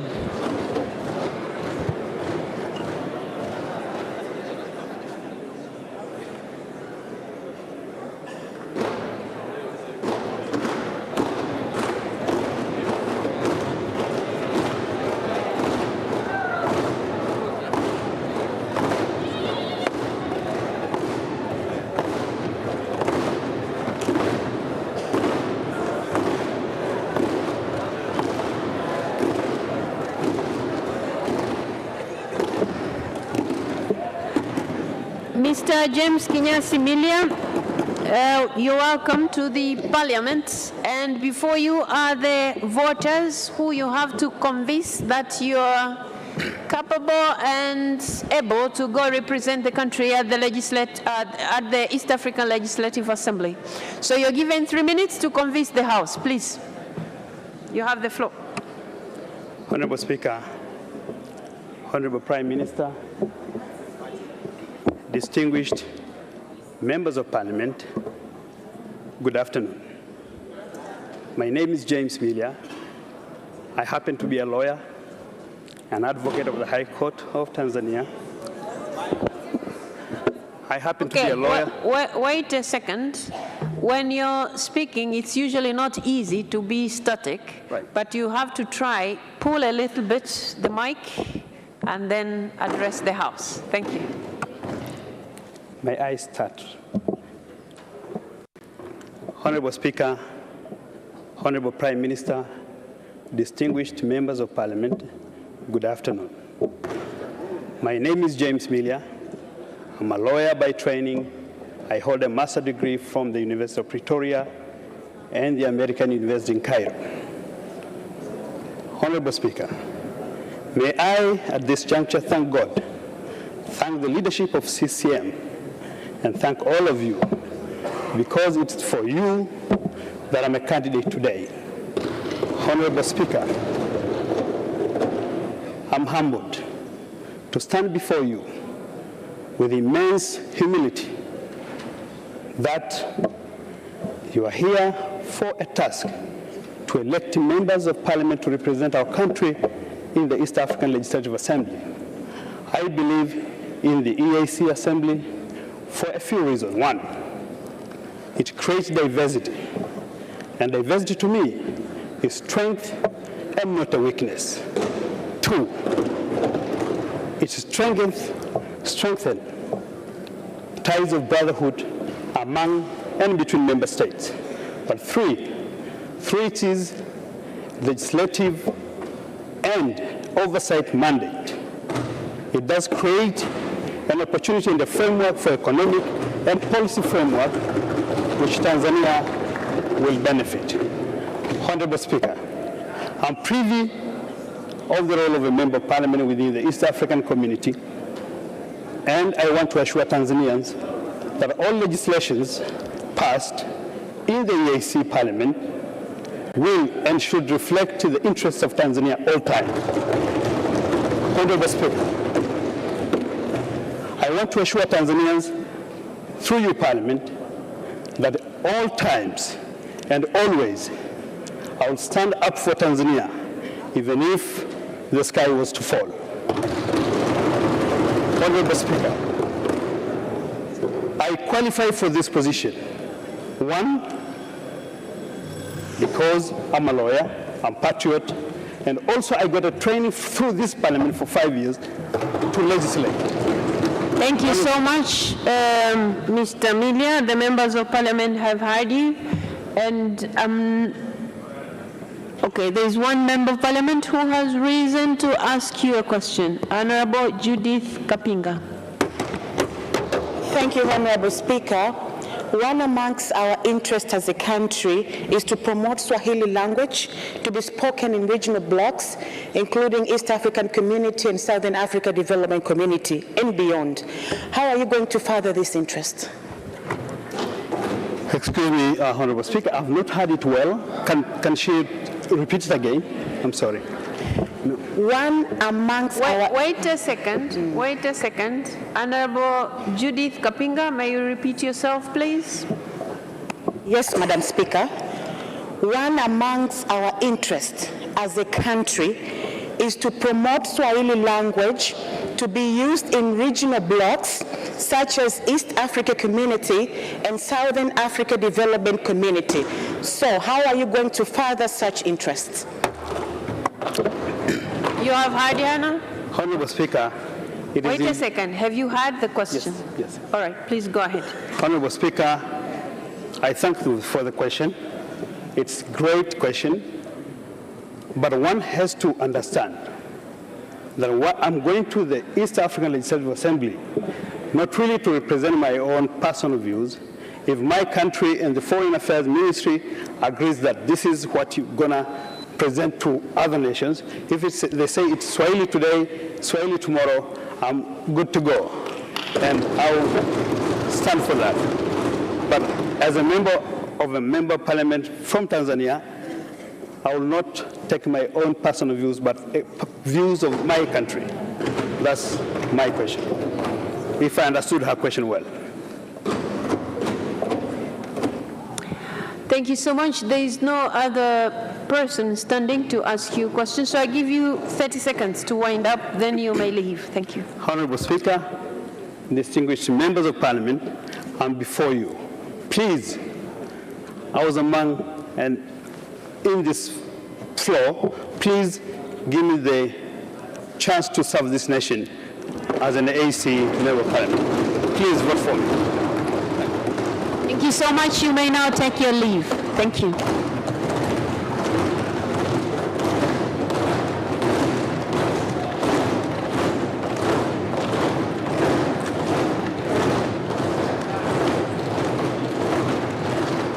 Katibu anayefuata. Anayefuata ni Dr. Ngwaru Jumanne Magembe.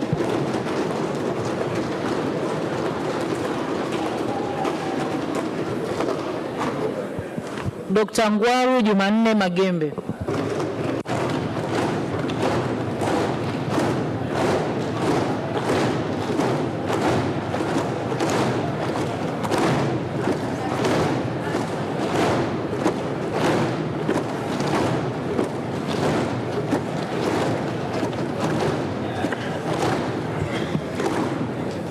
Dr. Ngwaru Jumanne Magembe, you're welcome to this August House, which is going to vote for you. And before you are members who are ready to hear from you so that you convince them why you are, why they should vote for you. So you're given 3 minutes to convince the House. You have the floor. Thank you, Right Honorable Speaker. Right Honorable Speaker, Honorable Prime Minister, and honorable members, my name is, first of all, good afternoon. My name is Dr. Ngwaru Magembe. I am a member of the East African Legislative Assembly who is completing his first term, which will end in December. Right Honorable Speaker, honorable members, it has been an honor and a privilege beyond any words can possibly convey to represent my country in the East African Legislative Assembly. And I would like to start, Right Honorable Speaker, by thanking this august House from the bottom of my heart, for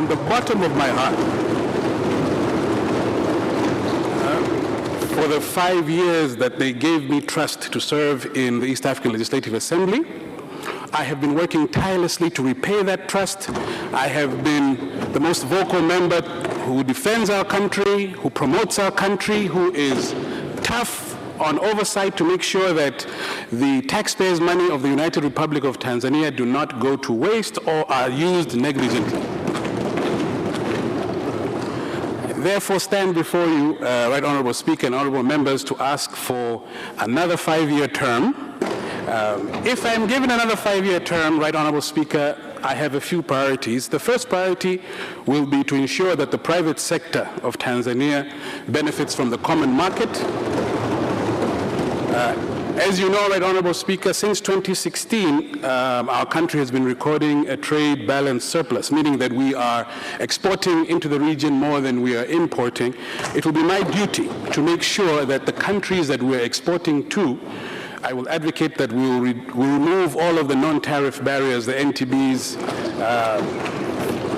things like unnecessary tax measures, unnecessary product health standards, and so forth. Secondly, I will continue to be tough on the issue of execution of the budget to ensure that the contributions from my country and the other 7 countries to the EAC budget are used judiciously and diligently. Thirdly, Right Honorable Speaker, I would like to promise the honorable members that I will continue to give them feedback, continue to be close to them, because, honorable members, without you, there can be no me. Bila nyinyi. Thank you so much. Hamna mimi. Thank you so much.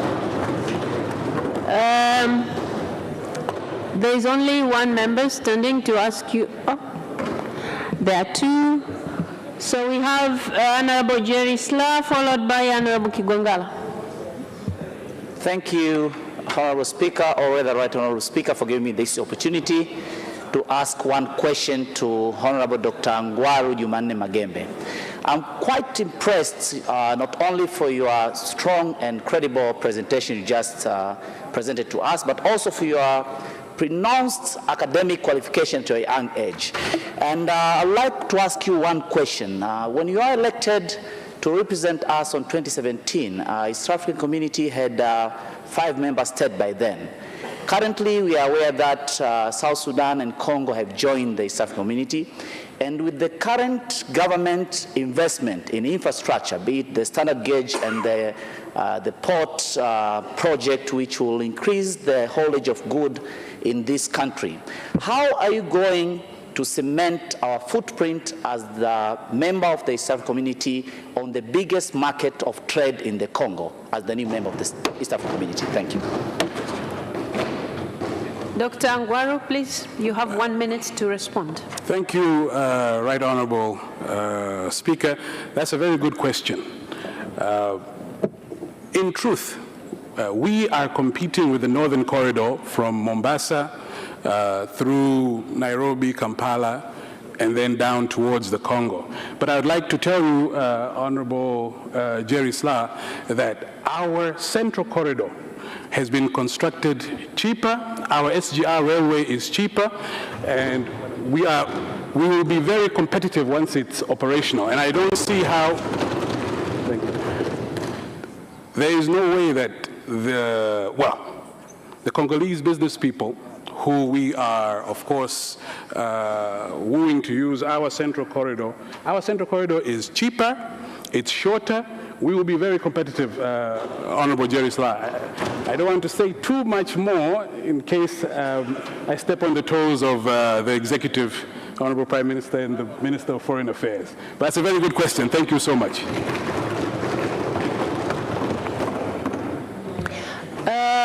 Honorable Dr. Kigwangalla. Oh, sorry, I also forgot, because the candidate has only 1 minute to respond, so you have to try and be brief to your questions. Please. Thank you, Right Honorable Speaker. I would like to ask one question to the contestant, Dr. Ngwaru Magembe, and that is, Honorable Ngwaru Magembe, the world today is faced up with three most important challenges, which are environmental degradation, the threat to food security that is posed by environmental degradation, and the third one is the high rate of unemployment amongst the youth. I would like to ask you, if you are elected as a member of IALA, how are you going to foster the IALA as a constituent body of the East African community towards finding solutions of these three most important challenges? And what is your take? Well, only one, please. Only one. He has only 1 minute to respond, and you have already asked environmental issues and youth unemployment. So I don't know which one between the two, environmental degradation or unemployment. No, that's just a background, but the question is, what You have already asked him, come on, you have already asked him. Okay. Because you have asked him how he's going to, so when you began with how, that's the question. Okay. So I'm sure he has gotten it. I will rephrase it. What's your take towards fostering the solutions as an IALA towards solving the challenge of environmental degradation? All right, so Dr. Ngwaru, you address environmental degradation, and you don't have to look at him because people don't hear you properly. Just look at at your mic. Thank you. Thank you, Right Honorable Speaker. That is another very good question. I believe one could write a doctoral thesis just to answer that question. But in short, environmental degradation is a real issue. And if re-elected, this is an area which I'm sure that I could form a bill that would help. Thank you. I could form a bill, and the bill would help to decrease environmental degradation within the 7 partner states. Thank you so much. Those were the 2 members of parliament who had wanted to ask you questions, and you have already responded to them. So I'm giving you 30 seconds to wind up, then you can leave. Thank you. Right Honorable Speaker, I would first like to start by asking you for your vote, and I'd like to ask for the vote of all of the members of parliament here. There are votes for yes, yes, yes. Let's send Dr. Ngwaru Magembe back to the East African Legislative Assembly. And I love you all, and God bless you. Thank you so much. Thank you so much. Thank you.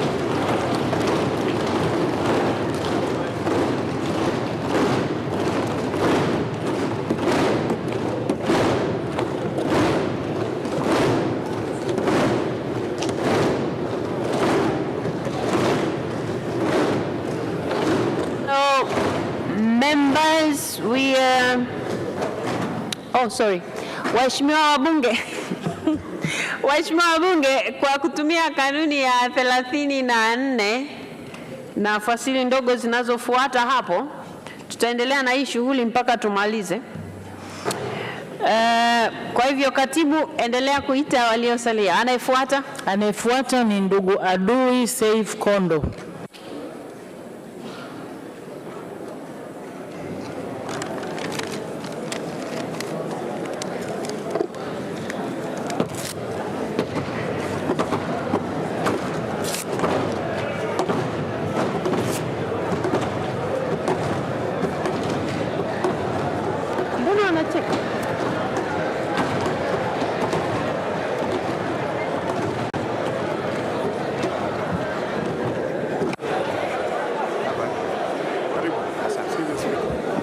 Members, before you is Adui Saif Kondo. Mr. Adui Saif Kondo, these are the members of parliament who are going to vote for you if they are convinced that you're capable of representing the country, meaning Tanzania, to the East Africa Legislative Assembly.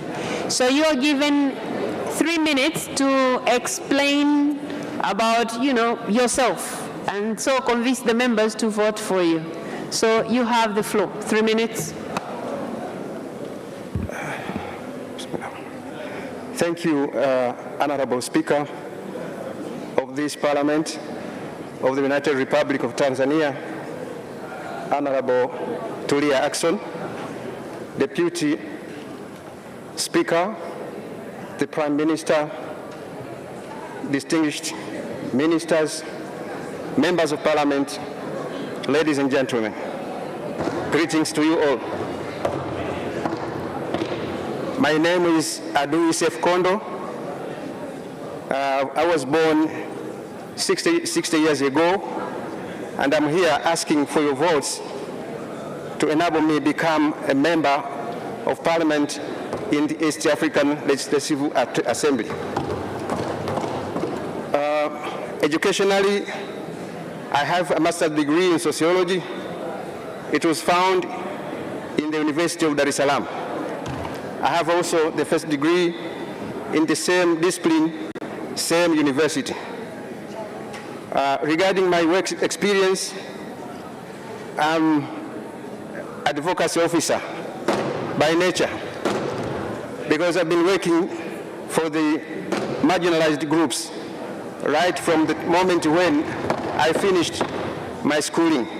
I started working with the Dogodogo Center Street Children Trust, and then ended by working in Under the Same Sun. As you are all aware, that from the beginning, from between of the 2000 decade in Tanzania, there happened some bad things to people with albinism in Tanzania. This was way back 2007, when we heard for the first time in Tanzania a person with albinism has been killed in Sengerema. Thereafter, murder and bad activities towards people with albinism was so common. So Under the Same Sun was formed in 2008, and it was formally launched here to do what we call public education on albinism. I was the teacher who went through this country educating the public on albinism. And as you can see, there is safety and security of persons with albinism. So my intention, if you allow me to go to the EALA, I want to do the same at the capacity of East Africa, because such practices against persons with albinism and people with disability in general are happening almost in every corner of the continent of Africa. Thank you so much. And there is no member of Parliament rising up to ask you a question, so I'll give you 30 seconds to wind up, then you can take your leave, please. I beg your pardon, I didn't hear. I'm saying the members of Parliament have understood you and they have no questions. So I am giving you 30 seconds to wind up, then you can go. Thank you. Thank you, Your Excellency Speaker, the High Table, members of Parliament, ladies and gentlemen. Please vote for me to enable me become an ELA member. And thank you very much. Thank you so much. You may now take your leave. Thank you. Thank you so much. Okay. You can go now. Thank you. Wait a second. Somebody is coming to show you the way out. Okay. Katibu anayefuata ni ndugu Mohamed Msham Gulangwa.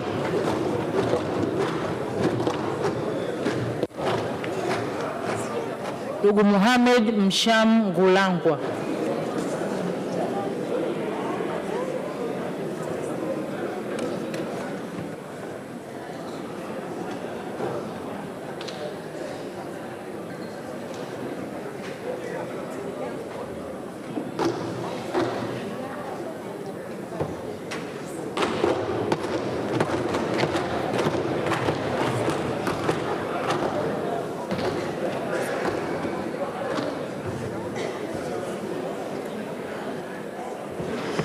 Mr. Mohamed Msham Gulangwa, you're welcome to the House. Before you are the members of Parliament who are likely to vote for you when they are convinced about your capabilities of representing the country at the East Africa Legislative Assembly.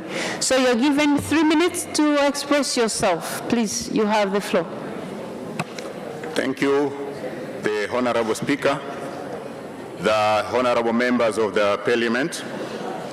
Before you is Engineer Mohamed Mshamgulangwa, possessing a master's degree in engineering management from the University of Dar es Salaam, also holding an MBA degree from the Open University of Tanzania,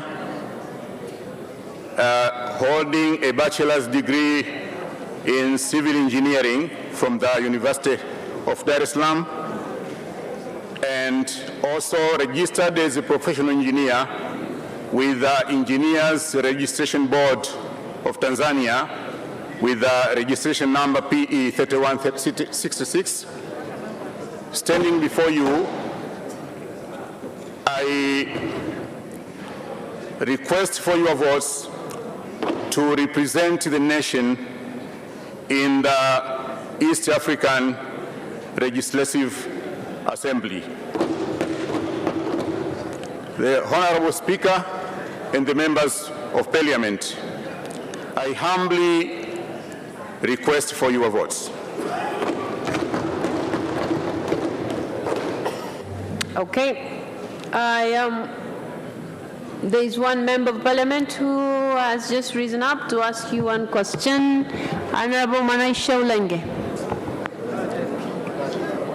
I should know you are the member of IALA. What is your two main agenda that will foster economic development, considering of the geographical advantage and the resources that Tanzania have? Okay, yes, Mr. Mohamed Mshamgulangwa, you have 1 minute to respond. The Honorable Speaker, the members of Parliament, being a representative of the nation in the Assembly, I'll be led by the instructions from the nation because I'll be representing the same. So what I'll be doing there, I have passed through the core values of the EAC, and I know that team spirit, I'll be obtaining the instructions and the directions from the nation. So there was only one member who was interested in asking a question, so I'm giving you, there's somebody else? Honorable Condestas Charles. Thank you, Madam Speaker, for the chance. I just want to ask one question to Mr. Candidate. As we know, for now, Congo DRC have joined to East African community, and among the national interest is to make sure we reach the Congo market. So, Mr. Candidate, when we give you the chance, what are you going to make sure that our country will reach Congo market compared to another East African countries? As I responded to the first question. Wait a second. Mr. Ngulangwa, you have to be called first before you speak, before you address the House. Speaker. So now you have the floor. You have the floor. Yeah, the Honorable Speaker, the honorable members of the Parliament, as I said before when I was introducing myself, I have the MBA from the Open University of Tanzania, and I also have the other capacities as explained earlier. Being a representative, it doesn't mean that I'm going to represent my party there, but I'll be representing the nation. So I'll be doing what the nation will be is directing me, and also the nation will be expecting from me. Thank you so much. Those were the questions from members of Parliament. And so now I give you 30 seconds to wind up, and then you can take your leave. The Honorable Speaker, the late President of Tanzania, Mr. Magufuli, used to say that maendeleo hayana chama. African community, kindly vote for me. Thank you so much. You may now take your leave. Thank you.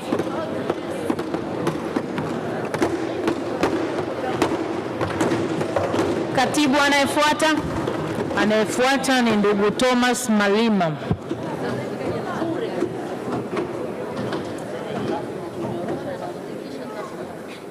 Ndugu Thomas Malima.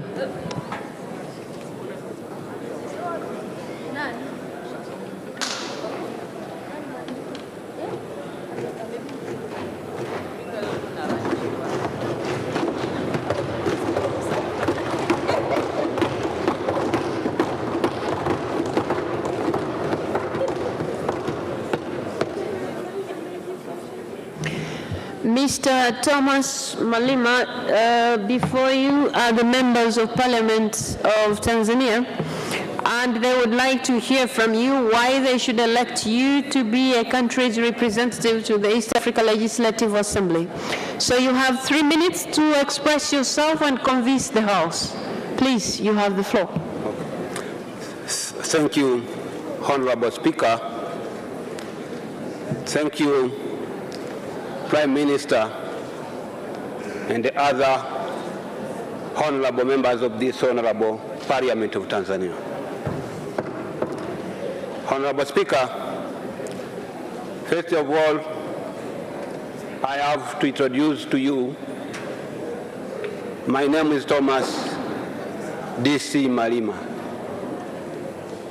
I'm a graduate of Bachelor of Arts with Education from the University of Dar es Salaam. And through that education, I'm also a head of school in Kigoma, at Kigoma.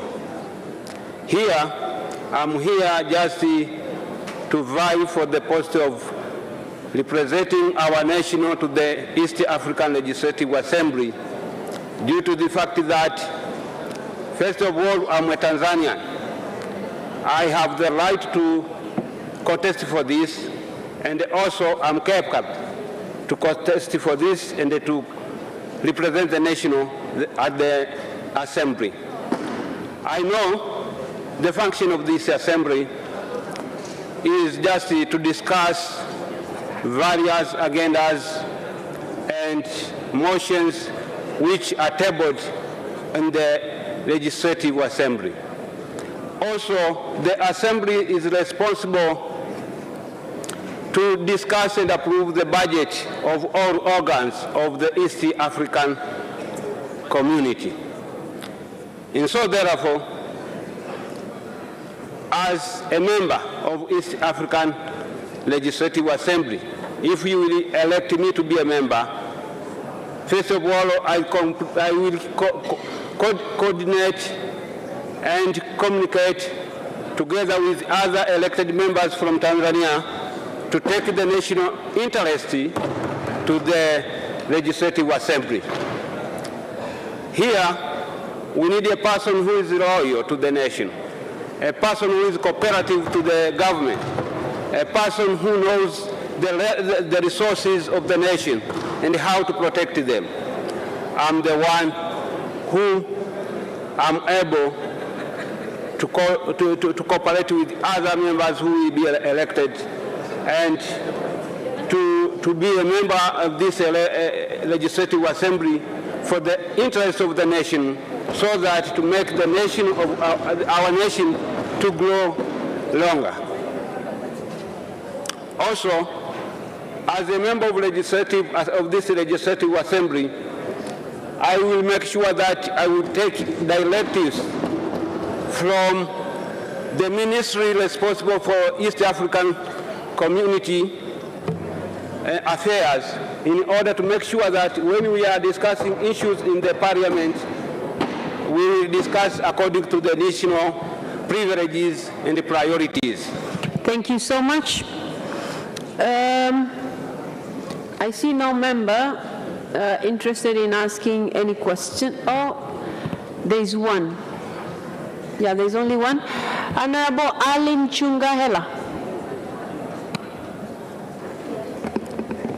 Thank Thank you, Mr. Honorable Speaker. This region has been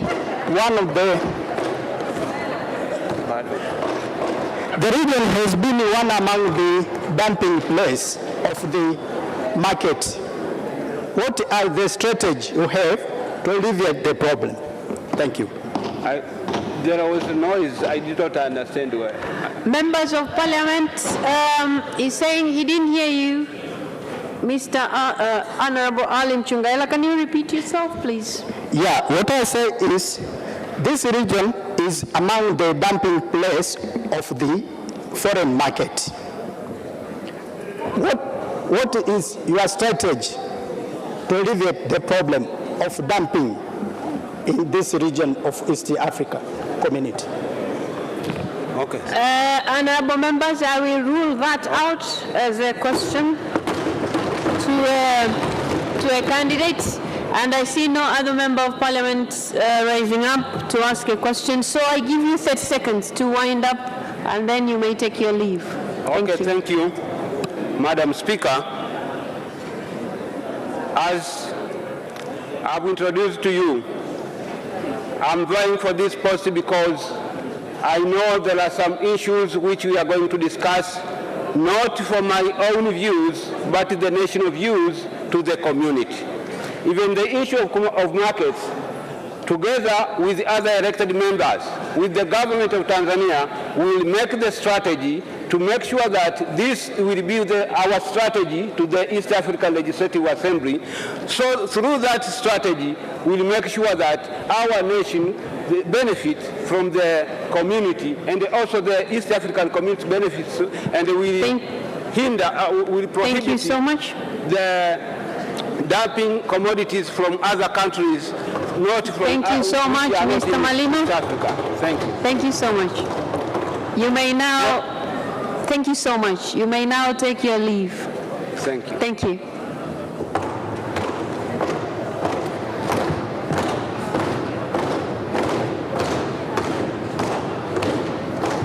Waheshimiwa wabunge, huyu ndio alikuwa mgombea wa mwisho kuja kujieleza mbele yetu. Sasa tunaelekea kwenye zoezi la kupiga kura, na kwa hivyo ni waombe wabunge wote walioko nje waingie ndani ili tuhesabiane. Na tukishamaliza hesabu, mbunge aliyeko nje, kwa sababu tunataka kutenda haki, hatoruhusiwa kuingia tukishamaliza hesabu, ili tusisumbuke kwenye kuhesabu kura. Wabunge wote walioko nje waingie ndani, zoezi la kuwahesabu linaanza mara moja.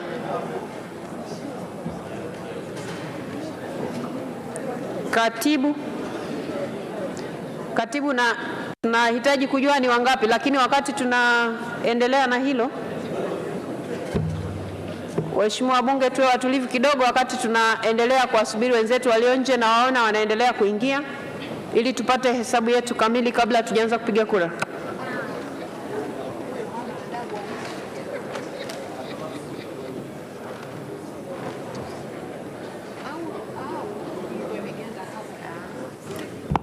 Haya, wakati hesabu inaendelea kupigwa hapa, katibu na timu yake waendelee kujiandaa, kwa sababu zoezi la kupiga kura linapoanza karatasi zitagawiwa. Kwa hiyo maandalizi yaendelee wakati nasubiri hesabu hapa mbele.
Haya, waheshimiwa wabunge, sasa milango hiyo haitafunguliwa. Nimeshaletewa orodha hapa, sio orodha, nimeletewa idadi ya wabunge waliopo. Kwa hiyo wasaidizi, milango iko mitatu ya kutoka na kuingia hapa ndani. Mjipange vizuri ili kama mtu yuko nje, maana yake niletewe kwanza taarifa hapa ndo aingie humu ndani, ili tusije tukapata changamoto kwenye kuhesabu kura. Wasaidizi mjipange kabisa milangoni. Asanteni sana. Waheshimiwa wabunge, idadi ya wabunge tuliopo tayari kwa ajili ya kupiga kura ni 300. Wabunge tumehesabiwa na tuko 300. Kwa hiyo zoezi la kupiga kura litaanza sasa. Katibu na timu yako, tunahitaji sasa makaratasi yaanze kugawiwa. Tuko wabunge 300. Kama kuna mbunge anaongezeka asiingie kabla sijapewa taarifa hapa mbele.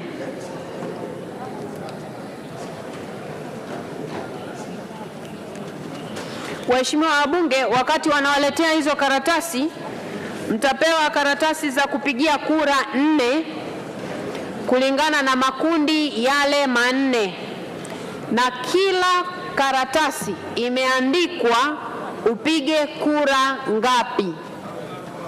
Kundi la kwanza unapiga kura 3 kati ya majina 6 na mtayaona hapo.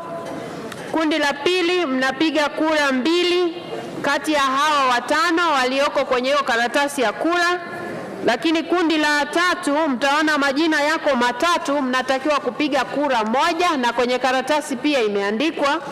Na pia kwenye kundi la 4 mnatakiwa kupiga kura 3 kati ya wagombea 6 waliopo.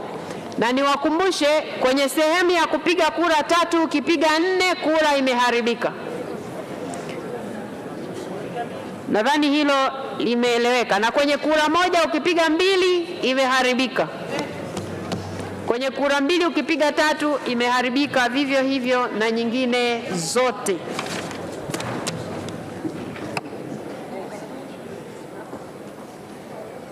Wasaidizi sasa mtawanyike tayari kwa kugawa kura.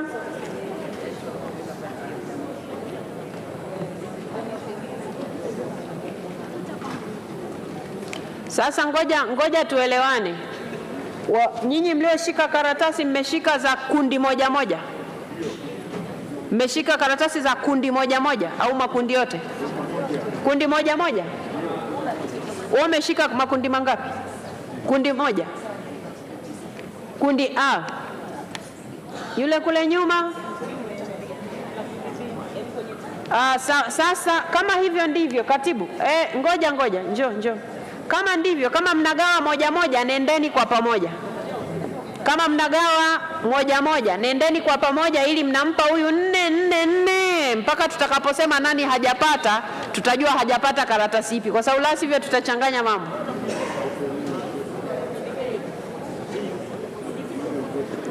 Hebu njoo, usichukue hiyo karatasi yache tu, haina neno.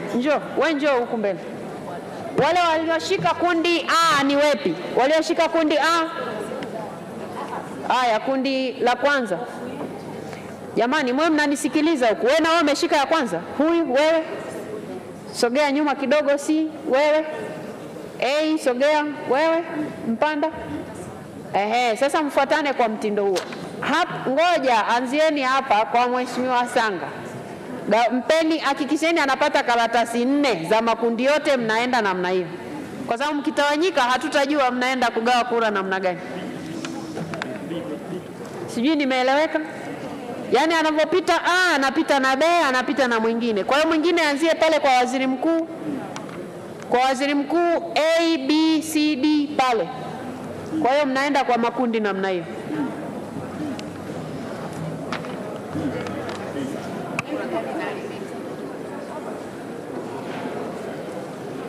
Haya, Mheshimiwa Sanga, una karatasi ngapi? 4. Profesa, hapa ameongozana na profesa. Daktari 4. Haya, sawa. Mheshimiwa Spika, kuhusu ufafanuzi kidogo. Ufafanuzi wa jinsi ya kupiga kura. Ufafanuzi, karibu. Mheshimiwa Spika, ulikuwa unatangaza ufafanuzi wa kupiga kura. Nitaka kufahamu katika ballot paper imeonyesha kwamba kuna sehemu unapiga watu watatu. Umesema mkipiga watu 4 kura imeharibika. Je, katika watatu nikiamua kumpigia mmoja?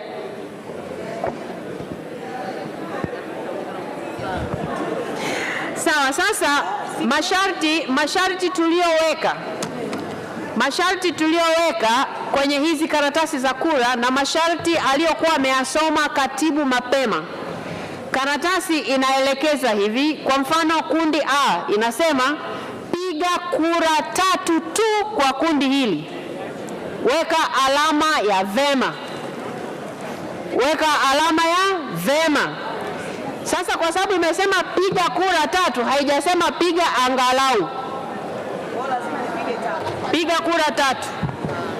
Usianze hapa na mtaka mmoja tu, kwa sababu zinatakiwa 3 ndio hesabu zetu ziende vizuri. Wewe nani ambaye hujamsikia hapa mpaka upige kura pungufu jamani? Si mmesikia wagombea hapa jamani? Yani wewe ukose 3 kati ya hawa, kweli haiwezekani.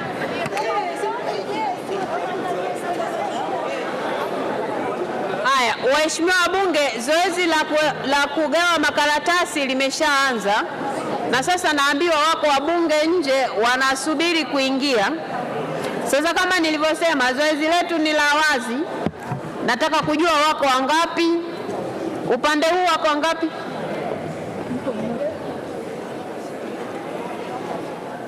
Mheshimiwa, ngoja. Mheshimiwa Mariam Kisangi, na kuona unaingia. Ulikuwa umeshahesabiwa au hapana? Kwa sababu wewe msaidizi hapo mlangoni ndio unataka kunichanganya. Lazima nipewe taarifa. Au ametoka upande huu na hamia huko? Asante sana mheshimiwa. Shukrani. Haya, huku mheshimiwa Mwakagenda anaingia na anatakiwa nipate taarifa kama alishahesabiwa au hapana. Mheshimiwa Mwakagenda, wakati tunahesabu ulikuwepo ama hukuwepo? Kwa hiyo waheshimiwa wabunge, ile 300 inakuwa 301. Tumeshasikilizana eh? Mbunge mmoja ameongezeka. Mheshimiwa Kamwele, naona umesimama. Sema na kisemeo.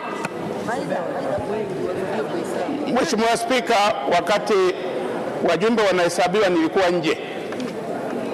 Mheshimiwa, umepita mlango upi? Maana isije kuwa walikuhesabu alafu hapa nikaongeza idadi, isije ikaleta changamoto. Umepita upande upi? Upande huu. Upande huu? Ndio. Haya, kwa hiyo 302.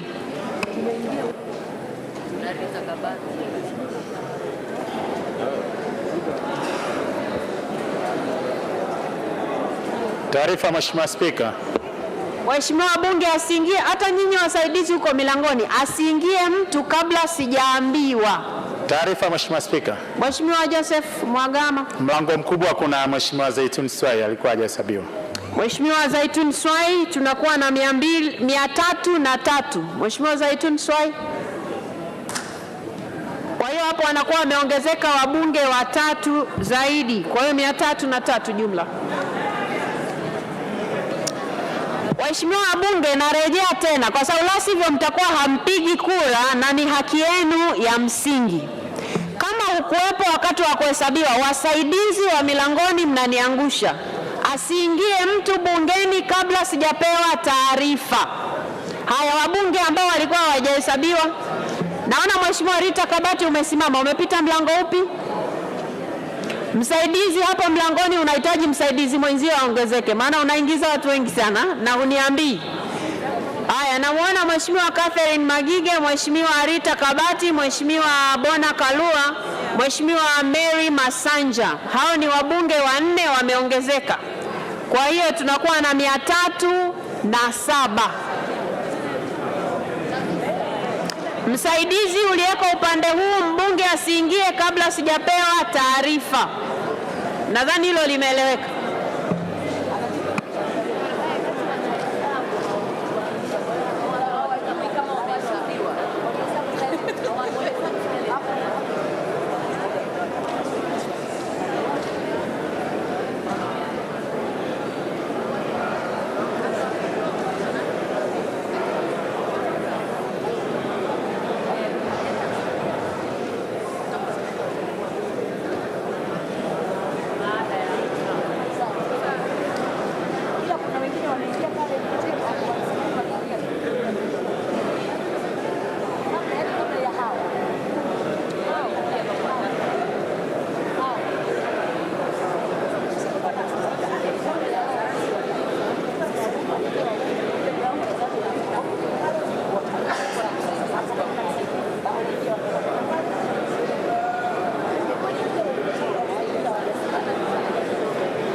Ngoja sindapa.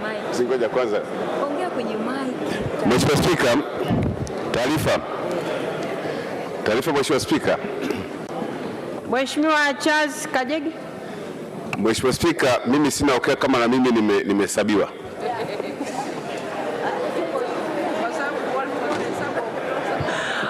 Waheshimiwa wabunge. Waheshimiwa wabunge, sawa. Sasa ili zoezi naona linakuwa gumu kama mtu anasema hajui ama anajua. Hakuna neno, tusiwe na wasiwasi. Hapa na idadi ya 307, lakini nimeshaagiza wasaidizi wahesabu tena sasa hivi.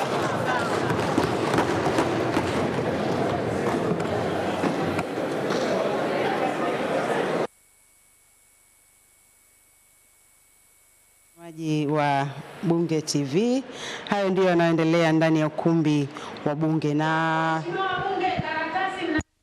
kupiga kura kujatangazwa bado. Naona kuna watu mmeanza kuweka tiki huko.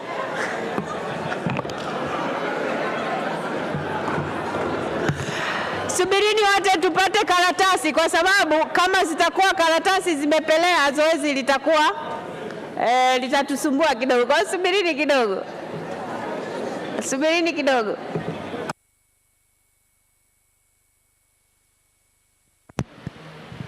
Wakati zoezi la ugawaji karatasi, ambapo hadi sasa idadi inaonyesha wabunge walioko ndani ya ukumbi wa Bunge ni wabunge 307, na wakati huo huo zoezi la kuhesabu wabunge walioko ndani likiendelea.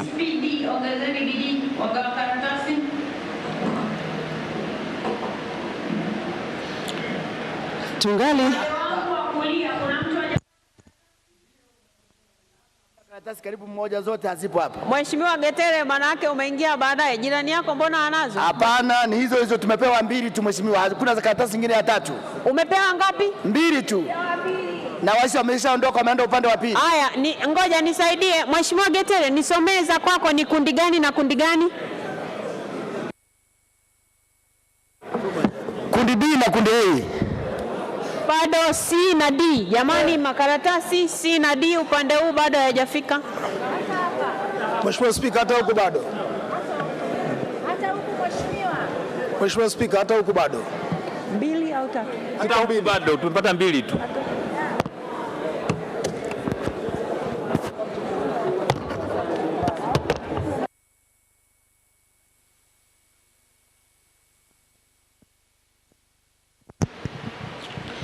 Tunaendelea kuangalia, kuyatazama. Twende vizuri. Nyinyi mnaogawa makaratasi nisikilizeni. Mtu ambaye ana kundi che na D, hebu anyoshe mkono. Che na D. Sio wabunge wanaogawa karatasi che na D. Nani wanazo? Wewe mwenye che hapo katikati. Wewe unaongea na Mheshimiwa Neema Mgaya. Una kundi gani? Njoo umalizie kwanza huko. Mwenye D, mwenye kundi D. Nyinyi wasaidizi wa katibu, mwenye kundi D, mmoja arejee huku. Malizeni kwanza upande huu. Maliza hapa, alafu fuata panavyofuata. Rudi hapa, rudi hapa, anzia hapa. Haya, kule nyuma nani hana 4?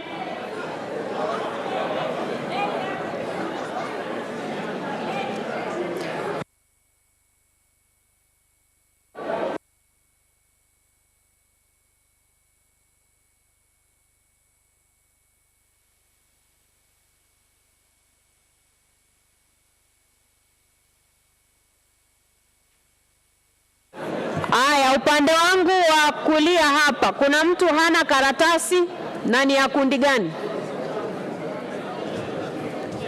Che huna. Huyo wa nyuma yako ana nini? Aya, che yule pale akupe. Kuna mtu hana hapo mbele. Zinakuja.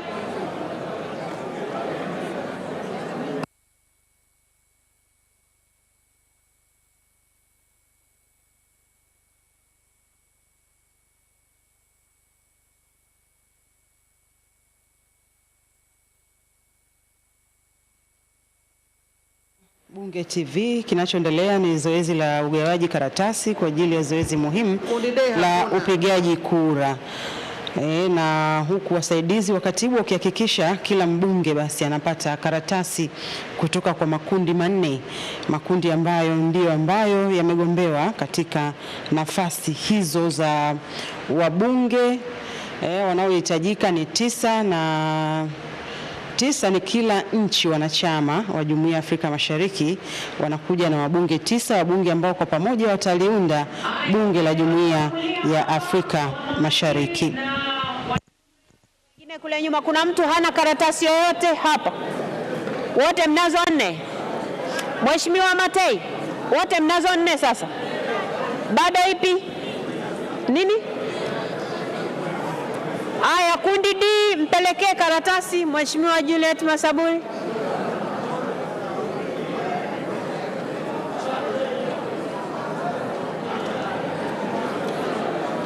Aya, waheshimiwa bunge mlio nyuma ya Mheshimiwa Waziri Mkuu, kila mtu ana karatasi 4.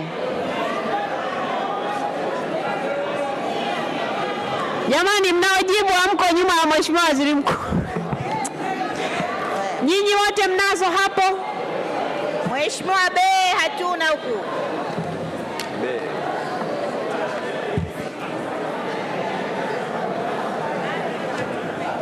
Mheshimiwa Rita Kabati, huna karatasi gani? Aya, A huku mbele mpelekeni karatasi Mheshimiwa Rita Kabati. Yule anayegawa A ampelekee karatasi Mheshimiwa Rita Kabati. Mheshimiwa Spika, B hatuna hapa. B. Nani anayezungumza?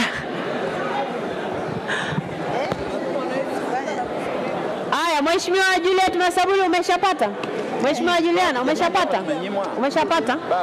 Mheshimiwa Rita Kabati bado. Kundi A. Jamani, kundi A mtafutieni karatasi Mheshimiwa Rita Kabati. Kundi A. B. Kundi A Mheshimiwa Rita Kabati. Mheshimiwa Spika, kundi B. Hatujapata A, B wala C hatujapata. Sijui ni nani anazungumza. Nani anayezungumza? Mheshimiwa Ridhiwani Kikwete, huna karatasi gani? Naona umenyosha. Okay. Upande wangu Mheshimiwa mwana, huna karatasi gani Mheshimiwa Naibu Waziri? B. Yeah. Aya. Modesta, karatasi B kwa Mheshimiwa Naibu Waziri. Karatasi B kwa Mheshimiwa Naibu Waziri hana, mtafutie.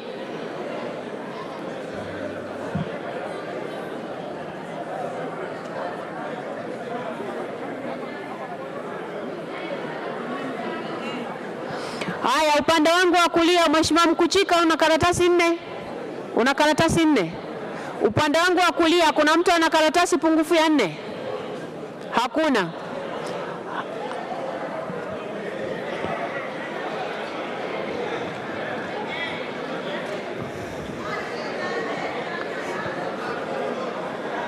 Mheshimiwa Neema Mgaya, huna karatasi namba ngapi? Namba 4 Mheshimiwa Spika, namba 4. Namba D. D, mwenye karatasi D awape Mheshimiwa Neema, Mheshimiwa Lusinde, Mheshimiwa Hussein.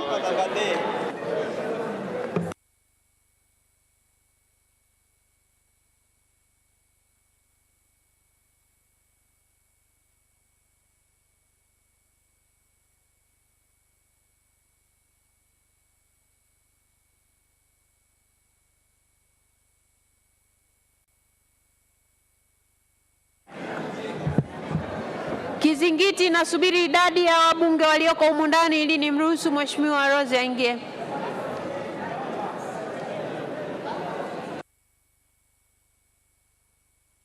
Mgombea Ado Shaibu Ado, Jafari Saidi Mneke na Mashaka Halfani Ngole.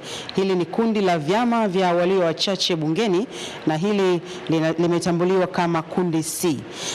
Na kundi D ni wagombea kutoka Tanzania: James Kinyasi Milia, Dr. Ngwalu Jumanne Magembe, 4 Adui Seifu Kondo, 5 Mohamedi Mshamu Bulangwa, na wa sita ni Thomas Malimba. Hili ni kundi D.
Zoezi la ugawaji karatasi likiendelea ndani ya ukumbi wa Bunge, ambapo wasaidizi wakiendelea kugawa karatasi na kuhakikisha kila mbunge anapata karatasi kutoka katika makundi yote manne.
Zoezi la kukusanya kura likiendelea ndani ya ukumbi wa Bunge.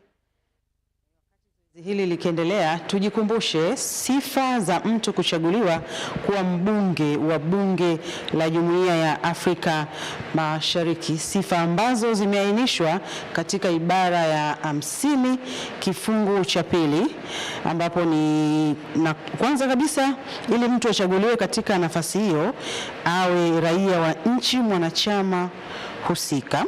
B, awe na vigezo vya kumwezesha kuchaguliwa kuwa mbunge katika bunge la nchi yake kwa mujibu wa katiba ya nchi husika.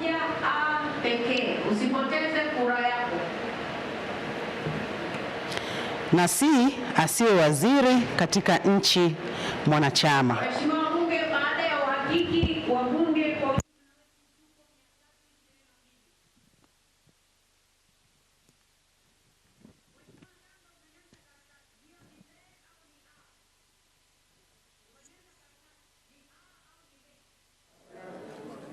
tayari, asante sana.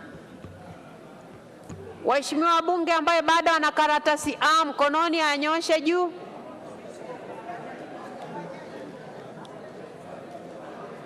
Haya, kundi A mnaokusanya karatasi ongezeni mwendo.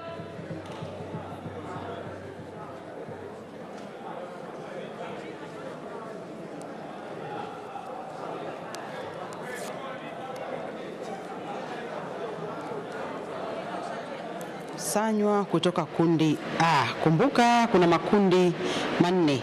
Kuna kundi A, B, C na D. Na wabunge ambao wako ndani ya ukumbi wa bunge kwa ajili ya kutekeleza zoezi hili muhimu ni wabunge 322. Tunaendelea kuzipitia sifa za mtu kuchaguliwa kuwa mbunge wa Bunge la Afrika Mashariki, na tumekwisha kitizama sifa ya kwanza, ya pili, na sasa tunaendelea na sifa ya tatu, kwamba ili uweze kuchaguliwa kuwa mbunge wa Bunge la Jumuiya ya Afrika Mashariki usiwe waziri katika nchi mwanachama.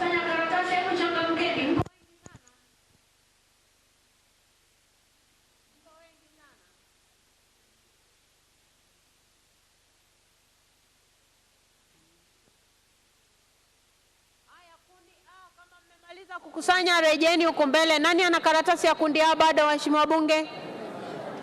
Kundi A, rejeni huko mbele na mabox. Kule nyuma Modesta, kuna mtu hajapiga kura au shida iko wapi?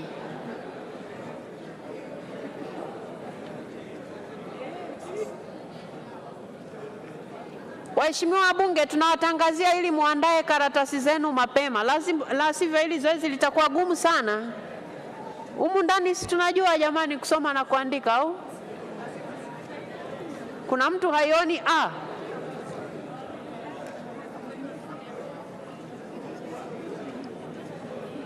Aya, tafadhali kusanyeni hizo kura zote kwenye box moja, kundi A.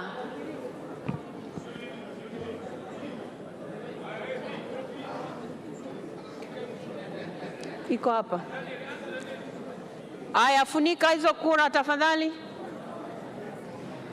Aya, kundi B sasa. Kundi B, nyinyi mko wengi, anzia upande huu wawili, anzia upande huu wawili. Kundi B, Modesta huku, wawili huku. Haya, anzia hapa, ndio maana mnachanganya mambo, au zimejikusanya pembeni? Haya, tunaanza kukusanya kundi B sasa.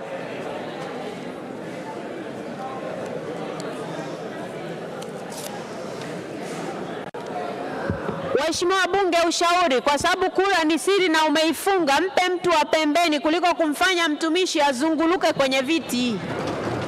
Kura ni siri na umeifunga, mpe mtu wa pembeni ili wapite kwenye hayo maeneo ya kupita.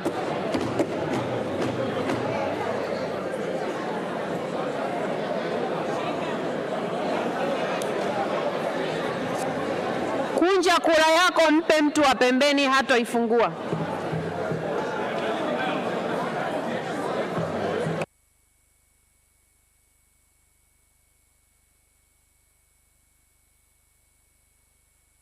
Kusanya kura lipo kundi B, yakiwa yamesalia kundi C na kundi D, nasi tunaendelea kuzitazama.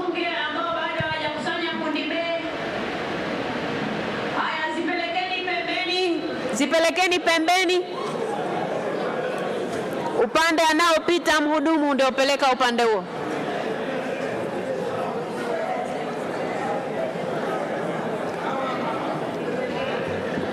Mheshimiwa Kitila ndio uko pembeni, tukusanyie kura. Naona majirani zako bado wanapeperusha hapo.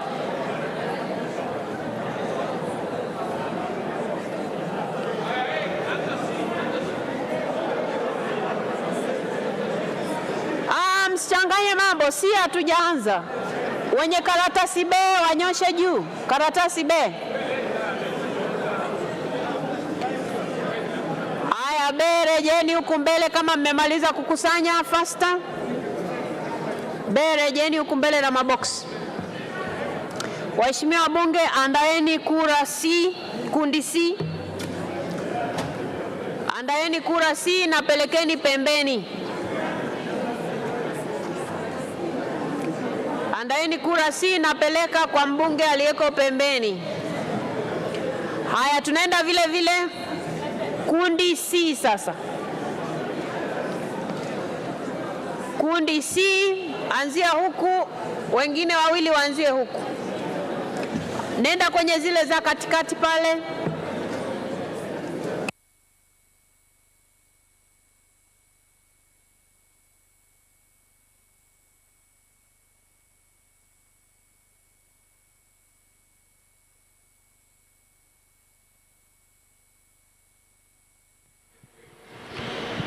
Sifa ya 4 ya mtu kuchaguliwa kuwa mbunge wa Bunge la Jumuiya ya Afrika Mashariki ni kwamba asiwe mtumishi wa Jumuiya ya Afrika Mashariki, na sifa ya 5 awe na uzoefu na nia ya kuendeleza malengo na madhumuni ya Jumuiya ya Afrika Mashariki.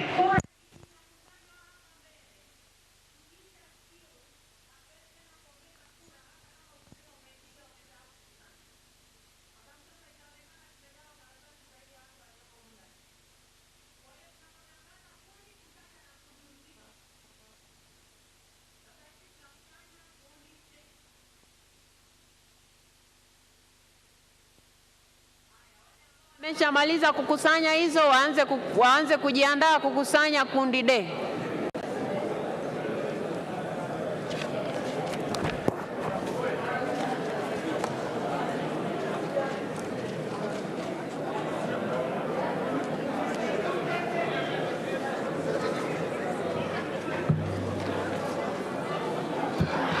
Aya, kundi C rejeni mbele haraka. Wekeni kwenye boksi ambalo limeandikwa kundi C.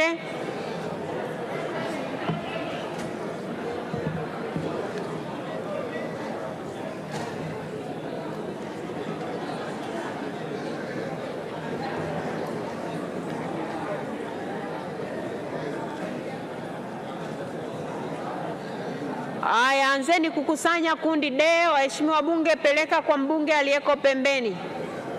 Kundi D zinaanza kukusanywa sasa.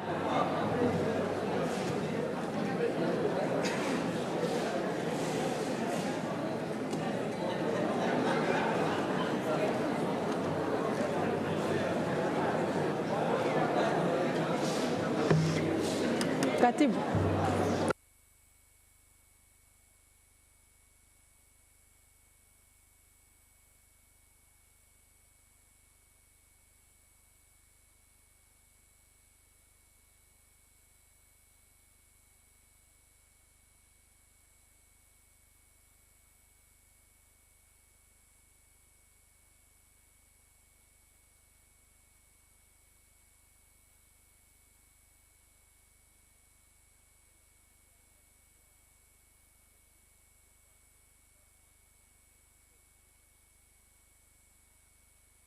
Tazama sifa 4 na sasa tunaitazama sifa ya 5.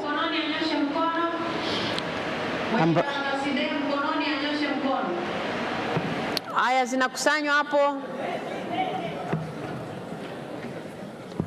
Mwenye karatasi D ainyoshe juu ili ikusanywe. Haya, D mlioenda kukusanya rudini huku mbele. Rudini huku mbele muweke kwenye boksi lililoandikwa.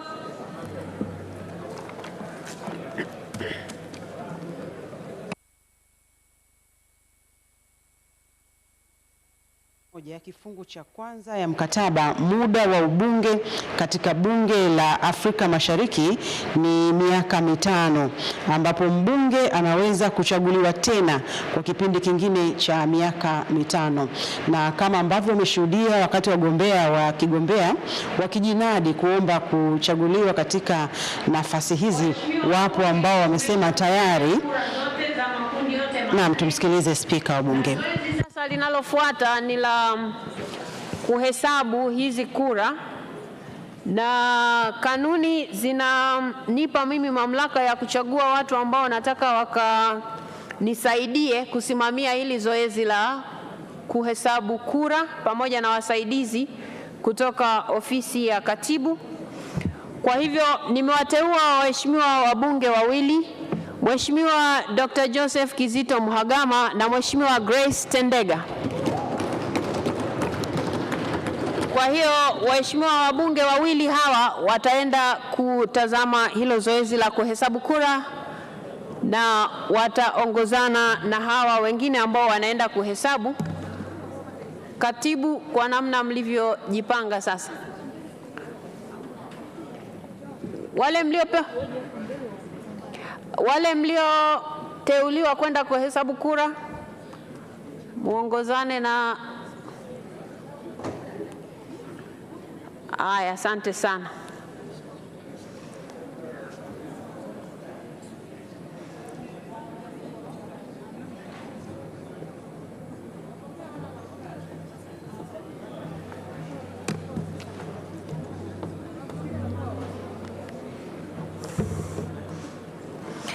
Naona kuna wabunge wanajiuliza tatizo, ndio maana wanasema nikisimama hapa mwe mnanisikiliza, kwa sababu kuna maswali mnauliza ambayo yameshasomwa utaratibu hapa.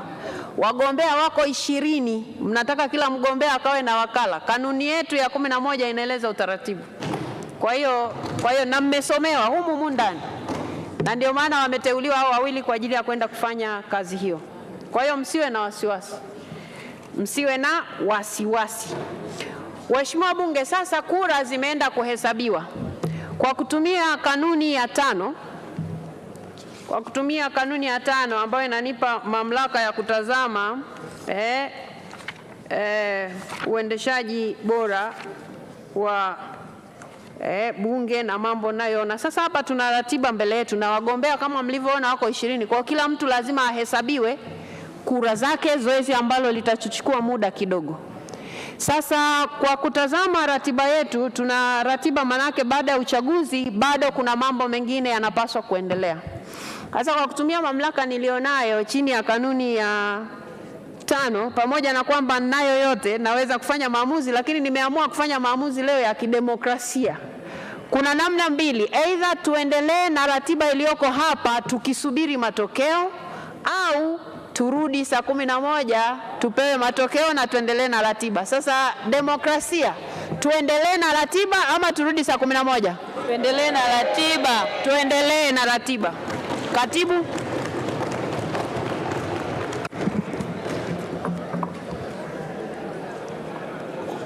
Hoja za serikali, miswada ya sheria ya serikali, mswada wa sheria ya marekebisho ya sheria mbalimbali za fedha wa mwaka 2022, the Written Laws Financial Provisions Amendment Bill 2022, kusomwa mara ya pili. Waheshimiwa wabunge, hoja hii ilikuwa imeshawekwa mezani asubuhi, na hivyo nimuite Mheshimiwa Waziri wa Fedha na Mipango, Mheshimiwa Mwigulu Lameck Nchemba aje atoe hoja yake.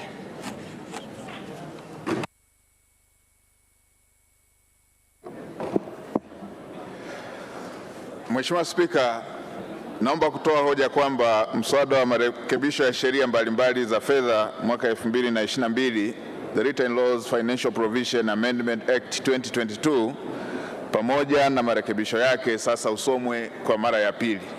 Mheshimiwa Spika, awali ya yote napenda kutoa shukrani za dhati kwa kamati ya Bunge ya Bajeti chini ya mwenyekiti wake Mheshimiwa Silo Daniel Baran, mbunge wa Babati Vijijini, kwa kujadili kwa kina mswada huu na kutoa ushauri mbalimbali ili kuboresha. Mheshimiwa Spika, napenda kuhakikishia bunge lako tukufu kwamba mswada huu umezingatia kwa kiasi kikubwa ushauri na mapendekezo ya kamati ya Bunge ya Bajeti. Aidha, namshukuru pia mwanasheria mkuu wa serikali kwa kuandaa mswada huu pamoja na marekebisho yake. Lengo la mswada huu ni kufanya marekebisho kwenye sheria zinazosimamia kodi na mrabaha kwa kubadili viwango vya kodi pamoja na mrabaha na kuweka taratibu za utoaji vivutio kwa wawekezaji ili kuhamasisha uzalishaji kwa viwanda vya ndani ya nchi pamoja vya mbolea pamoja na magunia ya mkonge, pamoja na kuondoa changamoto zilizopo hivi sasa katika utekelezaji wa sheria ya uwekezaji Tanzania sura namba 38. Mheshimiwa Spika, sheria zinazopendekezwa kufanyiwa marekebisho ni sheria zifuatazo. Moja, ushuru wa bidhaa sura namba 147. 2, sheria ya kodi ya mapato sura namba 332. 3, sheria ya madini sura namba 123. 4, sheria ya ushuru wa barabara na mafuta sura namba 220. Na 5, sheria ya kodi ya ongezeko la thamani sura namba 148. Maudhui ya mswada. Mheshimiwa Spika, mswada huu umegawanyika katika sehemu 6, ambapo sehemu ya kwanza inahusu masharti ya utangulizi ambayo yanajumuisha jina la mswada na namna ya ambavyo sheria mbalimbali zinazopendekezwa kurekebishwa. Mheshimiwa Spika, sehemu ya pili ya mswada yenye ibara ya 3 hadi ya 5 inapendekeza kurekebisha sheria ya ushuru wa bidhaa sura namba 147 ambayo kifungu cha 128 kinapendekezwa kurekebishwa ili kumpa mamlaka waziri mwenye dhamana ya masuala ya fedha, baada ya kupata idhini ya baraza la mawaziri, kusamehe ushuru kwenye bidhaa zitakazotumika katika utekelezaji wa miradi ya uwekezaji mahiri na mahiri maalum idhinishwa na Kamati ya Taifa ya Uwekezaji, yani NISKI. Hata hivyo, iwapo itabainika kwamba msamaha uliotolewa kwa mwekezaji umetumika tofauti na malengo yaliyokusudiwa, msamaha huo husika utafutwa na mwekezaji atalazimika kulipa kodi iliyosamehewa. Marekebisho hayo yanapendekezwa yanalenga kuianisha masharti ya sheria hii na masharti ya sheria ya uwekezaji Tanzania ili kuboresha utekelezaji wa vivutio vinavyotolewa kwa wawekezaji.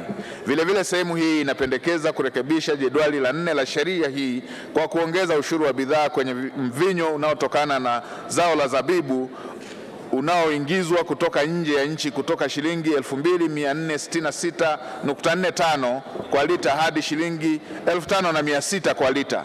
Lengo la marekebisho haya yanayopendekezwa ni kuwezesha mvinyo unaozalishwa na zabibu zinazolimwa hapa nchini kuweza kushindana kwenye soko la ndani na mvinyo unaotoka nje ya nchi. Hii itasaidia kuhakikisha upatikanaji wa soko la zabibu zinazolimwa hapa nchini. Mheshimiwa Spika, hivi sasa wakulima wa zabibu nchini, hususan wakulima wa mkoa wa Dodoma, wanashindwa kupata soko la uhakika kwa mazao kwa kuwa viwanda vya ndani vinazalisha mvinyo ambavyo ndio wanunuzi wakuu wa zabibu yao, vinakosa soko la kuuza mvinyo wanaozalisha kutokana na ushindani wa mvinyo unaotoka nje ambao unauzwa kwa bei rahisi ikilinganishwa na mvinyo unaozalishwa hapa ndani ya nchi. Mheshimiwa Spika, sehemu ya 3 ya mswada kama ilivyorekebishwa inapendekeza kurekebisha sheria ya kodi ya mapato sura namba 332 ambayo kifungu cha 10 kinarekebishwa ili kujumuisha wawekezaji mahiri ulioidhinishwa na Kamati ya Taifa ya Uwekezaji katika wigo wa maeneo ambayo waziri mwenye dhamana ya masuala ya fedha anaweza kutoa msamaha wa kodi ya mapato. Lengo la marekebisho haya yanayopendekezwa ni kuianisha masharti ya sheria hii na masharti ya sheria ya uwekezaji Tanzania ili kuboresha utekelezaji wa vivutio vinavyotolewa kwa wawekezaji. Hata hivyo, marekebisho yamefanyika katika mswada ili kubainisha kwamba serikali inafuta msamaha husika pindi itakapojiridhisha kwamba msamaha husika haukutumika kama ilivyokusudiwa. Mheshimiwa Spika, Sehemu ya 4 ya mswada kama ilivyorekebishwa inapendekeza kufanyia marekebisho katika kifungu namba 87 kifungu kidogo cha kwanza cha sheria ya madini sura namba 123 ili kupunguza kiwango cha mraba kwa malighafi za mbolea zinazochimbwa hapa nchini ambazo ni phosphate ore na limestone kutoka 3% hadi 1%. Lengo la marekebisho haya ni kutoa nafuu kwa gharama za malighafi za wazalishaji wa ndani wa bidhaa za mbolea. Serikali ina imani kwamba unafuu huu unaotolewa kwa wazalishaji wa mbolea utaleta matokeo chanya kwenye upunguaji wa bei ya mbolea kwa wakulima na hivyo kupunguza mzigo kwa serikali katika utoaji wa fedha za ruzuku kwenye mbolea. Mheshimiwa Spika, sehemu ya 5 ya mswada kama ilivyofanyiwa marekebisho inapendekeza kufanya marekebisho katika kifungu cha 8 cha sheria ya ushuru wa bidhaa na mafuta sura namba 220 ili kumpa waziri mamlaka ya kusamehe ushuru wa mafuta kwa miradi ya uwekezaji mahiri na mahiri maalum itakayoidhinishwa na Kamati ya Taifa ya Uwekezaji. Lengo la marekebisho haya ni kuianisha masharti ya sheria hii na masharti ya sheria ya uwekezaji Tanzania ili kuwezesha utekelezaji wa vivutio vinavyotolewa kwa wawekezaji. Ili kuhakikisha kwamba mafuta yanayopewa msamaha hayatumiki vibaya, hati za msamaha wa kodi zinazotolewa pamoja na mambo mengine zitabainisha muda wa kuanza na kumalizika kwa msamaha husika, kiwango cha mafuta kinachopewa msamaha pamoja na mradi unaonufaika na msamaha. Vile vile serikali kupitia Wizara ya Fedha na Mipango itaweka utaratibu wa kufanya ukaguzi wa mara kwa mara kwenye miradi husika kwa kushirikiana na Mamlaka ya Mapato Tanzania, Wizara ya Viwanda na Biashara na Uwekezaji, Kituo cha Uwekezaji Tanzania na wadau wengine wa serikali ili kuhakikisha kwamba mafuta husika yanatumika kama yalivyokusudiwa. Sehemu ya 6 ya mswada kama ilivyorekebishwa inapendekeza kurekebisha sheria ya kodi ya ongezeko la thamani sura na uwekezaji katika wigo na maeneo ambayo waziri mwenye dhamana ya masuala ya fedha anaweza kutoa msamaha wa kodi ya ongezeko la thamani. Lengo la kodi kwa uwekezaji. Pili ni kuongeza kifungu cha 55A kwa kutoza kodi ya ongezeko la thamani kwa kiwango cha 0 kwa mbolea inayozalishwa ndani ya nchi ili kuleta unafuu kwa wakulima na watumiaji wa mbolea kwa kupunguza gharama za uzalishaji wa mbolea wa viwanda vinazozalisha bidhaa hii hapa nchini. Hata hivyo, unafuu unaotolewa kwa kipindi cha mwaka mmoja tu ili kutoa nafasi serikali kufanya tathmini na kujiridhisha iwapo unafuu uliotolewa utawanufaisha wakulima hususan kwa kupungua kwa bei ya mbolea inayozalishwa hapa nchini.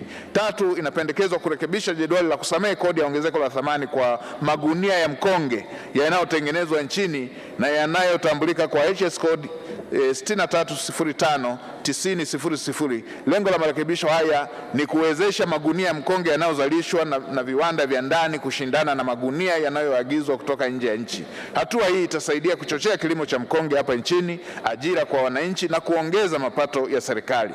Vile vile, kufuatia majadiliano ya kina baina ya serikali na kamati ya bajeti, inapendekezwa kupitia jedwali la marekebisho kuondoa pendekezo la kutoa msamaha kwa malighafi ya kutengeneza mitungi ya gesi inayotambulika kwa HS kodi 7229 9000 na kutoa nafasi ya serikali kufanyia kazi zaidi mapendekezo husika ili kujiridhisha kwamba malighafi husika haiwezi kutumika kwenye matumizi mengine na hivyo kupoteza mapato ya serikali. Hitimisho. Mheshimiwa Spika, kufuatia maelezo haya, naomba waheshimiwa wabunge mujadili mswada huu na hatimaye mkubali kupitishwa kuwa sheria. Mheshimiwa Spika, naomba kutoa hoja. Waheshimiwa wabunge, hoja imeungwa mkono. Asanteni sana. Kabla sijamwita mwenyekiti wetu wa kamati kuja kuwasilisha, tunaye mgeni ambaye aliingia baada ya matangazo ya wageni kuwa yameshafanyika ama yameshatangazwa, na huyu ni mgeni wa bunge ambaye ni mbunge mstaafu na kiongozi mkuu wa ACT Wazalendo, Mheshimiwa Zitto Zuberi Kabwe.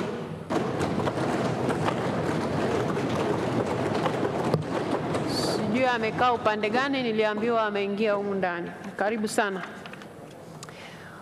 Waheshimiwa wabunge, sasa nimwite mwenyekiti wa kamati yetu ya kudumu ya bunge ya budget, Mheshimiwa Daniel Siro Baran. Karibu sana.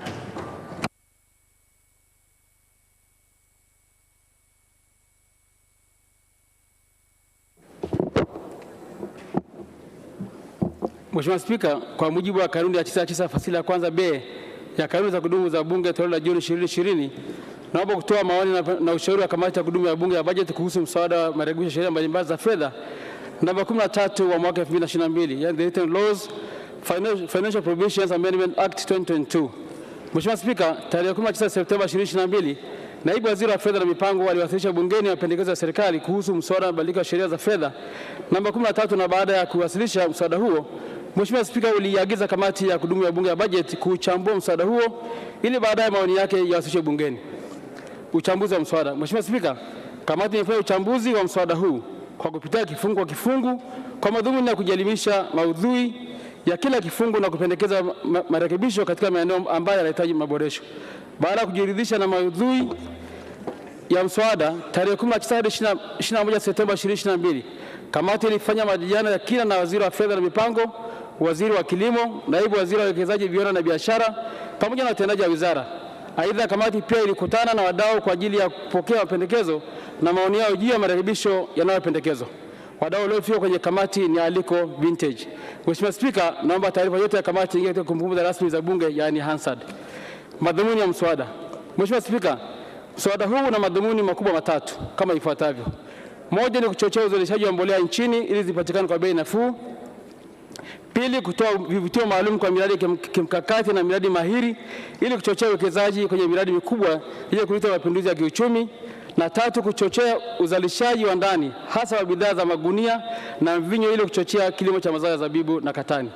Mheshimiwa Spika, kwa kutazama madhumuni haya ya mswada huo, nitoe pongezi kwa Mheshimiwa Samia Suluhu Hassan, Rais wa Jamhuri ya Muungano wa Tanzania, kwa kuonyesha nia ya dhati ya kuvutia wawekezaji na kutekeleza miradi mikubwa itakayoleta mapinduzi ya uchumi. Kamati naamini kwamba kwa masharti yaliyoko kwenye mswada huu, Mheshimiwa Rais atakuwa ameonyesha kwa vitendo namna bora ya kutanzua vikwazo vitakavyokwamisha utekelezaji wa miradi ya kimkakati.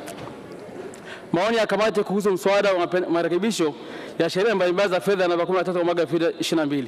Mheshimiwa Spika, mswada huu unafanya mabadiliko katika sheria 5 za kodi ambazo ni sheria ya ushuru wa bidhaa sura ya 147, sheria ya kodi ya mapato sura ya 332, sheria ya madini sura ya 123, sheria ya ushuru wa mafuta sura ya 220 na sheria ya kodi ya ongezeko la thamani yani VAT sura ya 148. Baada ya majadiliano ya kina baina ya kamati na serikali, kamati ina maoni na pendekezo yafuatayo. Kuhusu sheria ya ushuru wa bidhaa sura ya 147. Mheshimiwa Spika, serikali inapendekeza kurekebisha kifungu cha 128 ili kumpa mamlaka waziri mwenye dhamana na masuala ya fedha baada ya kupata idhini ya baraza la mawaziri kusamia ushuru kwenye bidhaa zitakazotumika katika utekelezaji wa miradi ya uwekezaji mahiri na ya kimkakati itakayoidhinishwa na Kamati ya Taifa ya Uwekezaji yani NISC, pamoja na kupandisha ushuru wa bidhaa za mvinyo kutoka nje kutoka shilingi 2460 hadi shilingi 5600 kwa lita ili kulinda wakulima wa ndani wa zao la zabibu. Mheshimiwa Spika, kamati ilibaini kuwa nchi za jirani zinatoza kati ya shilingi 5000 hadi 5500 kwa lita ya mvinyo unaotoka nje. Hivyo hatua hii inahuisha viwango vinavyotoza katika nchi wanachama wa Afrika Mashariki. Aidha, hatua hii inaleta usawa wa kiushindani kati ya wazalishaji wa zao la zabibu nchini dhidi ya mataifa mengine ambayo yameendelea sana katika uzalishaji wa zao hili. Hivyo kamati inakubaliana na pendekezo hili ambalo lina nia njema ya kusaidia na kuinua viwanda vya ndani na kuwa shindani. Hata hivyo, kamati inashauri serikali kuhakikisha inasimamia ubora wa mvinyo unaozalishwa ndani ya nchi pamoja na kuchochea kilimo cha aina mbalimbali za zabibu ili kuhakikisha kwamba malighafi hii muhimu kwa utengenezaji wa mvinyo yanapatikana ndani ya nchi. Aidha, kamati ilishauri serikali na serikali ilikubali kuweka sharti kwamba endapo msamaha utatumika kwa namna ambayo haijakusudiwa, msamaha huo utarolewa na mhusika lazima kulipa ushuru stahiki. Marekebisho haya yanaonekana kupitia jalada la marekebisho ya serikali. Sheria ya kodi ya mapato sura ya 332. Mheshimiwa Spika, kifungu cha 10 kinarekebishwa ili kujumuisha uwekezaji mahiri ulioidhinishwa na Kamati ya Taifa ya Uwekezaji katika wigo wa maeneo ambayo waziri mwenye dhamana ya masuala ya fedha anaweza kutoa msamaha wa kodi ya mapato. Aidha, mapendekezo haya yanabainisha kwamba misamaha ya kodi ya mapato itakayokuwa inatolewa kupitia mikataba ambayo serikali inaingia na ndio itatumika wakati wa kukotoa kodi ya mapato. Mheshimiwa Spika, hatua hii ina nia njema ya kutanzua mkwamo wa miradi ya mkakati ya wawekezaji mahiri. Uzoefu unaonyesha kuwa kuna baadhi ya wawekezaji mahiri wametumia mikataba yao vibaya na kuhakikisha kwamba serikali haipati mapato yake inayostahili. Aidha, kamati inashauri serikali na serikali ilikubali kuweka sharti la kwamba endapo msamaha utatumika kwa namna ambayo haijakusudiwa, msamaha huo utaondolewa. Marekebisho haya yanaonekana kupitia jedwali la marekebisho la serikali. Sheria ya madini sura ya 123. Mheshimiwa Spika, Kifungu cha 87 kifungu cha kwanza kinarekebishwa ili kupunguza kiwango cha mrabaha kwa malighafi za mbolea zinazochimbwa hapa nchini kutoka 3% hadi 1%. Kamati imekubaliana na mapendekezo ya serikali. Hata hivyo, imeishauri serikali hatua hii iwe ni ya mwaka mmoja ili kuangalia endapo inatimiza malengo yaliyokusudiwa. Aidha, kwa kuwa sekta ya mbolea imepata msamaha kwenye kodi ya ongezeko la thamani kwa kutoza kwa kiwango cha 0%, na pili kupunguzia mrabaha, ni vyema sasa serikali ikaweka utaratibu wa kupanga bei elekezi kwa mbolea inayozalishwa ndani ili kuhakikisha kwamba mbolea hii inamfikia mkulima kwa bei nafuu. Endapo suala la bei litaachiwa kwa wamiliki wa viwanda, ni wazi kwamba wana manufaa haya hayatamfikia mkulima, na badala yake ya wazalishaji watajitengenezea faida ya kupindika, yani supernormal profit. Mheshimiwa Spika, kamati ilishauri serikali na ikakubali kuongeza madini ya chokaa yanayotumika kwa ajili ya kuzalisha mbolea nayo kutoza mrabaha wa 1% ili pia viwanda vinavyotumia madini hayo navyo kunufaika na punguzo hilo. Lengo la msingi ni kuongeza uzalishaji wa mbolea ndani ya nchi na kupunguza bei kwa wakulima. Sheria ya ushuru wa mafuta ya barabara. Mheshimiwa Spika, kifungu cha 8 kinarekebishwa ili kumpa waziri mamlaka ya kusamehe ushuru wa mafuta kwa miradi ya wekezaji mahiri na mahiri maalum itakayoidhinishwa na kamati ya NISC. Uzoefu unaonyesha kwamba kama kuna moja msamaha ambao umetumika vibaya ni msamaha wa ushuru wa mafuta. Hivyo kutokana na uzoefu huo, kamati inaishauri serikali masuala yafuatayo. Kwanza, kuwepo na muda maalum wa kusamehe ushuru kwenye mafuta baada ya mradi kukamilika. Pili, kwa kuwa mfumo wa kuagiza mafuta ni wa pamoja, lazima kuwe na namna ama kutofautisha kwa vinasaba au uuzaji wake ili kuondoa mwanya wa matumizi mabaya. Tatu, kuweka mfumo wa usimamizi ili kuzuia mafuta yaliyokuwa yatumike kwa ajili ya miradi kutumika katika shughuli tofauti. 4, inashauriwa pia kwamba sharti la kuondoa msamaha lililopo katika kanuni za sheria hii litekelezwe endapo itaonekana msamaha umetumika vibaya. Mheshimiwa Spika, ushauri huu wa kamati ni kuhakikisha kwamba msamaha huu usije ukasababisha uuzaji holela wa mafuta hapa nchini, yani dumping. Aidha, kamati ilishauri serikali na serikali ilikubali kuweka sharti la kwamba endapo msamaha utatumika kwa namna ambayo haijakusudiwa, msamaha huo utaondolewa na mhusika atalazimika kulipa ushuru stahiki. Marekebisho hayo yanaonekana kupitia jedwali la marekebisho ya serikali. Sheria ya kodi ya ongezeko la thamani, yani VAT. Mheshimiwa Spika, kifungu cha 6 kinafanywa marekebisho ili kujumuisha uwekezaji mahiri ulioidhinishwa na kamati ya kitaifa ya uwekezaji, ambapo waziri mwenye dhamana ya masuala ya fedha anaweza kutoa msamaha wa kodi ya ongezeko la thamani. Aidha, kuongeza kifungu kipya cha 55A kwa kutoza kodi ya ongezeko la thamani kwa kiwango cha 0 kwa mbolea inayozalishwa ndani ya nchi ili kuleta unafuu kwa wakulima na watumiaji wa mbolea. Vile vile kurekebisha jedwali ili kusamehe kodi ya ongezeko la thamani kwa magunia ya mkonge yanayotengenezwa hapa nchini inayotambuliwa kwa HS code 6305.90.00 na malighafi yanayotambuliwa kwa chini ya HS code 7229.9000 ambayo hutumika kutengenezea mitungi ya gesi.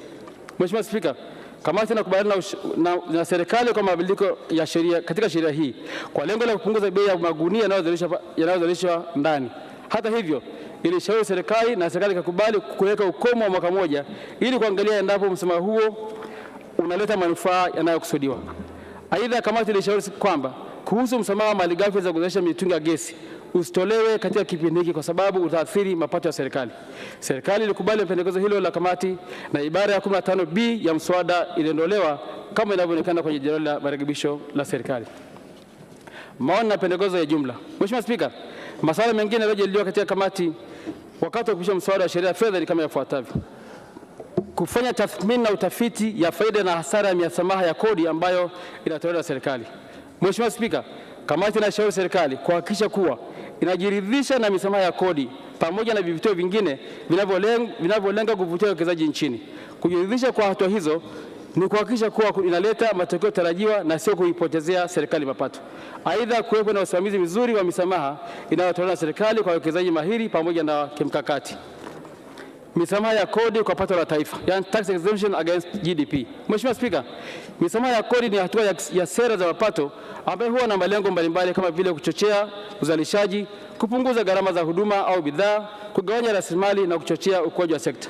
Hata hivyo, malengo tuliyojiwekea katika mpango wa miaka 5, misamaha haitakiwi kuzidi 1% ya pato la taifa. Hivyo ni wakati sasa kwa serikali kufanya tathmini ya kina ya misamaha yote ya kodi iliyotolewa na kuona endapo misamaha hiyo imefikia malengo yaliyokusudiwa.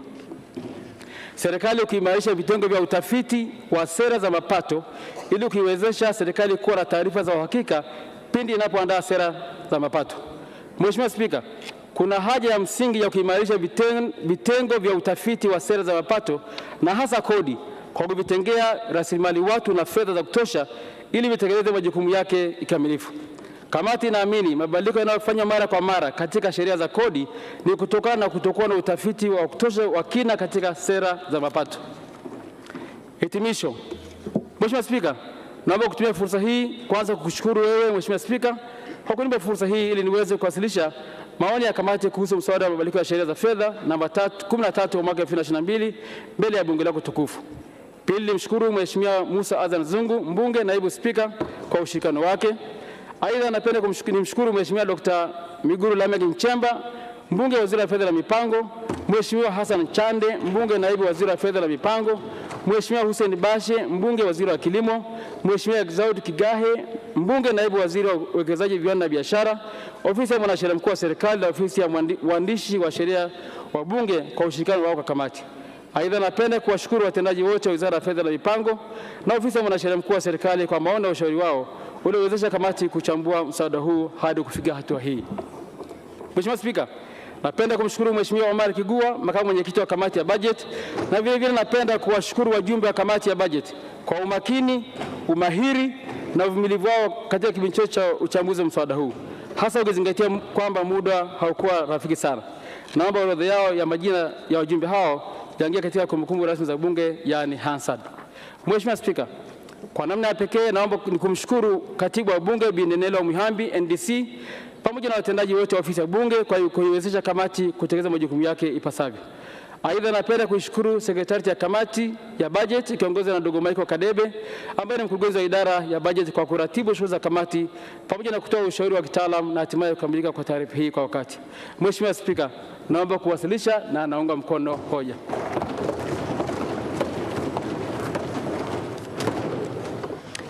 Asante sana mwenyekiti wa kamati ya budget kwa kutupa mwelekeo wa namna kamati ilivyofanya kazi kwenye mswada huu. Waheshimiwa wabunge, nayo orodha hapa ya wabunge ambao wameomba kuchangia kwenye hoja hii. Tutaanza na Mheshimiwa Joseph George Kakunda, Mheshimiwa Jonas Mbunda, atafuatiwa na Mheshimiwa Dr. Charles Stephen Kimei. Mheshimiwa Spika, nakushukuru sana kwa nafasi hii ya kuwa mchangiaji wa kwanza kwenye huu mswada. Mimi jambo la kwanza nipongeze sana serikali kwa kuja na mapendekezo ambayo yatakwenda kusaidia sana kuboresha maeneo ambayo kweli yalikuwa na matatizo. Hizi sheria 5 zilizorekebishwa zilikuwa yale maeneo yanayorekebishwa yalikuwa yanaleta matatizo ya kuchelewesha hasa baadhi ya miradi na kuchelewesha uwekezaji na kuathiri hasa eneo la wakulima. Mheshimiwa Spika, tunao miradi mikubwa ya kimkakati ya uwekezaji mahiri imechelewa kwa muda mrefu.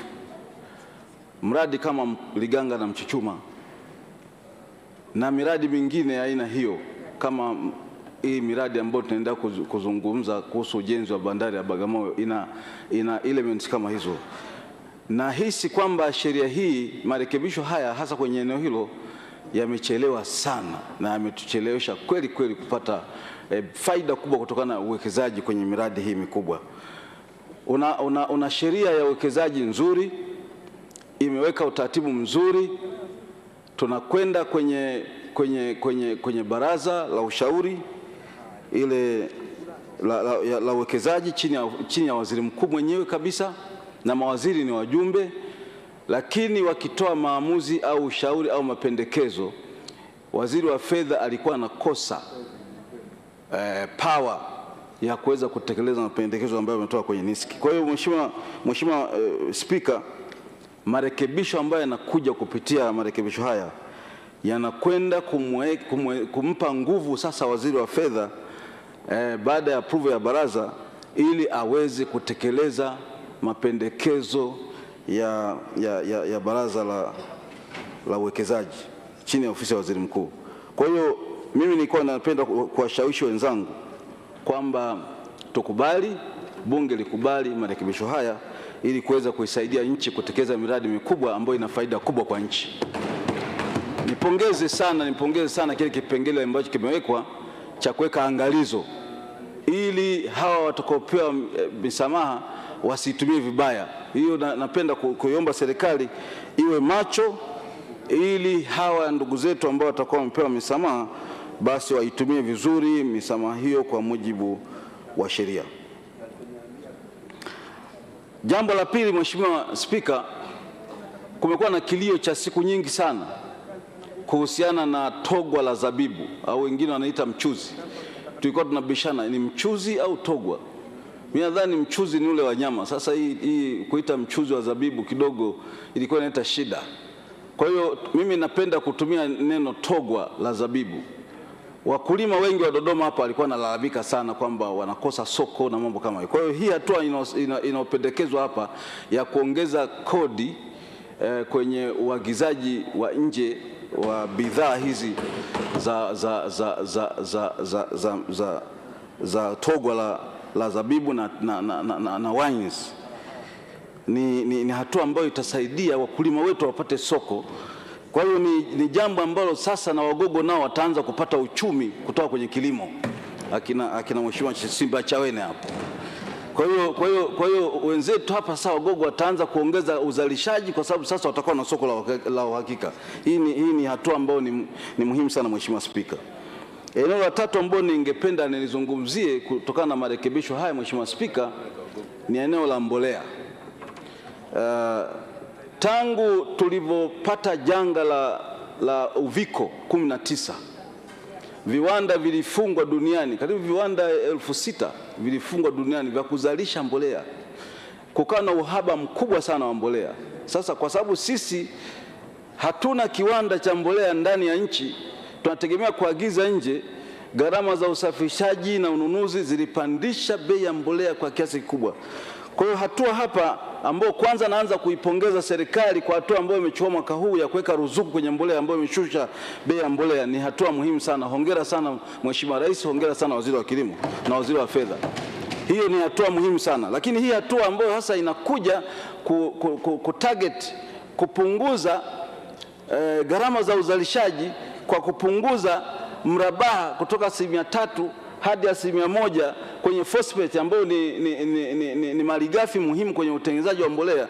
Hii ni jambo ambalo ni muhimu sana na kwa kweli limekuja katika wakati mwafaka kwa nchi hii ambayo sasa tunaenda kuwa na kiwanda kitakachozalisha tani 600,000 za mbolea hapa Dodoma, na tuna kiwanda kingine kule Manyara kinazalisha cha Minjingu kinazalisha nadhani tani karibu 30,000. Sina takwimu sahihi. Kwa hiyo ina maana kwamba katika muda mfupi ujao kupitia kipengele hiki tutaenda kushusha gharama za mbolea inayozalishwa nchini. Kwa hiyo hii nao ni hatua ambayo kwa kweli ni ya kupongeza sana serikali, na tukipitisha hii marekebisho ya sheria basi tunaenda kumsaidia mkulima wa nchi hii aweze kupata mbolea inayozalishwa ndani ya nchi kwa gharama nafuu.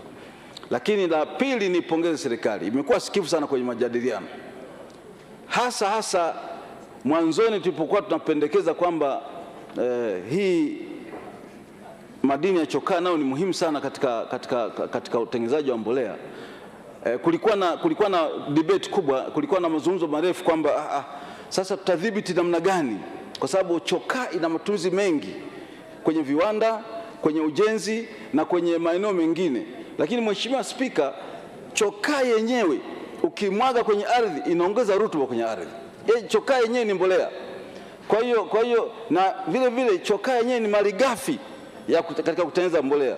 Kwa Mheshimiwa Spika, hii hatua ya kukubali chokaa nayo iingizwe, isipokuwa waongeze tu usimamizi na udhibiti, ni jambo ambalo la kupongeza sana serikali. Mimi naomba sana Mheshimiwa Spika, bunge lako tukufu likubali marekebisho haya ili kumsaidia Mtanzania.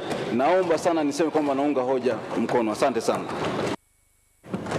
Asante sana Mheshimiwa Jonas Mbunda. atafuatiwa na Mheshimiwa Dr. Charles Stephen Kimei. Mheshimiwa Ali Hassan Omar King ajiandae. Asante Mheshimiwa Spika kunipa nafasi ya kuchangia marekebisho ya sheria mbalimbali. Mheshimiwa Spika, kwanza kabisa naomba nichukue nafasi hii nimpongeze Waziri wa Fedha pamoja na jopo lake kwa kuleta mabadiliko ya sheria hizi ambazo moja kwa moja sehemu kubwa zinalenga kuwasaidia wakulima wa nchi.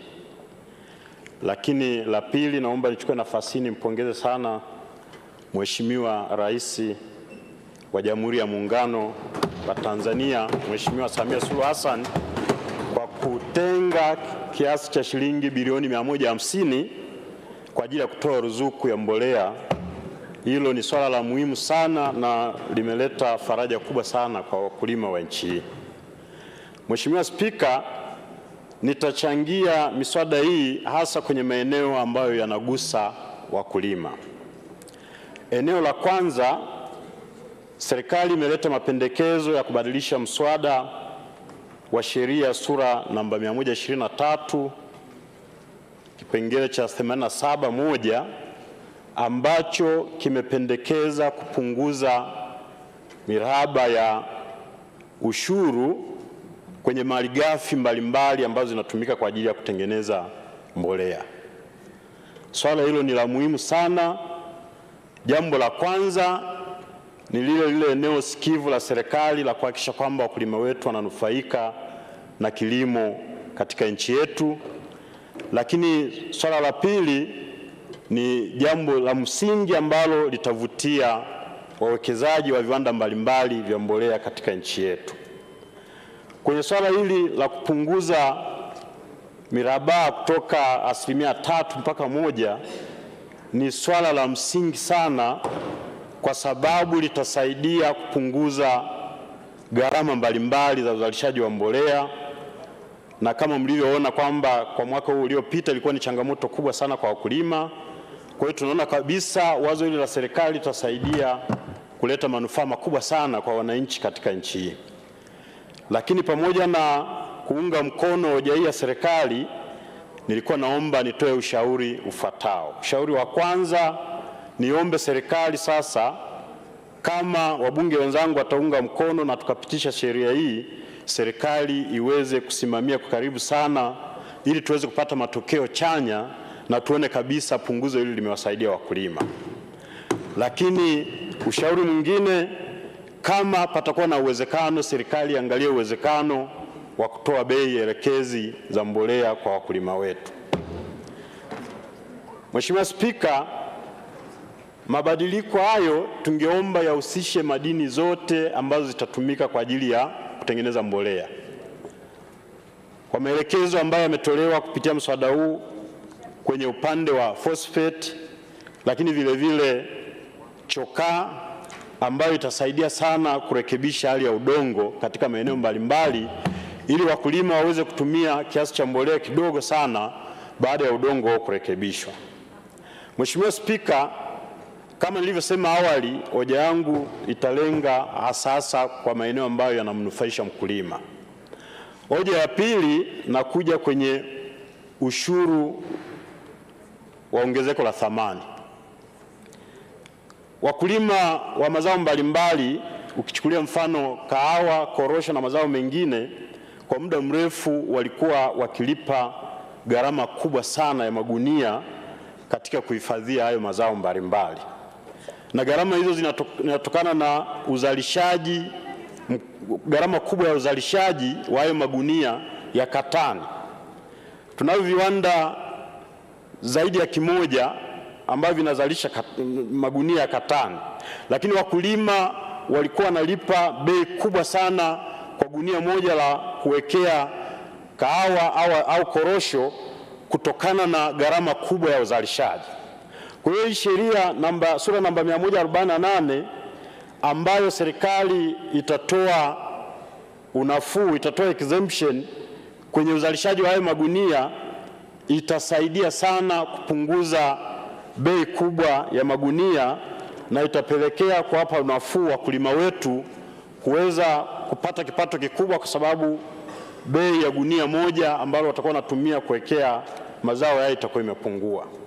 Hiyo nayo itaendelea kuleta faraja kwa wakulima na itaendelea kuleta hamasa kubwa sana ya wakulima kuona kwamba mazao ambayo wanalima yanawasaidia kwenye masuala ya maisha. Mheshimiwa Spika, swala la mwisho naomba nichangie kwenye jedwali la 4 linalohusu mapendekezo ya serikali ya kuongeza ushuru wa mvinyo kutoka shilingi 2,466 na senti 45 kwa lita hadi shilingi 5,600 kwa lita. Hiyo itasaidia sana kupunguza bidhaa zinazotokana na mvinyo kuingia nchini na itasaidia sana kulinda soko la wakulima wa zao hili la zabibu, ili kuweza kuwapa hamasa kubwa zaidi ya kuendelea kujali kilimo chao na kuwafanya waridhike na hali halisi ya kilimo. Lakini pamoja na hilo, nilikuwa naomba nishauri serikali kuzingatia mambo yafuatayo. Swala la kwanza, serikali isimamie sasa ubora wa uzalishaji wa mvinyo ambao tunazalisha ndani ya nchi, ili kuhakikisha kwamba tunaingia kwenye ushindani kwenye soko la mvinyo. Lakini swala la pili, baada ya kupitisha sheria hii, serikali iangalie kama mvinyo unaozalishwa nchini utaweza kutosheleza mahitaji ya viwanda vyetu vinavyozalisha bidhaa za mvinyo hapa nchini. Mheshimiwa Spika, nakushukuru sana kwa kunipa nafasi. Naomba niunge hoja kwa miswada hii. Asante sana. Asante sana. Mheshimiwa Dr. Charles Stephen Kimei atafuatiwa na Mheshimiwa Ali Hassan Omar King. Mheshimiwa Cecilia Daniel Pareso ajiandae. Mheshimiwa Spika, nakushukuru sana kwa fursa hii, na nianze pia kwa kujiunga na wenzangu kumshukuru na kumpongeza sana Mheshimiwa Rais wetu anayeongoza serikali ya awamu ya 6 kwa kuanza kuchukua hatua madhubuti na za kimkakati za kuongeza uwekezaji na kasi ya uwekezaji katika uchumi wetu.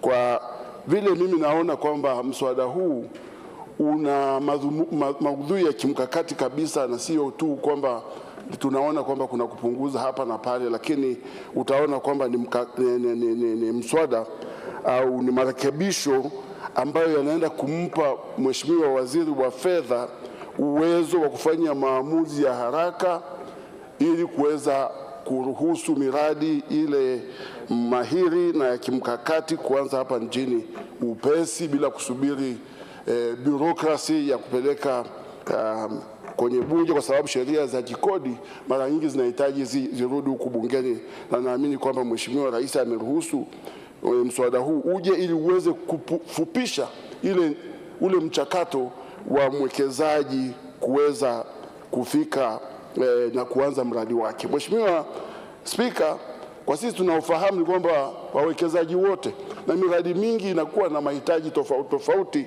ili iweze kuonyesha kwamba itakuwa na faida katika kipindi ambacho yule mwekezaji amejiwekea, na bila yale masharti au zile athari ambazo yeye anaziona kwenye mradi ule hazijawa addressed kwa namna ambapo yeye na bodi zake kama ziko nje ya nchi au ziko hapa nchini, basi inakuwa vigumu sana kuchukua hatua ile ya kuanza kutekeleza mradi.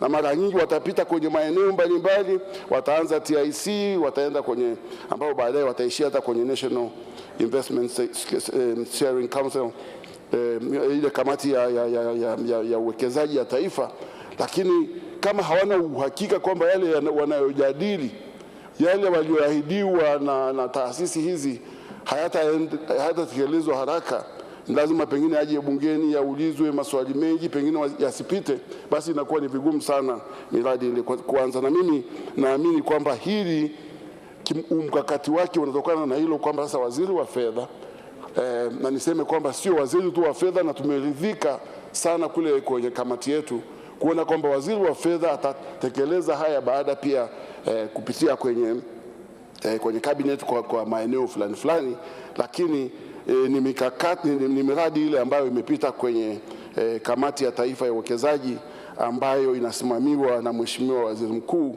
na sio tu waziri mkuu, lakini Pia ndani yake kuna watu ambao ni mahiri, ni watu ambao ni wazalendo, ambao tunajua kwamba wanaongoza taasisi ambazo zinaelewa masuala ya uwekezaji kwa mapana kama vile Benki Kuu na wengineo. Kwa hiyo naamini tutakwenda mbali. Lakini pia Mheshimiwa Spika, tunajua kabisa kwamba tena tumeambiwa kuna Marekani mmoja, congressman mmoja kule Marekani ambaye amekuwa ametrend sana, na wengi wameona kwamba anatoa changamoto kwamba ukweli tatizo kubwa la uwekezaji huku nchini linatokana na kodi nyingi, na kodi kubwa zile corporate tax, ukienda kwenye VAT juu na nini. Mimi nakubaliana naye kwa namna fulani kwamba kusema kweli tusipoangalia vizuri na tusipoweza kutreat kila mwekezaji kwa namna fulani ambayo kinampa uhakika kwamba zile gharama zinaweza zikapunguzwa, zikafanya hivi kwa kupunguza VAT kwa muda fulani, tutakaa muda mrefu bila kuona uwekezaji ukiongezeka. Ni scarce duniani. Mitaji haiko tu ovyo ovyo. Mitaji inashindaniwa na nchi mbalimbali na chumi mbalimbali, na kila nchi inajaribu kutoa kwa namna fulani vivutio ambavyo vinaweza kuwezesha wawekezaji wakaingia. Kuna nchi nyingine sasa hivi zimeanza, na natumaini ni nadharia mpya ambayo inakuja kwamba the only way ya kuongeza tax base bila kuongeza kiwango, yani kuongeza government revenue bila kuongeza viwango vya kodi, ni kuongeza uzalishaji. Kuongeza uzalishaji. Sasa kama hatuwezi kuongeza uzalishaji kwa namna hii ya kwamba tunavutia wawekezaji, kitu ambacho hatuna, uzalishaji ambao haupo, lakini tukiwavutia watakuja, tukawapa dispensations fulani, tukawapa misamaha fulani kwa kipindi ambacho kinakubalika, hao wawekezaji wakaja wakaongeza uzalishaji, tukaanza kuvuna pay as you earn, yani kodi ya wafanyikazi, tukaanza kuvuna zote vile vingine ambavyo vinatokana na uzalishaji kuongezeka katika nchi hii, hatutafika mbali. Kwa hiyo naona kwamba hii nadharia, Mheshimiwa Waziri wa Fedha, nampongeza sana kwamba ameweza kuiona kwamba njia pekee sasa ya kuweza kuongeza tax base yake ni sio kuchukua tu from kilichopo, lakini tuongeze uzalishaji. Na hata kama tusipowakaribisha kwa kuwapa hizi dispensations wanazoomba, hatutakuwa nao, uzalishaji hautakuwepo. Lakini tukifanya vile kwa muda kifupi, watakuwepo, tutaona uzalishaji uongezeka na tax base yetu itakuwa ina grow na ni yake itakuwa inaenda vizuri. Lakini Mheshimiwa Spika, naamini kabisa kwamba mswada huu umebuniwa vizuri, na tumeona, kwa mfano nimeona kwamba kuna vingi vinalenga mwenye kiwanda hiki cha kuzalisha mbolea. Utaona kwamba vinalenga kila mtaji ukija utakuwa na hivyo utakuwa na vingine vinahitajika, sio kupunguza bei ya phosphate au kutoa mrahaba kwenye phosphate. Mwingine atakuja na ombi jingine kutokana na jinsi ambavyo wanawekeza. Kwa hiyo ni vizuri tukampa Waziri wa Fedha, na pia tukahakikishiwa kwamba kwa vile hivi vitu sio yeye anafanya mwenyewe, vitaenda mpaka kwenye cabinet ambayo Mheshimiwa Rais mwenyewe atakuwepo, basi haiwezi kuwa abused, na naamini kwamba tutakwenda vizuri. Na hiyo ndio inaonyesha wazi kwamba miradi mingine ili iweze kwenda fast, iweze kutekelezwa kwa kipindi kifupi, ni lazima tutoe uwezo kwa serikali kuweza kufanya haya mambo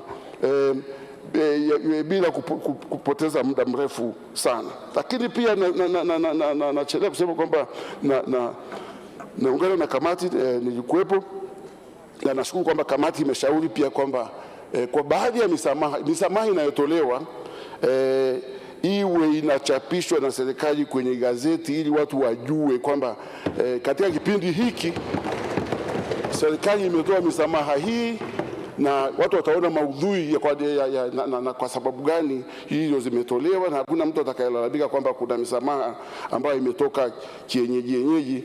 Kwa hiyo naamini ukichapishwa itakuwa imesaidia, lakini pia ni transparency, na ndio dhana zima ya uendeshaji wa serikali, good governance sasa hivi.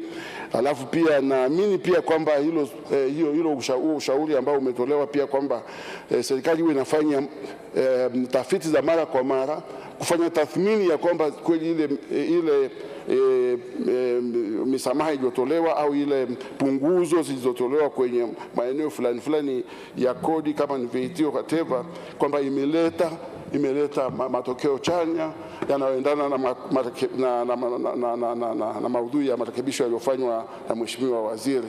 Lakini naamini pia kamati imeshauri pia kwamba kuwe na time frame ya hiyo dakika moja Mheshimiwa, malizia. Utoaji wa time frame iwepo wakati unapotoa ile misamaha, ijulikane pia inaisha ndani ya utekelezaji wa mradi na pia ndani ya muda mfupi baada ya mradi kutekelezwa na namna hii. Kwa hiyo nashukuru Mheshimiwa Spika, nashukuru sana kwa fursa hiyo. Nataka niseme kwamba naunga mkono hoja iliyotolewa na Mheshimiwa Waziri ya kurekebisha hizi sheria, lakini pia naomba wabunge wenzangu waweze kuona maudhui haya kwa uchanya wake ili waweze kupitisha hoja hii ya Mheshimiwa Waziri wa Fedha.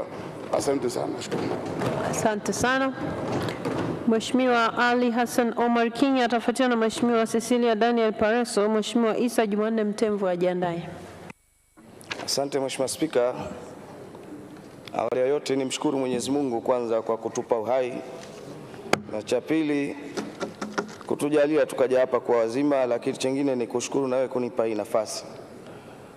Mheshimiwa Spika, kwanza nianze na pongezi kwa serikali kwanza kwa kuleta mswada, lakini cha pili ni shukuru serikali kwa kukubali ushauri na kutengeneza shade of amendment baada ya kupata ushauri wa kamati katika masuala ambayo yameletwa mbele ya kamati. Na pia naunga mkono hoja zote ambazo zimewasilishwa na kamati ya budget ambayo zimelenga kuishauri serikali katika maeneo mbalimbali katika mswada huu ambao umeletwa.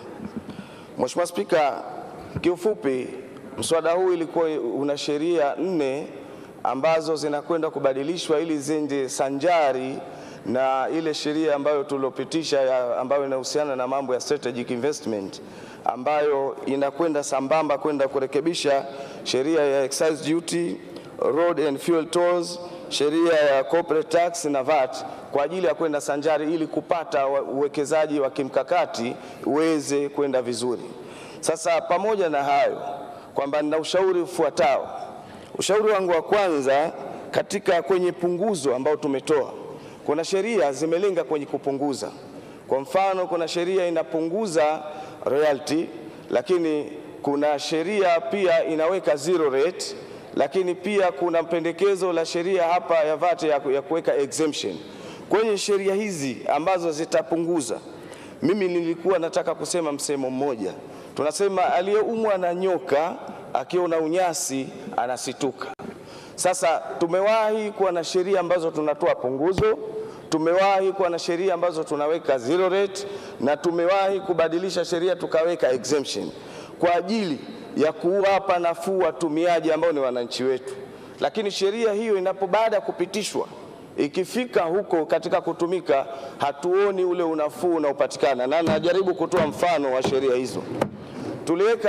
Tuliweka zero rate katika kwenye VAT kwenye simu zitakazoingizwa smartphone, lakini tuliweka kwenye sanitary pads, lakini baadaye kwamba hatukuona bei iliyopungua, hatukuona unafuu ambao umepatikana.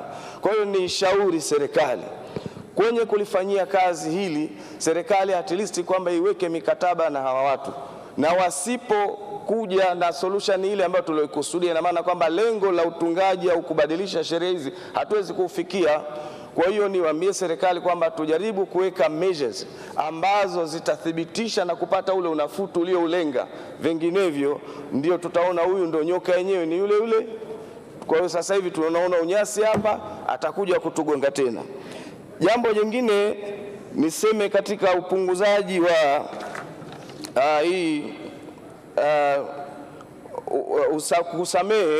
kusamehe excise duty kwa ajili ya miradi ya kimkakati. Ni kweli tumepanga bidhaa zitakazoingizwa nchini kwa ajili ya miradi ya kimkakati tutoe msamaha. Sasa alikuwa ni ushauri serikali kabla kupitisha, kwa sababu humu ndani tuna viwanda ambavyo viwanda hivyo vinaweza vikatoa bidhaa ambazo zikawa ni same na zile ambazo tunazotaka kuzipa msamaha. Kwa maana hiyo katika miradi ile kwanza ni tujaribu kuangalia kama baraza la mawaziri au NISC wajaribu kuangalia kabla kukubaliana na hicho kitu kupitishwa, basi at least kwamba ijulikane kwamba hichi kitu kinazalishwa nchini na kipo na kinapatikana nchini, ili at least kwamba na sisi viwanda vyetu viweze kufanya kazi vizuri. Chengine katika excise duty, nazungumzia excise duty ambayo inazungumziwa katika zabibu, mvinyo. Excise duty katika mvinyo naunga mkono wazo la serikali, lakini tumetoa hii excise duty kwa ajili ya kufanya zao la zabibu litumike, ili wazalishaji wa zabibu bidhaa zile zisiweze kuwa zimewekwa tu na hazitumiki. Sasa ni shauri serikali tujaribu kutafuta matumizi pamoja na hii ambayo ni hatua ya kikodi, lakini baada ya hii hatua ya kikodi, hebu tukaangalie quality. Wanywaji wa mvinyo wanatazama quality. Kwa hiyo na sisi katika viwanda vyetu hivi, hebu tukajaribu kwenda kufanya kitu ambavyo kita improve quality. Tuki-improve quality ya wine ambayo inazalishwa ndani yetu kwa zabibu yetu, basi hapo tunaweza tukapata matumizi ya zabibu. Lakini jengine, serikali ijaribu kufikiria mbali zaidi, kuanzisha bidhaa nyingi ambazo zitakuwa zinatumiwa na zabibu, au kutoa incentives katika viwanda ambavyo vitazalisha bidhaa nyingi ambazo zinatumia zabibu.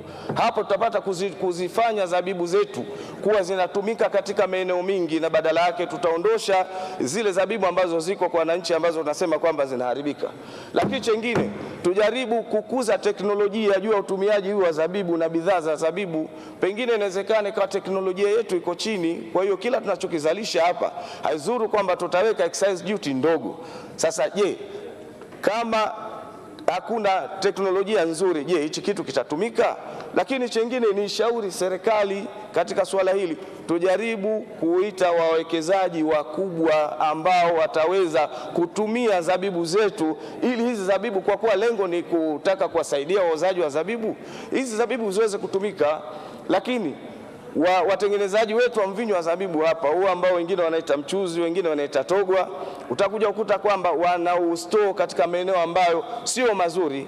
Kwa hiyo serikali jaribu kufacilitate ile jambo, ili storage katika masuala haya iweze kwenda vizuri. Jengine ambalo nitoe ushauri wa jumla. Ushauri wa jumla ambao ninaotoa, tumesamehe baadhi ya vitu ambavyo tumesamehe, kama vile ambavyo katika mafuta. Kwenye mafuta, huu msamaha ambao tunaoenda kuutoa kwa ajili ya wawekezaji, tujaribu kuchukua hatua kuhakikisha mafuta haya ambayo yanaingizwa ndani ya nchi hii, ambayo yatakuwa yamesamehewa, basi at least yaweze kutumika kwa lengo hilo tu. Na nashukuru serikali kwa hatua ambazo zipo katika mikataba ambazo zinaonyesha wazi kwamba nini kitafanyika, lakini tuzidi kuwa serious, kwa sababu tuliwahi kusamehe mafuta na kwenda kutumika migodini. Mafuta yaliyokwenda kutumika migodini, badili yake yalikuwa yanarudi tena. Kwa hiyo yanafunguliwa watu wana visima vya mafuta yale hayatumiki tena kule, yanarudi mtaani, yanauzwa katika bei ambayo katika sio fair price, ambayo biashara nyingine zinakuwa zinapata tabu. Kwa hiyo hili tujaribu kuliangalia kwa vizuri zaidi, ili tuweze kulimudu na kwenda nalo vizuri. Mheshimiwa Spika, naipongeza serikali kwa kuja na mabadiliko haya, lakini kila tulicholenga kutoa nafuu, basi kibakie pale pale kwamba kinakwenda kutoa nafuu. Tulicholenga kwenda kuzidisha, kuimprove uwekezaji, basi kirudi pale pale tuone kinafanya hivyo, na sio kuja kushusha biashara nyingine kwa sababu ya fursa hiyo.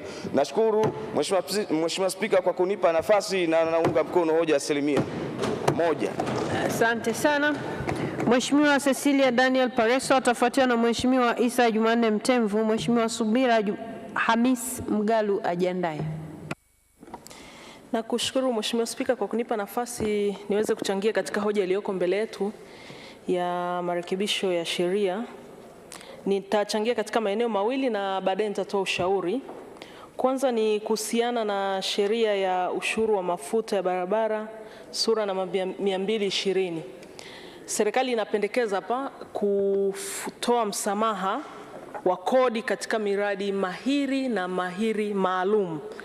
Sasa kupitia uzoefu huko nyuma, kama ambavyo wameeleza pia mheshimiwa aliyotoka kuongea, mara nyingi hii misamaha inaweza ikatumika vibaya, kwa sababu wanaofanya haya mambo sio watu, ni watu lakini sio malaika.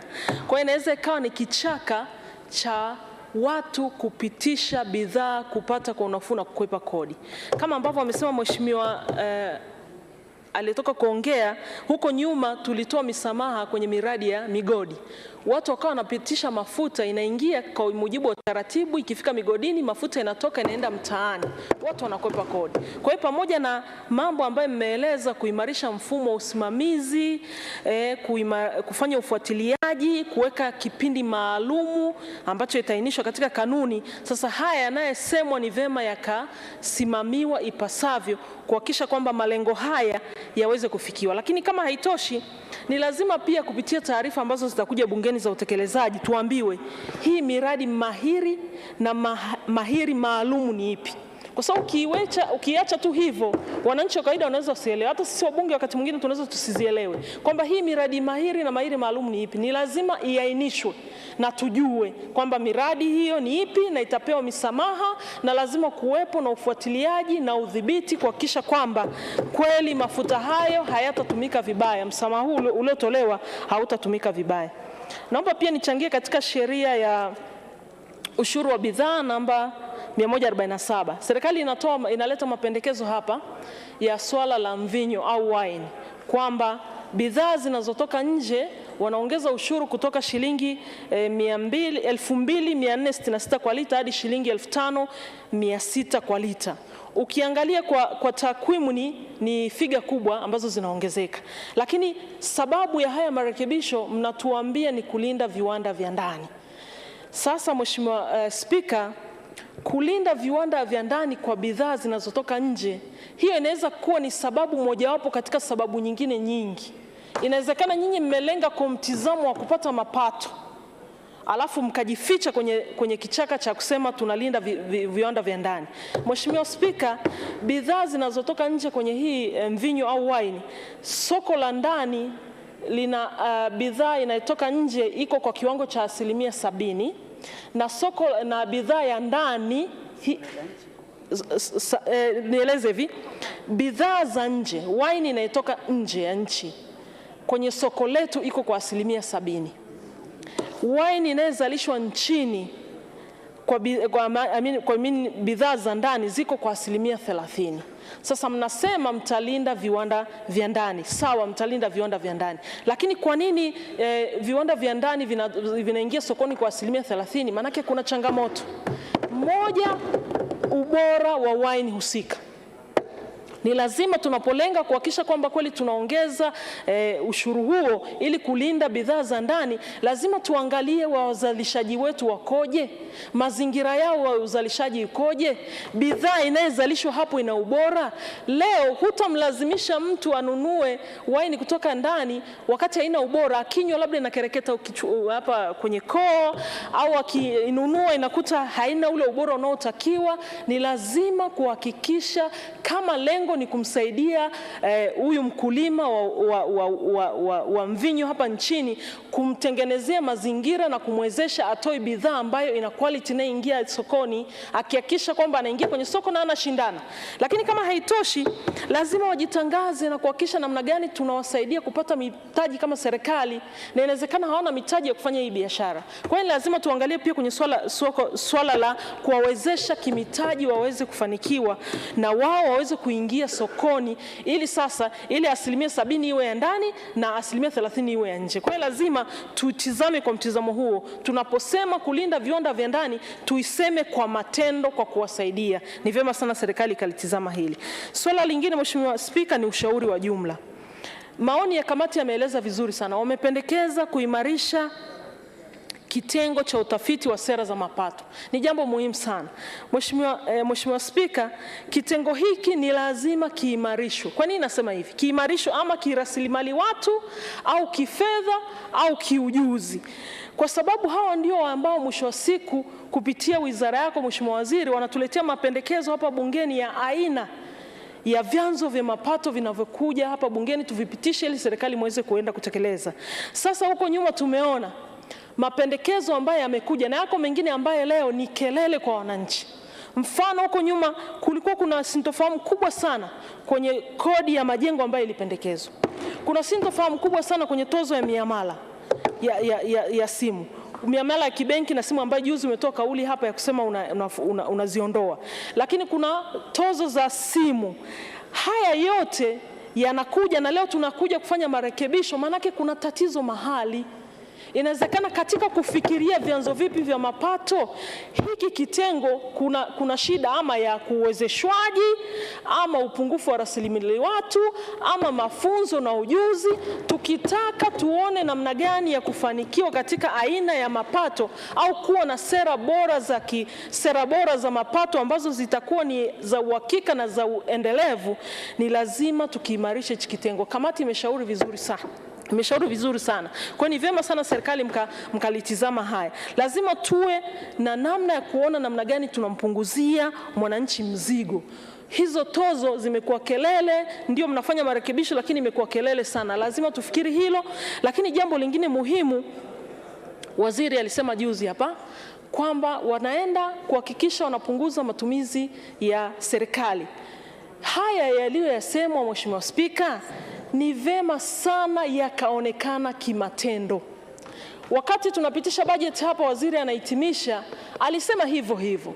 Lakini leo pamoja na kusema hayo kwamba tunaenda kupunguza matumizi yasiyokuwa ya matumizi makubwa ya serikali, bado tunayaona. Mnasema mnapunguza, lakini leo ukiona mtaani serikali mmenunua magari mapya new model haya ambayo iko sokoni sasa hivi. Sasa Mheshimiwa Spika, serikali ikisema haya basi tuyaone kwa matendo. Tumetoka tu hapa kwenye bajeti tunakutana na magari mtaani. Lakini hata haya matumizi ya magari ya serikali, kwa kweli Mheshimiwa Spika, mimi nadhani sijui tufanyaje kama bunge. Lazima yatizamwe kwa upya. Magari ya serikali baadhi, sio yote, baadhi kwa kweli yanatumika ndivyo sivyo. Yako mengine ambayo yanapeleka maafisa ambao wanatumia magari ndio yanapeleka watoto wao shuleni, ndio yanaenda sokoni, bosi akikaa ofisini ndio anaenda kufanya kazi za ziada. Inapeleka watoto shule, inaenda kuwachukua watoto shule, inaenda sokoni, yani inaenda kufanya shughuli ambazo sizo. Waziri, ulisema hapa kwenye bajeti yako tunatamani kuona utekelezaji wa kivitendo, sio wa kimaneno. Haya ambayo mmeyasema tuyaone kweli, tuone kweli. Na kuna siku pia Mheshimiwa Spika ulipendekeza vizuri kweli, utakuta gari linamsubiri bosi linakaa masaa 6 au 8 liko on. Sasa hiyo pia ni miongoni mwa matumizi ambayo matumizi sio sahihi ya fedha za walipa kodi. Tunataka kuona mwananchi anapunguziwa mzigo wa kodi zisizokuwa za lazima, na tunataka kuona matumizi yasiyokuwa ya lazima yanapungua kwa serikali. Kama ambavyo umesema Mheshimiwa Waziri, tutaendelea sisi kama wabunge, jukumu letu la kushauri na kupiga kelele, tutapiga kelele kuhakikisha yale ambayo umeyanena tunayafuatilia na tuone utekelezaji wake kwa vitendo. Asante sana Mheshimiwa Spika. Asante sana. Mheshimiwa Isa Jumanne Mtemvu atafuatiwa na Mheshimiwa Subira Hamisi Mgaru. Mheshimiwa Naibu Waziri wa Fedha na Mipango ajiandae. Nikushukuru Mheshimiwa Spika kwa kunipa nafasi na mimi nichangie kidogo kwenye mswada huu wa mabadiliko ya sheria za fedha namba 13 wa mwaka 2022. Mheshimiwa Spika, nikiwa mmoja wa mjumbe wa kamati ya bajeti, tumejadili vizuri jambo hili, mswada huu ukiwa ni mswada muhimu kwa maudhui yake yote. Mheshimiwa Spika, kabla sijasema lolote, nimshukuru sana na kumpongeza Mheshimiwa Rais mama yetu Samia Suluhu Hassan. Kwa kweli tunaendelea kusema mama anasikia kwa haraka sana na anatoa maelekezo kwa haraka sana kwa ajili ya utekelezaji wa mambo mengi sana ili aweze kwenda kwa wakati. Mheshimiwa Spika, kwenye hili pongezi kubwa kwa Mheshimiwa Rais ni kwa sababu ameona kuna kila sababu ya kurekebisha sheria kadhaa ili kuvutia wawekezaji kutekeleza miradi mikubwa ya kimkakati na kielelezo kwenye nchi yetu. Lakini vile vile mswada huu unakuja kuonyesha ukweli juu ya Mheshimiwa Rais anaonyesha kwa vitendo juu ya namna bora ya kutanzua vile vikwazo vilivyopo wakati tunatekeleza miradi yetu ya maendeleo. Mheshimiwa Spika, pamoja na sehemu 5 au sheria ndogo 5 ambazo zipo ndani ya mswada huu, mimi nitajielekeza katika maeneo mawili. Moja ni sheria ya ushuru wa bidhaa sura ya 147. Mheshimiwa Spika, hapa tunarekebisha kifungu cha 128 ambacho Mheshimiwa Waziri mwenye dhamana ya Wizara ya Fedha anapewa sasa, anapata idhini ya Baraza la Mawaziri katika kusamehe ushuru kwenye bidhaa ambazo zitatumika kwenye miradi hii maalum, mahiri maalum. Mheshimiwa Spika, hiyo imetusaidia kwenye marekebisho hayo kwenda kwenye hili jambo ambalo wengi wamejadili, kupandisha ushuru wa bidhaa za mvinyo kutoka karibu shilingi 2,466 mpaka shilingi 5,600. Jambo hili limekuwa ni muhimu sana. Mheshimiwa Spika, umuhimu wake mkubwa unaenda kuinua kilimo chetu cha mvinyo. Wengine tumesema togwa, wengine tumezungumza lugha nyingine, lakini kubwa sana kilimo chetu cha zabibu na vilimo vya aina hiyo kuweza kupata nafasi. Na ni ukweli hatujafikia tu kusema 5,600 kutoka 2,466. Tumeangalia kwenye nchi kadhaa za Afrika Mashariki kama comparative. Nchi nyingi zimetokea kati ya 5,000 na 5,500, ambao unaweza ukaona kwetu kwa kuwa shilingi 2,400 na kitu ilikuwa inaweza ikasababisha hata wawekezaji wengi ambao wako hapa wakaweza kuchukua au kununua malighafi za mvinyo kutoka nje ya nchi, ambao ilikuwa ni hatari sana kwa wakulima wetu na kwa muktadha mzima wa viwanda vyetu ambavyo vinachakata zao hili. Kwa hiyo kama wazo na kamati ilivyoshauri na kukubali mawazo ya serikali au mapendekezo ya serikali kwenye mswada huu, kwa kweli ni waombe sana waheshimiwa wabunge mlione hili ni jambo muhimu kwa muktadha mkubwa sana wa kuweza kuinua viwanda vyetu katika eneo hilo. Lakini ni lazima, wengi wamesema Mheshimiwa Spika, katika jambo hili kuna maangalizo kadhaa. Kinywaji cha mvinyo hichi ni luxury. Wengine watumia kama dawa. Kwa hiyo swala la ubora ni swala ambalo hatuwezi kucompromise. Ni lazima ubora ukazingatiwe sana. Lakini la pili, ili wengi wamesema, lakini la pili ni uzalishaji, production kwenye volumes. Kama mfano amezungumza sana mheshimiwa aliyomaliza kusema, ameweka kwenye 30% na 70%. Ni hatari kama tutakuwa kama taifa sasa bado tukawa tunazalisha chini ya 50%. Alafu wakati kabla tujabadilisha sheria hii ilikuwa tunapata kutoka nje zaidi ya 50%, itakuwa ni hatari. Niombe sana Wizara ya Kilimo imepewa bajeti kubwa sana, zaidi ya mara 4 katika miaka miwili hii iliyotoka, toka bilioni 250 na kitu mpaka bilioni 900 na kitu. Kwa kweli walione, jicho lao likajielekeze katika eneo hili. Tunabadilisha mswada wa sheria huu katika kifungu hichi, lakini tayari fedha zipo nyingi na Samia kazielekeza kwenye Wizara ya Kilimo. Niwaombe sana mjielekeze kuweka mikataba ambayo hatuwezi kurudi nyuma, tukaone ubora wa bidhaa hizi, lakini vile tukaone uzalishaji unakuwa ni mkubwa, ili tusiweze kuona tunadhurika kutokana na mabadiliko haya ambayo tumeyadhamiria. Mheshimiwa Spika, pia niweze kuzungumza kidogo juu ya sheria ya ushuru wa mafuta wa barabara, the Road Fuel Toll Act 220.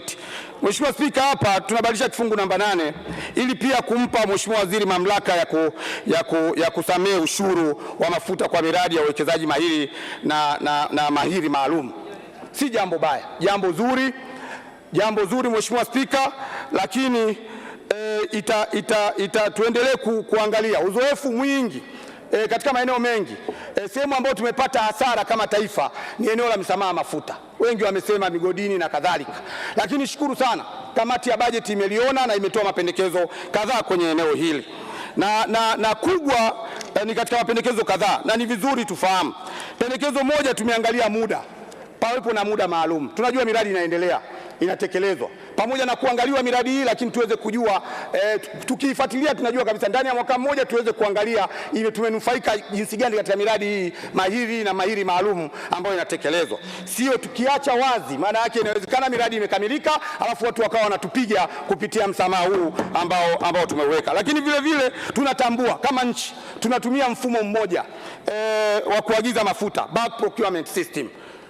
Ni mfumo mzuri, tumewahi kujadili ndani ya kamati vizuri kabisa, na kama nchi tunaona bado tunafaidika na mfumo huo wa kuagiza pamoja. Sasa tuweze kutofautisha mafuta yapi yanakuja katika mfumo huo wa pamoja na mafuta yapi ambayo yanakuja kwa ajili ya miradi maalum na mahiri maalum. Ni vizuri sana, ni muhimu. Kama tutatumia vinasaba sawa, kama tutatumia utaratibu wa uuzaji sawa, lakini ni jambo muhimu sana ili watu wasije wakapitia kwenye upenyo huo kwenda kutuumiza. Lakini Mheshimiwa Spika, tumeshauri pia kuweka mifumo ya usimamizi ili kuzuia matumizi mabaya ya mafuta ya miradi. Ni vizuri mifumo ikawekwa mapema. Wizara, Mheshimiwa Waziri amesema kwenye taarifa yake wana mpango jinsi ya kufuatilia kwa karibu sana juu ya mafuta haya yanavyoingia. Mimi ninaona kwa umahiri na umakini wa Mheshimiwa Waziri kwenye jambo hili atatia nguvu sana na jicho kubwa na wataalamu wake ili tusiweze kuanguka. Mheshimiwa Spika, pamoja na hayo niseme juu ya maoni ya jumla. Kamati imeshauri sana misamaha ya kodi hii lazima iangaliwe kwa pato la taifa. Ndani ya mpango wetu wa miaka 5 tunaoendelea nao tumejikubalia wenyewe, tumejiwekea wenyewe misamaha ya kodi isizidi 1%. Mheshimiwa Spika, hili ni jambo zuri. Sasa huu ni wakati, kamati inatoa ushauri, ni wakati umefika tuweze kufanya tathmini ya kina, tuweze kuona mpaka sasa kwa misamaha yote ambayo imetolewa nchini imekaa vipi, ina ubora kiasi gani, tumefanikiwa au hatujafanikiwa, na kama haijazidi imezidi 1% au haijazidi 1%. Hili ni jambo muhimu sana. Mheshimiwa Spika, niliona ni muhimu sana nichangie katika maeneo hayo mawili, na nitumie nafasi hii kuwaomba sana waheshimiwa wabunge wenzangu waweze kuridhia mswada huu wa sheria namba 13 wa mwaka 2022 uweze kupita bila kikwazo chochote kwa maslahi mapana ya nchi yetu na wananchi wake. Asante sana Mheshimiwa Spika, naunga mkono hoja. Asante sana.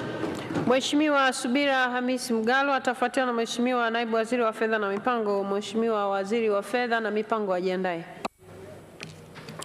Mheshimiwa Spika, nakushukuru kwa kunipa nafasi mchana wa leo na mimi kuweza kuchangia kwenye mswada huu wa sheria ya marekebisho ya sheria mbalimbali za fedha kwa mwaka 2022.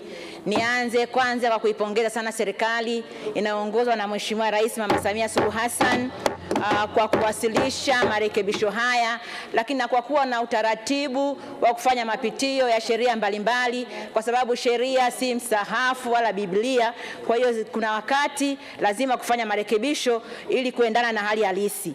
Kwa hiyo naipongeza sana serikali kwa hatua hizi, lakini marekebisho haya yanalenga kuunga mkono juhudi za mwenyewe Mheshimiwa Rais za kuhamasisha na kuvutia masuala mbalimbali ya uwekezaji. Tumekuwa mashahidi wa namna ambavyo wawekezaji wengi wamekuwa wakija nchini na kujisajili katika kituo chetu cha uwekezaji, lakini kutokana na changamoto ya utekelezaji wa sheria ya uwekezaji sura ya 38 imepelekea wakati mwingine kuleta urasimu mbalimbali. Kwa hiyo kwa marekebisho haya ambayo yanaenda kurekebisha sura ya 147 ya sheria ya ushuru wa bidhaa kifungu 128 kumpa mamlaka Mheshimiwa Waziri baada ya idhini ya Baraza la Mawaziri, na yaunga mkono kwa sababu itakwenda kuondoa urasimu hasa kwenye miradi ile ya kimkakati na miradi ile ambayo mahiri. Na kwa kuwa tuna matarajio ya miradi mingi nchini kwetu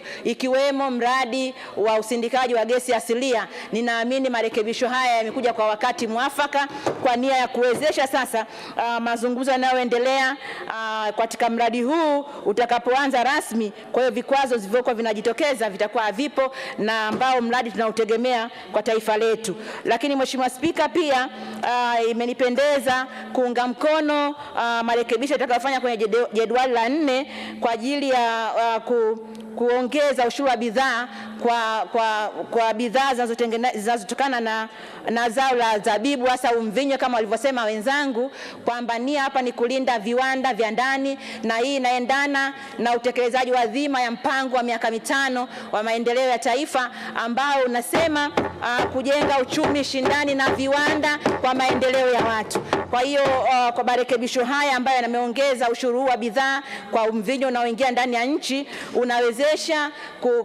viwanda vyetu vya ndani kuvilinda, lakini ambavyo vitatoa ajira na mwisho wa siku vitachangia kwenye pato la taifa kupitia kodi ambayo itakusanywa kwenye viwanda hivyo. Kwa hiyo naunga mkono hili, lakini sambamba na hilo naunga mkono marekebisho yanayofanywa kwenye sheria ya madini sura ya 123 kifungu 87 ambako kinakwenda kupunguza mrahaba kwa malighafi za mbolea zinazochimbwa hapa nchini. Na hii Mheshimiwa Spika, jitihada hizi za kuwezesha kushushwa kwa bei ya mbolea hapa nchini, napenda niipongeze sana serikali. Tumeona kwanza imetenga bilioni 150 kwa ajili ya ruzuku ya mbolea, lakini kwa bajeti iliyoanza kutekelezwa tarehe 1 mwezi wa 7 2022 tumeona hatua za kibajeti za kuweka zero rated katika malighafi zinazoingia nchini kutengeneza mbolea. Kwa hiyo zote zinaainisha serikali na imeweka kwa kweli mkakati makusudi wa kuinua kilimo hapa nchini, na hasa tukizingatia imeongeza bajeti zaidi ya bilioni 700 kwenye sekta ya kilimo ambacho kitatoa malighafi kwa ajili ya viwanda, kilimo kinachoajiri Watanzania wengi, kilimo ambacho kitatufanya tujitosheleze kwa chakula, lakini kilimo ambacho kitatuwezesha pia kupata mapato ambayo yatasaidia kutekeleza shughuli mbalimbali. Kwa hiyo naipongeza sana serikali kwa hatua hii, lakini rai ambayo imetolewa na kamati izingatiwe, kwa sababu zipo hatua za kikodi zenye nia ya kupunguza bei za bidhaa nchini, lakini unapokuja kwenye swala la utekelezaji, unapokuja kwenye kufanya tathmini, lile lengo la kushusha bidhaa kwa ajili ya wananchi linakuwa halifikiwi. Kwa hiyo serikali tunaishauri kwa nia hii njema iliyokuwa nayo, lakini kwenye usimamizi iwe na ukali wa kutosha na kufanya tathmini ya mara kwa mara kwa mwenendo wa soko ili kuona kwamba ile dhamira yake inatimia.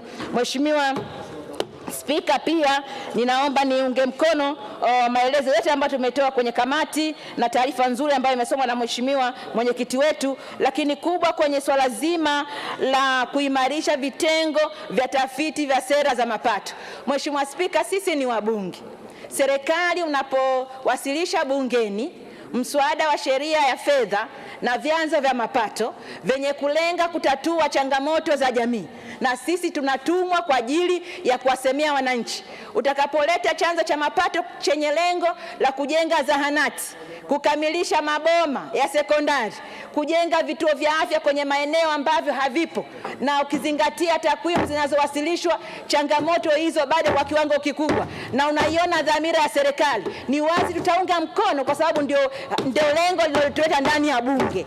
Kwa hiyo tunaiomba serikali ifanye tathmini ya kutosha, kwa sababu ili kuondoa mkanganyiko, kwa sababu leo wanatushangaa wabunge, kwa nini wakati mnaunga mkono, lakini serikali mnafanya maboresho pia tunaunga mkono. Lakini mimi nataka niseme Mheshimiwa Spika, uendelee kujivunia bunge lako, kwa sababu unapounga mkono ni kwa maslahi ya Watanzania, ni kwa maslahi ya wananchi tunaowakilisha, na tunaiona dhamira njema ya serikali inaongozwa na mama yetu. Kwa mfano hata hii hatua ya tozo tuliunga mkono kwa sababu dhamira ya ujenzi wa vituo vya afya kwenye tarafa zote ambazo hazikuwa na vituo vya afya, na tuliunga mkono kwa sababu tuliona ni kweli zaidi ya vituo vya afya 3000, zaidi ya kata 3000 nchini hazina vituo vya afya. Kwa hiyo uamuzi wa serikali wa kujenga vituo vya afya ngazi ya tarafa itatusaidia hasa kina mama ambao tunatarajia vituo vya afya. Lakini tunapokuja wakati serikali imefanya maboresho, pia lazima tunaunge mkono, kwa sababu tunasema sauti ya wengi ni sauti ya Mungu.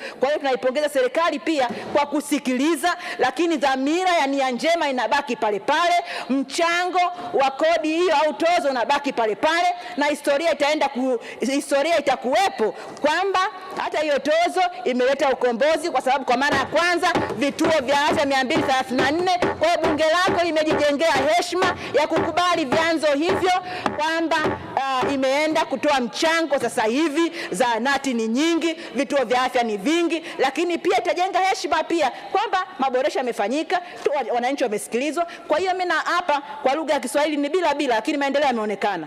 Mheshimiwa Spika, nimalizie kwa kuipongeza serikali kwa hatua mbalimbali ambazo zimewasilishwa, kwa zina nia ya kuwezesha hivyo viwanda, lakini pia nia kutekeleza miradi ya kimkakati, na nakupongeza Mheshimiwa Spika na waziri, tunaomba tu historia ya misamaha ambayo itumika vibaya isijirudie. Serikali muweke mikakati madhubuti, hii misamaha itumike kwa lengo lilokusudiwa, na wale watakaobainika kutumia misamaha hii kwa faida yao wachukuliwe hatua kali, ikiwemo ya kulipa hiyo kodi stahiki. Asante sana Mheshimiwa Spika na kushukuru.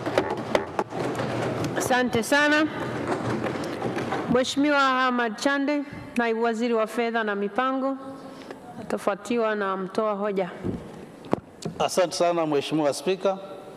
Awali ya yote naomba nimshukuru Mwenyezi Mungu Rahim ambaye ametuwezesha kuwepo hapa tangia asubuhi hadi sasa tukiwa katika hali ya uzima na afya pamoja na amani.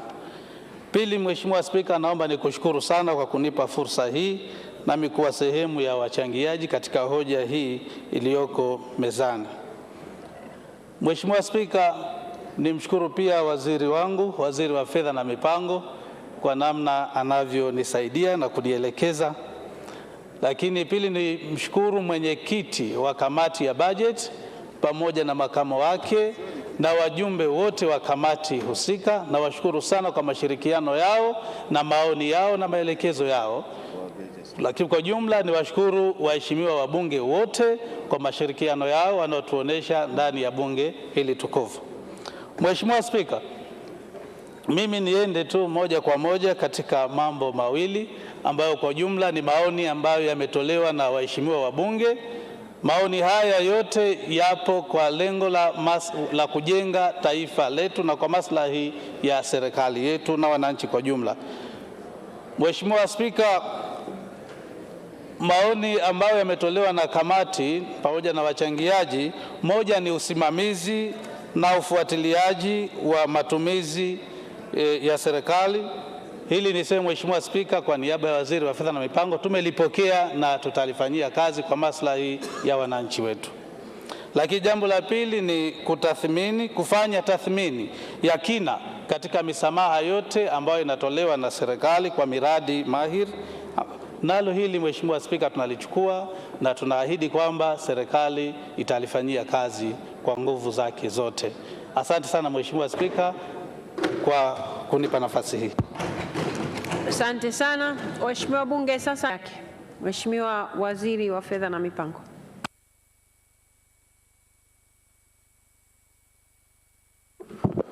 Mheshimiwa Spika, na kushukuru kwa kunipa fursa hii, na mimi nianze kwa kuwashukuru na kuwapongeza kamati kwa maoni yao ambayo yametolewa na mwenyekiti mahiri kabisa wa bajeti ndugu yangu Daniel Silo.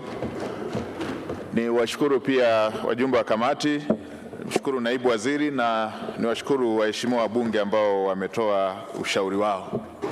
Mheshimiwa Spika, kabla sijafafanua chochote, nianze kwanza kwa kuungana na Mheshimiwa naibu waziri kuyapokea yale ambayo tumepewa kama ushauri, mojawapo ikiwa hilo la kusimamia kwa umakini maeneo yote yale ambayo yameombewa msamaha. Na niseme tu maeneo yote yale ambayo yatapewa msamaha baada ya idhini ya baraza la mawaziri, misamaha hiyo itakuwa inatangazwa kwenye gazeti, na endapo itakuwa misused kama ambavyo imewekwa kwenye sheria, basi itafutwa, na ikishafutwa aliyetumia vibaya atalazimika kulipa fedha hiyo ambayo itakuwa alikosesha serikali. Mheshimiwa Spika, la pili ambalo linahusisha tathmini na lenyewe tumelipokea. Kimsingi tuna sura mbili kwenye masuala ya misamaha. Sura ya kwanza, ukiangalia kwenye eneo la papo kwa papo, utaona masuala yanayohusu mapato, na ukiwa hujakusanya maana yake unakuwa umekosa mapato. Lakini ukiangalia kwa sura ya muda mrefu na matatizo ya kiuchumi kwa ujumla, utaweza kuona kwamba tunahitaji uwekezaji kwa kiwango kikubwa zaidi ili kuweza kutengeneza ajira na kuweza kutatua tatizo la ajira na kuongeza mapato katika muda mrefu, kwa maana ya kutengeneza uwekezaji na kutengeneza fursa mpya za uzalishaji kama ambavyo Mheshimiwa Dr. Kimei alivyosema. Kwa maana hiyo sura hizi zote mbili ni lazima uzibalance, lazima uziangalie kwa namna moja ili upande mmoja usielemewe. Ukielemea upande mmoja tu wa kukusanya, in the long run utakuwa hautengenezi maeneo mapya ya kuweza kukusanya. Kwa hiyo hivi vyote ni vitu ambavyo vinafanywa balance, na ndio maana unaweza ukaona kwamba maeneo yale ambayo ni ya muhimu sana kuwekewa vivutio, serikali inaona umuhimu wa kuwekea vivutio. Mheshimiwa Spika, jambo la tathmini na jambo la utafiti tumepokea, ni mambo ya msingi ambayo mara zote kwa ajili ya kuweza kuenda na mazingira ya sasa ni mambo ambayo tunayafanyia kazi, na leo tumepokea kutoka kwa waheshimiwa wa Bunge na tutaendelea kuyafanyia kazi. Mheshimiwa Spika, nisemee tu kwenye eneo hili la mvinyo. Mheshimiwa Spika, hili jambo la mvinyo tumepata fursa ya kuwasikiliza hata wakulima wenyewe, na ukienda kwenye maeneo, kwa bahati nzuri mvinyo unalimwa hapa, zabibu inalimwa hapa Dodoma. Kwa hiyo hatuhitaji kusafiri mbali sana kuweza kupata maoni hayo. Ni ukweli usiopingika kwamba wakulima wetu wamebaki na mvinyo kwa kiwango kikubwa sana, na ni uharibifu pale ambapo anakosa soko la mvinyo wao. Na kama hatua zisingechukuliwa na serikali, ni dhahiri kwamba tunakokwenda wakulima wetu wale wangehama kutoka kwenye kulima zabibu, wangehamia labda mazao mengine, na hiyo ingeendelea kuturudisha nyuma katika hatua zetu za kulima mazao ambayo yanastawi katika maeneo husika kwa kiwango kikubwa, ili tuweze kuuza katika soko la ndani pamoja na soko la nje. Habari iliyo njema, mara nyingi huwa tuna kawaida wa Tanzania wakati mwingine kujikadiria kadirio la chini. Mvinyo wetu si mbaya na wala si kwamba hauna viwango vinavyotakiwa. Hivi tunavyoongea tuna mkulima mdogo tu, ana kiwanda kidogo tu, lakini tayari amefikia soko la Zambia, amefikia Malawi, amefikia Uganda, amefikia Kenya, na kwa sasa hivi kwa takriban kwa mwezi mmoja tuna export zaidi ya makontena 10,000 yanakwenda China. Makontena kadhaa ya mvinyo yanakwenda Italy. Sasa kama hata yanaweza kufika Italy, yanaweza yakafika China na yameteka soko la ukanda wa kwetu hapa, nadhani si vyema kuendelea kutilia mashaka kwamba mvinyo wetu uko wa kiwango gani na uko wa kiwango gani. Na sasa hata vyuo vya VETA Mheshimiwa Rais alielekeza vianze kufundisha watu kazi wanazofanya katika maeneo husika. Kwa hiyo tutaendelea hata kuboresha zaidi kuweza kuyafikia na masoko mengine. Na la mwisho, Mheshimiwa Cecilia nimsikia akisema kwamba yasiwe maneno tu, iwe vitendo. Mheshimiwa Spika, moja ya wakati ambapo tuna ishara nyingi sana za vitu vinavyofanyika kuliko maneno, nadhani ni wakati huu. Mheshimiwa Samia Suluhu Hassan katika kipindi cha mwaka mmoja tu, vitu ambavyo amevifanya vingekuwa vinapigiwa kelele, nadhani vingekuwa vimevuka hata mipaka ya nchi yetu yenyewe. Na mimi ningeambiwa nimwelezee Rais Samia Suluhu Hassan kwa sentensi moja, kitu kimoja tu ambacho ningesema, sentensi hiyo ingekuwa nchi inasonga mbele kwa kasi kubwa sana. Kwa maana hiyo si maneno, ni vitendo. Yaani tunavyosema nchi inasonga, hakuna mradi mmoja wote mkubwa umesimama hata kwa wiki moja tu. Miradi yote mikubwa inaendelea, yote mikubwa inaendelea. Lakini na nyongeza katika kipindi cha mwaka mmoja tu barabara zimejengwa vijijini, na ninyi ni wabunge ndio wawakilishi wananchi. Barabara zimejengwa vijijini kuliko mwaka wote ule katika rekodi tangu uhuru. Tuna vijiji ambavyo tangu uhuru havikuwahi kupata barabara, lakini zimejengwa barabara hizo na zinapitika katika kipindi cha mwaka mmoja. Kwa hiyo si maneno, ni vitu ambavyo wananchi wanaviona. Lakini si hivyo tu, tuna tarafa ambazo hazikuwahi kuwa na vituo, katika kipindi cha mwaka mmoja zimepata vituo, na sasa hivi hatua inayofuata ni kwenda kuviwekea miundombinu ama vifaa tiba ili viweze kufanya kazi. Lakini si hayo tu, hata hii tuliyosema juzi kwamba tutabana matumizi, si maneno, ni jambo ambalo tunaenda kufanya. Tunamaliza makusanyo ndani ya mwisho wa mwezi huu. Wiki ijayo tutatoa bilioni 160 kwa ajili ya kupeleka ujenzi wa madarasa ambayo Mheshimiwa Rais amesema ifikapo Januari pasiwe na second selection. Mwaka jana hapakuwa na second selection kwa vitendo, watoto wote walienda shuleni shule zilipofunguliwa, na mwaka huu Rais ameelekeza ifikapo Januari madarasa hayo yameshajengwa, hapata kuwa na second selection. Tumeshaongea na Mheshimiwa Bashungwa, waziri wa kisekta, wiki ijayo shughuli hiyo inaanza, na fedha hizo sehemu zitakuwa zimetoka kwenye makusanyo, sehemu zinatoka kwenye kukata matumizi kufidia sehemu ile ambayo tumeisema katika kauli yetu. Kwa maana hiyo si maneno, ni vitendo, na vitendo hivyo vinaonekana na vinaongea kwa sauti kubwa kuliko maneno. Kuhusu ufuatiliaji, tutashirikiana na wenzetu wa mamlaka ya mapato pamoja na wizara zingine za kisekta ili kuweza kuhakikisha tunafuatilia, na hata jana tulipokuwa kwenye kamati tulikuwa na wizara ya viwanda na biashara, Mheshimiwa waziri wa viwanda, Mheshimiwa waziri wa kilimo pamoja na sekta zingine. Kwenye maeneo ambayo yatahitaji performance agreement tutafanya hivyo ili kuweza kufanya ufuatiliaji unaopimika, na haya tayari tumeshaanza katika sekta zingine ambako maeneo yale tuliweza kuahidi hapa katika bunge lako tukufu wakati wa bajeti kuu. Mheshimiwa Spika, baada ya kuwa nimeyasema hayo, nirejee tena kuwashukuru waheshimiwa wabunge na naomba sasa kutoa hoja. Waheshimiwa wabunge, hoja imeungwa mkono. Na sasa tutaendelea na utaratibu wetu. Katibu. Kamati ya bunge zima. Kamati ya bunge zima.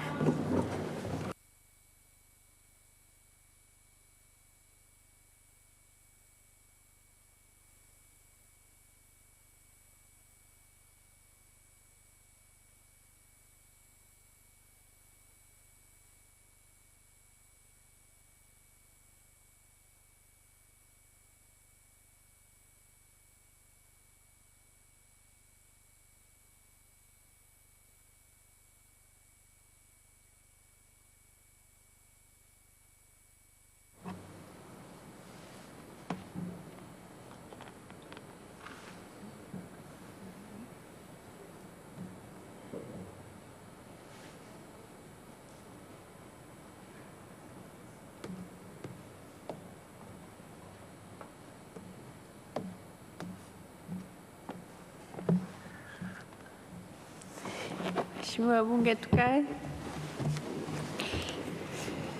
Katibu. Muswada wa sheria ya marekebisho ya sheria mbalimbali za fedha wa mwaka 2022. Kifungu cha kwanza. Kifungu kinafikiwa? Kifungu cha pili. Kifungu kinafikiwa? Kifungu cha tatu. Kifungu kinafikiwa? Kifungu cha 4 kina marekebisho ya serikali. Kifungu cha 4 pamoja na marekebisho ya serikali kinafikiwa? Kifungu cha 5. Kifungu kinafikiwa? Kifungu cha 6. Kifungu kinafikiwa? Kifungu cha 7 kina marekebisho ya serikali. Kifungu cha 7 pamoja na marekebisho ya serikali kinafikiwa? Kifungu cha 8. Kifungu kinafikiwa? Kifungu cha 9 kina marekebisho ya serikali. Kifungu cha 9 pamoja na marekebisho ya serikali kinafikiwa? Kifungu cha 10. Kifungu kinafikiwa? Kifungu cha 11 kina marekebisho ya serikali. Kifungu cha 11 pamoja na marekebisho ya serikali kinafikiwa? Kifungu cha 12. Kifungu kinafikiwa? Kifungu cha 13. Kifungu kinafikiwa? Kifungu cha 14 kina marekebisho ya serikali. Kifungu cha 14 pamoja na marekebisho ya serikali kinafikiwa? Kifungu cha 15 kina marekebisho ya serikali. Kifungu cha 15 pamoja na marekebisho ya serikali kinafikiwa? Mheshimiwa Mwenyekiti, napenda kutoa taarifa kwamba kamati ya bunge zima imekamilisha kazi yake. Bunge linarejea.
Mheshimiwa Bunge, tukae.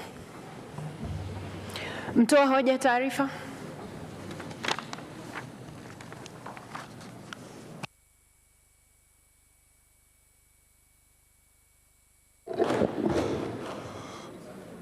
Mheshimiwa Spika, naomba kutoa taarifa kwamba kamati ya Bunge zima imepitia mswada wa marekebisho ya sheria mbalimbali za fedha wa mwaka 2022, The Written Laws Financial Provisions Amendment Act 2022 kifungu kwa kifungu na kukubali pamoja na marekebisho yake.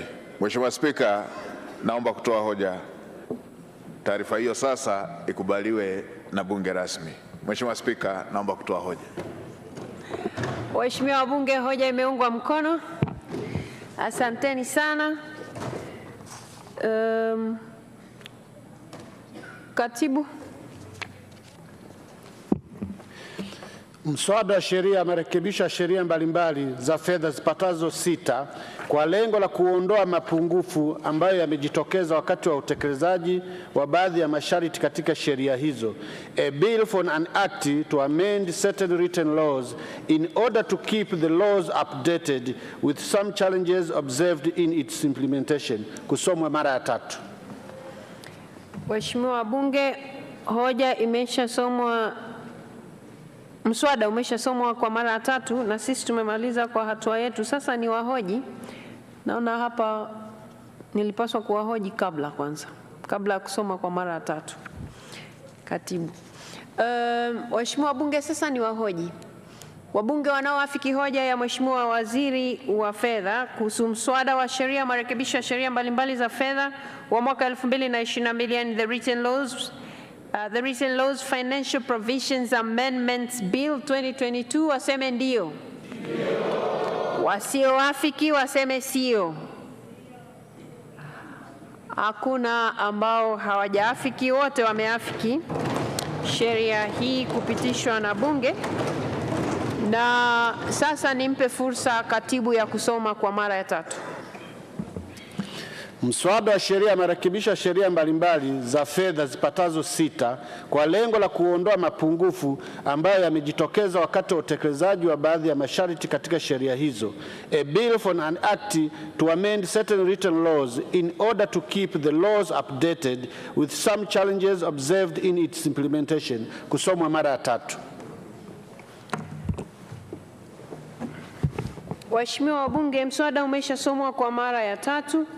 Na sasa sisi kwa sehemu yetu tumeshamaliza zoezi la kutunga sheria, na kwa mswada huu ulivyokuwa tulikuwa tunabadilisha baadhi ya sheria, vifungu ambavyo vilikuwa vinaleta changamoto kwenye utekelezaji, ambavyo pengine kwa namna moja au nyingine vilikuwa vinaleta changamoto kwenye uwekezaji na vingine kwenye mambo mengine kama kuwasaidia wakulima hasa kwenye eneo hili la zabibu. Kwa sehemu yetu sisi tumemaliza kazi na sasa tutampelekea Mheshimiwa Rais ili na yeye afanye kwa sehemu yake kwa kadri anavyohitajika kufanya hivyo, na katiba yetu ya Jamhuri ya Muungano wa Tanzania inamtaka yeye asaini, alafu akisha saini basi tutakuwa tumeshapata sasa sheria iliyo kamili. Kwa hivyo nichukue fursa hii kumpongeza Mheshimiwa Waziri wa Fedha na Mipango na Naibu Waziri na watendaji wote kwa kuyaona haya mapungufu ambayo mengine yametokana na michango ya wabunge. Kwa hiyo ninawapongeza sana kwa hatua mlizozichukua ili kuleta marekebisho haya na Bunge kuweza kuchukua hatua zile ambazo zinastahiki. Lakini nishukuru pia kamati yetu ya budget kwa kazi nzuri walioifanya ya kutumia muda mfupi ambao walipewa, wameweza kufanya kazi hii vizuri.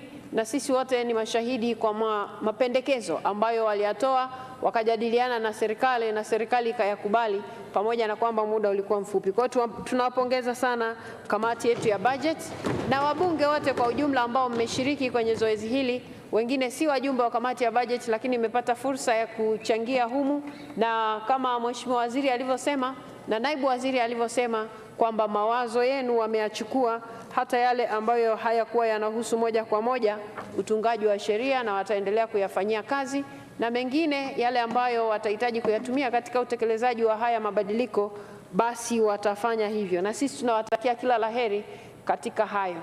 Na ni muhimu sana sasa, hasa katika lile eneo ambalo wabunge wamesisitiza kuhusu hii misamaha itakayokuwa inatolewa, kuendelea kufuatilia isilete changamoto ambazo ziliwahi kujitokeza huko nyuma.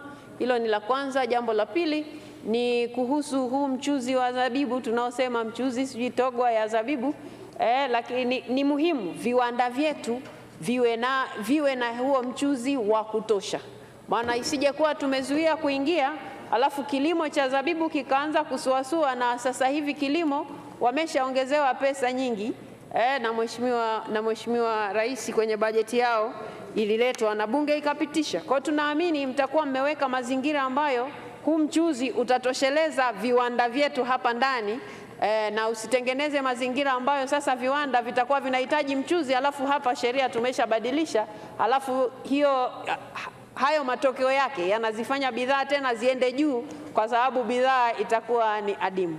Kwa hiyo tunawatakia kila laheri katika kuhakikisha sekta hizi zinafanya kazi kwa pamoja kuhakikisha mambo yanaenda vizuri, na wabunge wamefanya kwa sehemu yao kwa uaminifu kabisa kuwapa ninyi vitendea kazi ama nyenzo, na tunaamini mtazitumia vizuri ili tuendelee kuisaidia nchi yetu isonge mbele. Waheshimiwa wabunge, kwa kuwa ratiba yetu ile, kabla hatujaenda kwenye miswada ya sheria ya serikali, kuna ratiba tulikuwa hatujaikamilisha pale juu, sasa ndio wakati wa kuikamilisha. Kwa hivyo nimwite katibu atusomee matokeo ya uchaguzi. Asante Mheshimiwa Spika. Naomba tuanze na kundi A, wagombea wanawake. Kura zilizopigwa ni 322. Matokeo ni kama ifuatavyo. Ndugu Angela Charles Kiziga amepata kura 322. Ndugu Nadra Juma Mohamed amepata kura 310. Ndugu Shogo Richard Mlozi amepata kura 322. Ndugu Zainab Ham Abdu amepata kura 1. Ndugu Queen Juliet Lugembe amepata kura 9. Na ndugu Sonia Jumaa Magogo amepata kura 2. Kundi B, wagombea wa Zanzibar, idadi ya kura ni 322. Kura zilizoharibika ni 11. Matokeo ni kama ifuatavyo. Dr. Abdullah Hasnu Makame kura 305. Ndugu Machano Ali Machano kura 291. Ndugu Husna Muhammad Abdalla kura 4. Ndugu Muhammad Habibu Mnyaa kura 7. Na ndugu Anderson Ndambo kura 2. Kundi C, wagombea wa vyama vya walio wachache bungeni, idadi ya kura zilizopigwa ni 320 na kura 1 imeharibika. Matokeo ni kama ifuatavyo. Ndugu Ado Shaibu Ado kura 78. Ndugu Jafar Saidi Mneke kura 7. Ndugu Mashaka Halfan Ngole kura 234. Kundi D, wagombea wa Tanzania bara, kura zilizopigwa ni 322, kura 9 zimeharibika.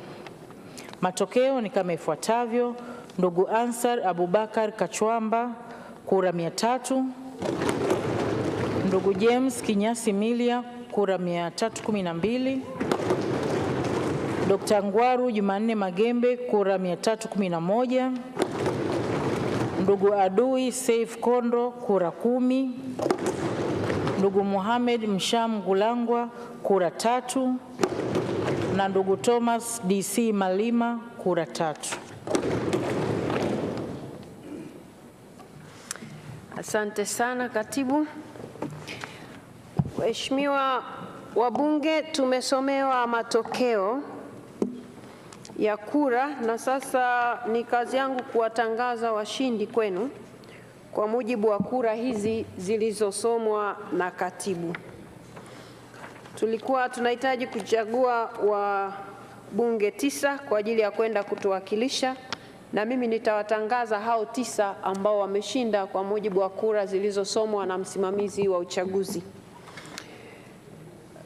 Wa kwanza ni ndugu Angela Charles Kiziga. Mbunge wa pili, sasa hii sio kwa idadi ya kura, hawa wanasomwa kwa kadri walivyoandikwa hapa mbele. Ndugu Nadra Juma Mohamed. Watatu ni ndugu huyu ni daktari jamani, Dr. Shogo Richard Mlozi. Wanne ni Dr. Abdullah Hasnu Makame. Watano ni ndugu Machano Ali Machano. Wa sita ni ndugu Mashaka Halfani Ngole. Wa saba ni ndugu Ansar Abubakar Kachwamba. Wa nane ni ndugu James Kinyasi Milia. Wa tisa ni Dr. Ngwaru Jumanne Magembe. Waheshimiwa wabunge, pamoja na kuwapongeza sana hawa ndugu zetu, kama ingekuwa katika utaratibu ule wetu wa kawaida na zoezi kama lisingechukua muda mrefu, kwa sababu wakishachaguliwa namna hii hawapati tena fursa ya kuingia humu ndani, na ni siku ya leo tu ndio tumetengua kanuni ili wao waruhusiwe kuingia humu ndani. Kwa hiyo kama tungekuwa hatujakaa muda mrefu sana, ningewapa fursa ya kuwashukuru waheshimiwa wabunge kwa kura mlizowapa. Lakini hata hivyo sitawaruhusu kuzungumza nanyi, lakini nitawaruhusu wote kwa pamoja waingie humu ndani, watatoa ishara ya shukrani kwenu waheshimiwa wabunge. Kwa hiyo wale wabunge sasa ambao tumeshawachagua wanaosubiri kuwapa, wanaruhusiwa sasa kuingia humu ndani ili watoe shukrani zao, na watatoa kwa ishara badala ya kuzungumza. Ndugu Angela Charles Kiziga, ndugu Nadra Juma Mohamed, ndugu Shogo Richard Mlozi, Dr. Abdullah Hasnu Makame, ndugu Machano Ali Machano, ndugu Mashaka Halfani Ngole, ndugu Ansar Abubakar Kachwamba, ndugu James Kinyasi Milia na Dr. Ngwaru Jumanne Magembe. Haya, waendelee kuingia kwa kadri ya majina yao. Ndugu Angela Charles Kiziga, wote mnaingia kwa pamoja. Ndugu Angela Charles Kiziga. Anafuatiwa na Nadra Juma Mohamed kama alikuwepo bado. Alafu Dr. Shogo Richard Mlozi. Haya, Dr. Abdullah Hasnu Makame. Ndugu Machano Ali Machano. Songeni tu mbele. Ndugu Mashaka Alfan Ngole. Ndugu Ansar Abubakar Kachwamba. Haya, ndugu James Kinyasi Milia. Ndugu Ngwaru Magembe Jumanne. Haya, huyo anayefua hao walioongozana, haya wakishafika hapa mbele, karibuni sana. Karibuni sana. Wabunge 9 ambao wamechaguliwa kwenda kuiwakilisha nchi yetu ni hawa hapa mbele yenu. Na sasa ili muweze kuwakumbuka kwa majina na sura, atakayekuwa ametajwa msogee nyuma kidogo. Msogee upande ule. Msogeni nyuma kidogo. Sogeni nyuma kidogo. Haya, atakayetajwa anapita mbele, anainama, anawageukia wabunge, anarudi nyuma. Ndugu Angela Charles Kiziga.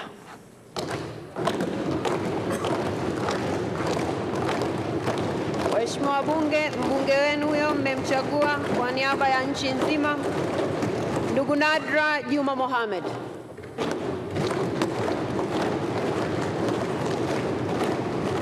Haya, waheshimiwa wabunge, mwakilishi wetu huyo Dr. Shogo Richard Mlozi.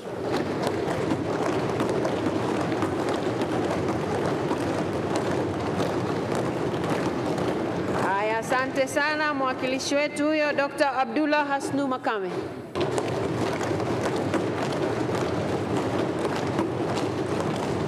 Mwakilishi wetu mwingine huyo ndugu Machano Ali Machano.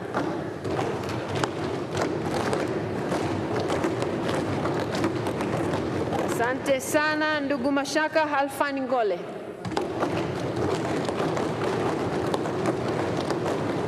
Mwakilishi mwingine huyo ndugu Ansar Abubakar Kachwamba.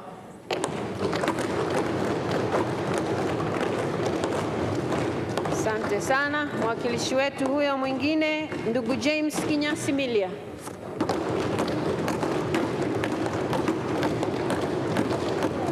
Mbunge wetu mwingine huyo na Dr. Ngwaru Jumanne Magembe.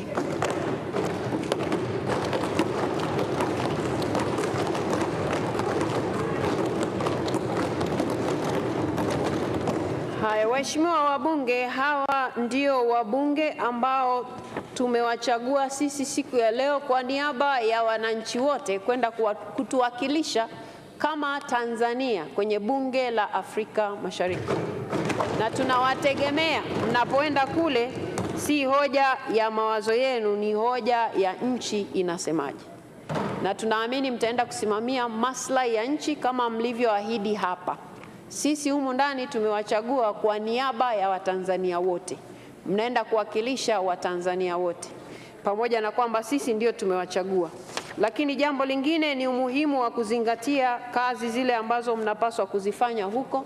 Huku lazima mtuletee taarifa za kazi zenu kwa kadri ambavyo mnatakiwa kufanya hivyo na kanuni. Lingine, kulikuwa na maswali hapa na pale, niwape tu ushauri kama ambavyo sisi huwa tunaenda majimboni kwetu, nyinyi jimbo lenu ni hili hapa kwa niaba ya Tanzania nzima. Kwa hiyo tunawatakia wabunge wote hawa, mimi nazungumza kwa niaba yao, wanawatakia utumishi mwema na wanaamini mtaenda kufanya vizuri na mtaenda kufanya tofauti. Kila la heri. Asanteni sana. Sasa mnaweza kwenda.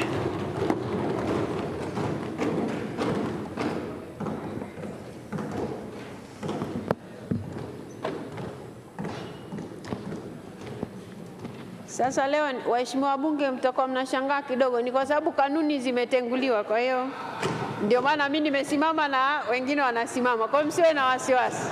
Leo kanuni zimetenguliwa.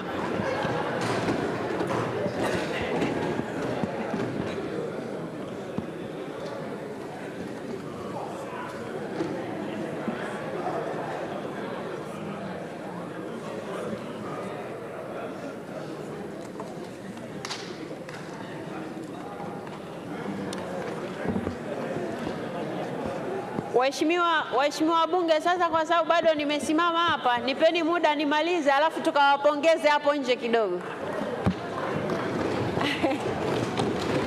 Waheshimiwa wabunge, naona mnawakaribisha na kwenye viti kabisa.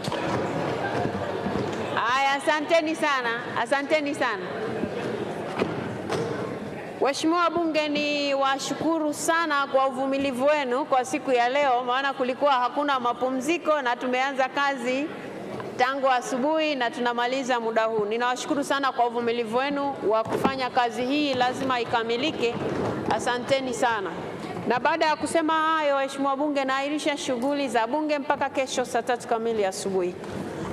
Shughuli za bunge zimeahirishwa mpaka kesho saa 3 asubuhi, huku wabunge wakiwa tayari wamewachagua wabunge wa bunge la Afrika Mashariki ambao ni wabunge 9, akiwepo Angela Kiziga, Nadra J. Mohamedi, Dr. Shogo Mlozi, Abdullah Makame, Machano Ali, Mashaka Ngole, James Milia, Dr. Ngwalu Magembe na Hansari Abubakari Kachwamba. Hawa ndio ambao wataiwakilisha nchi katika Jumuiya ya Afrika Mashariki. Lakini pia bunge limepitisha muswada wa sheria ya marekebisho ya sheria mbalimbali za fedha zipatazo 6 wa mwaka 2022.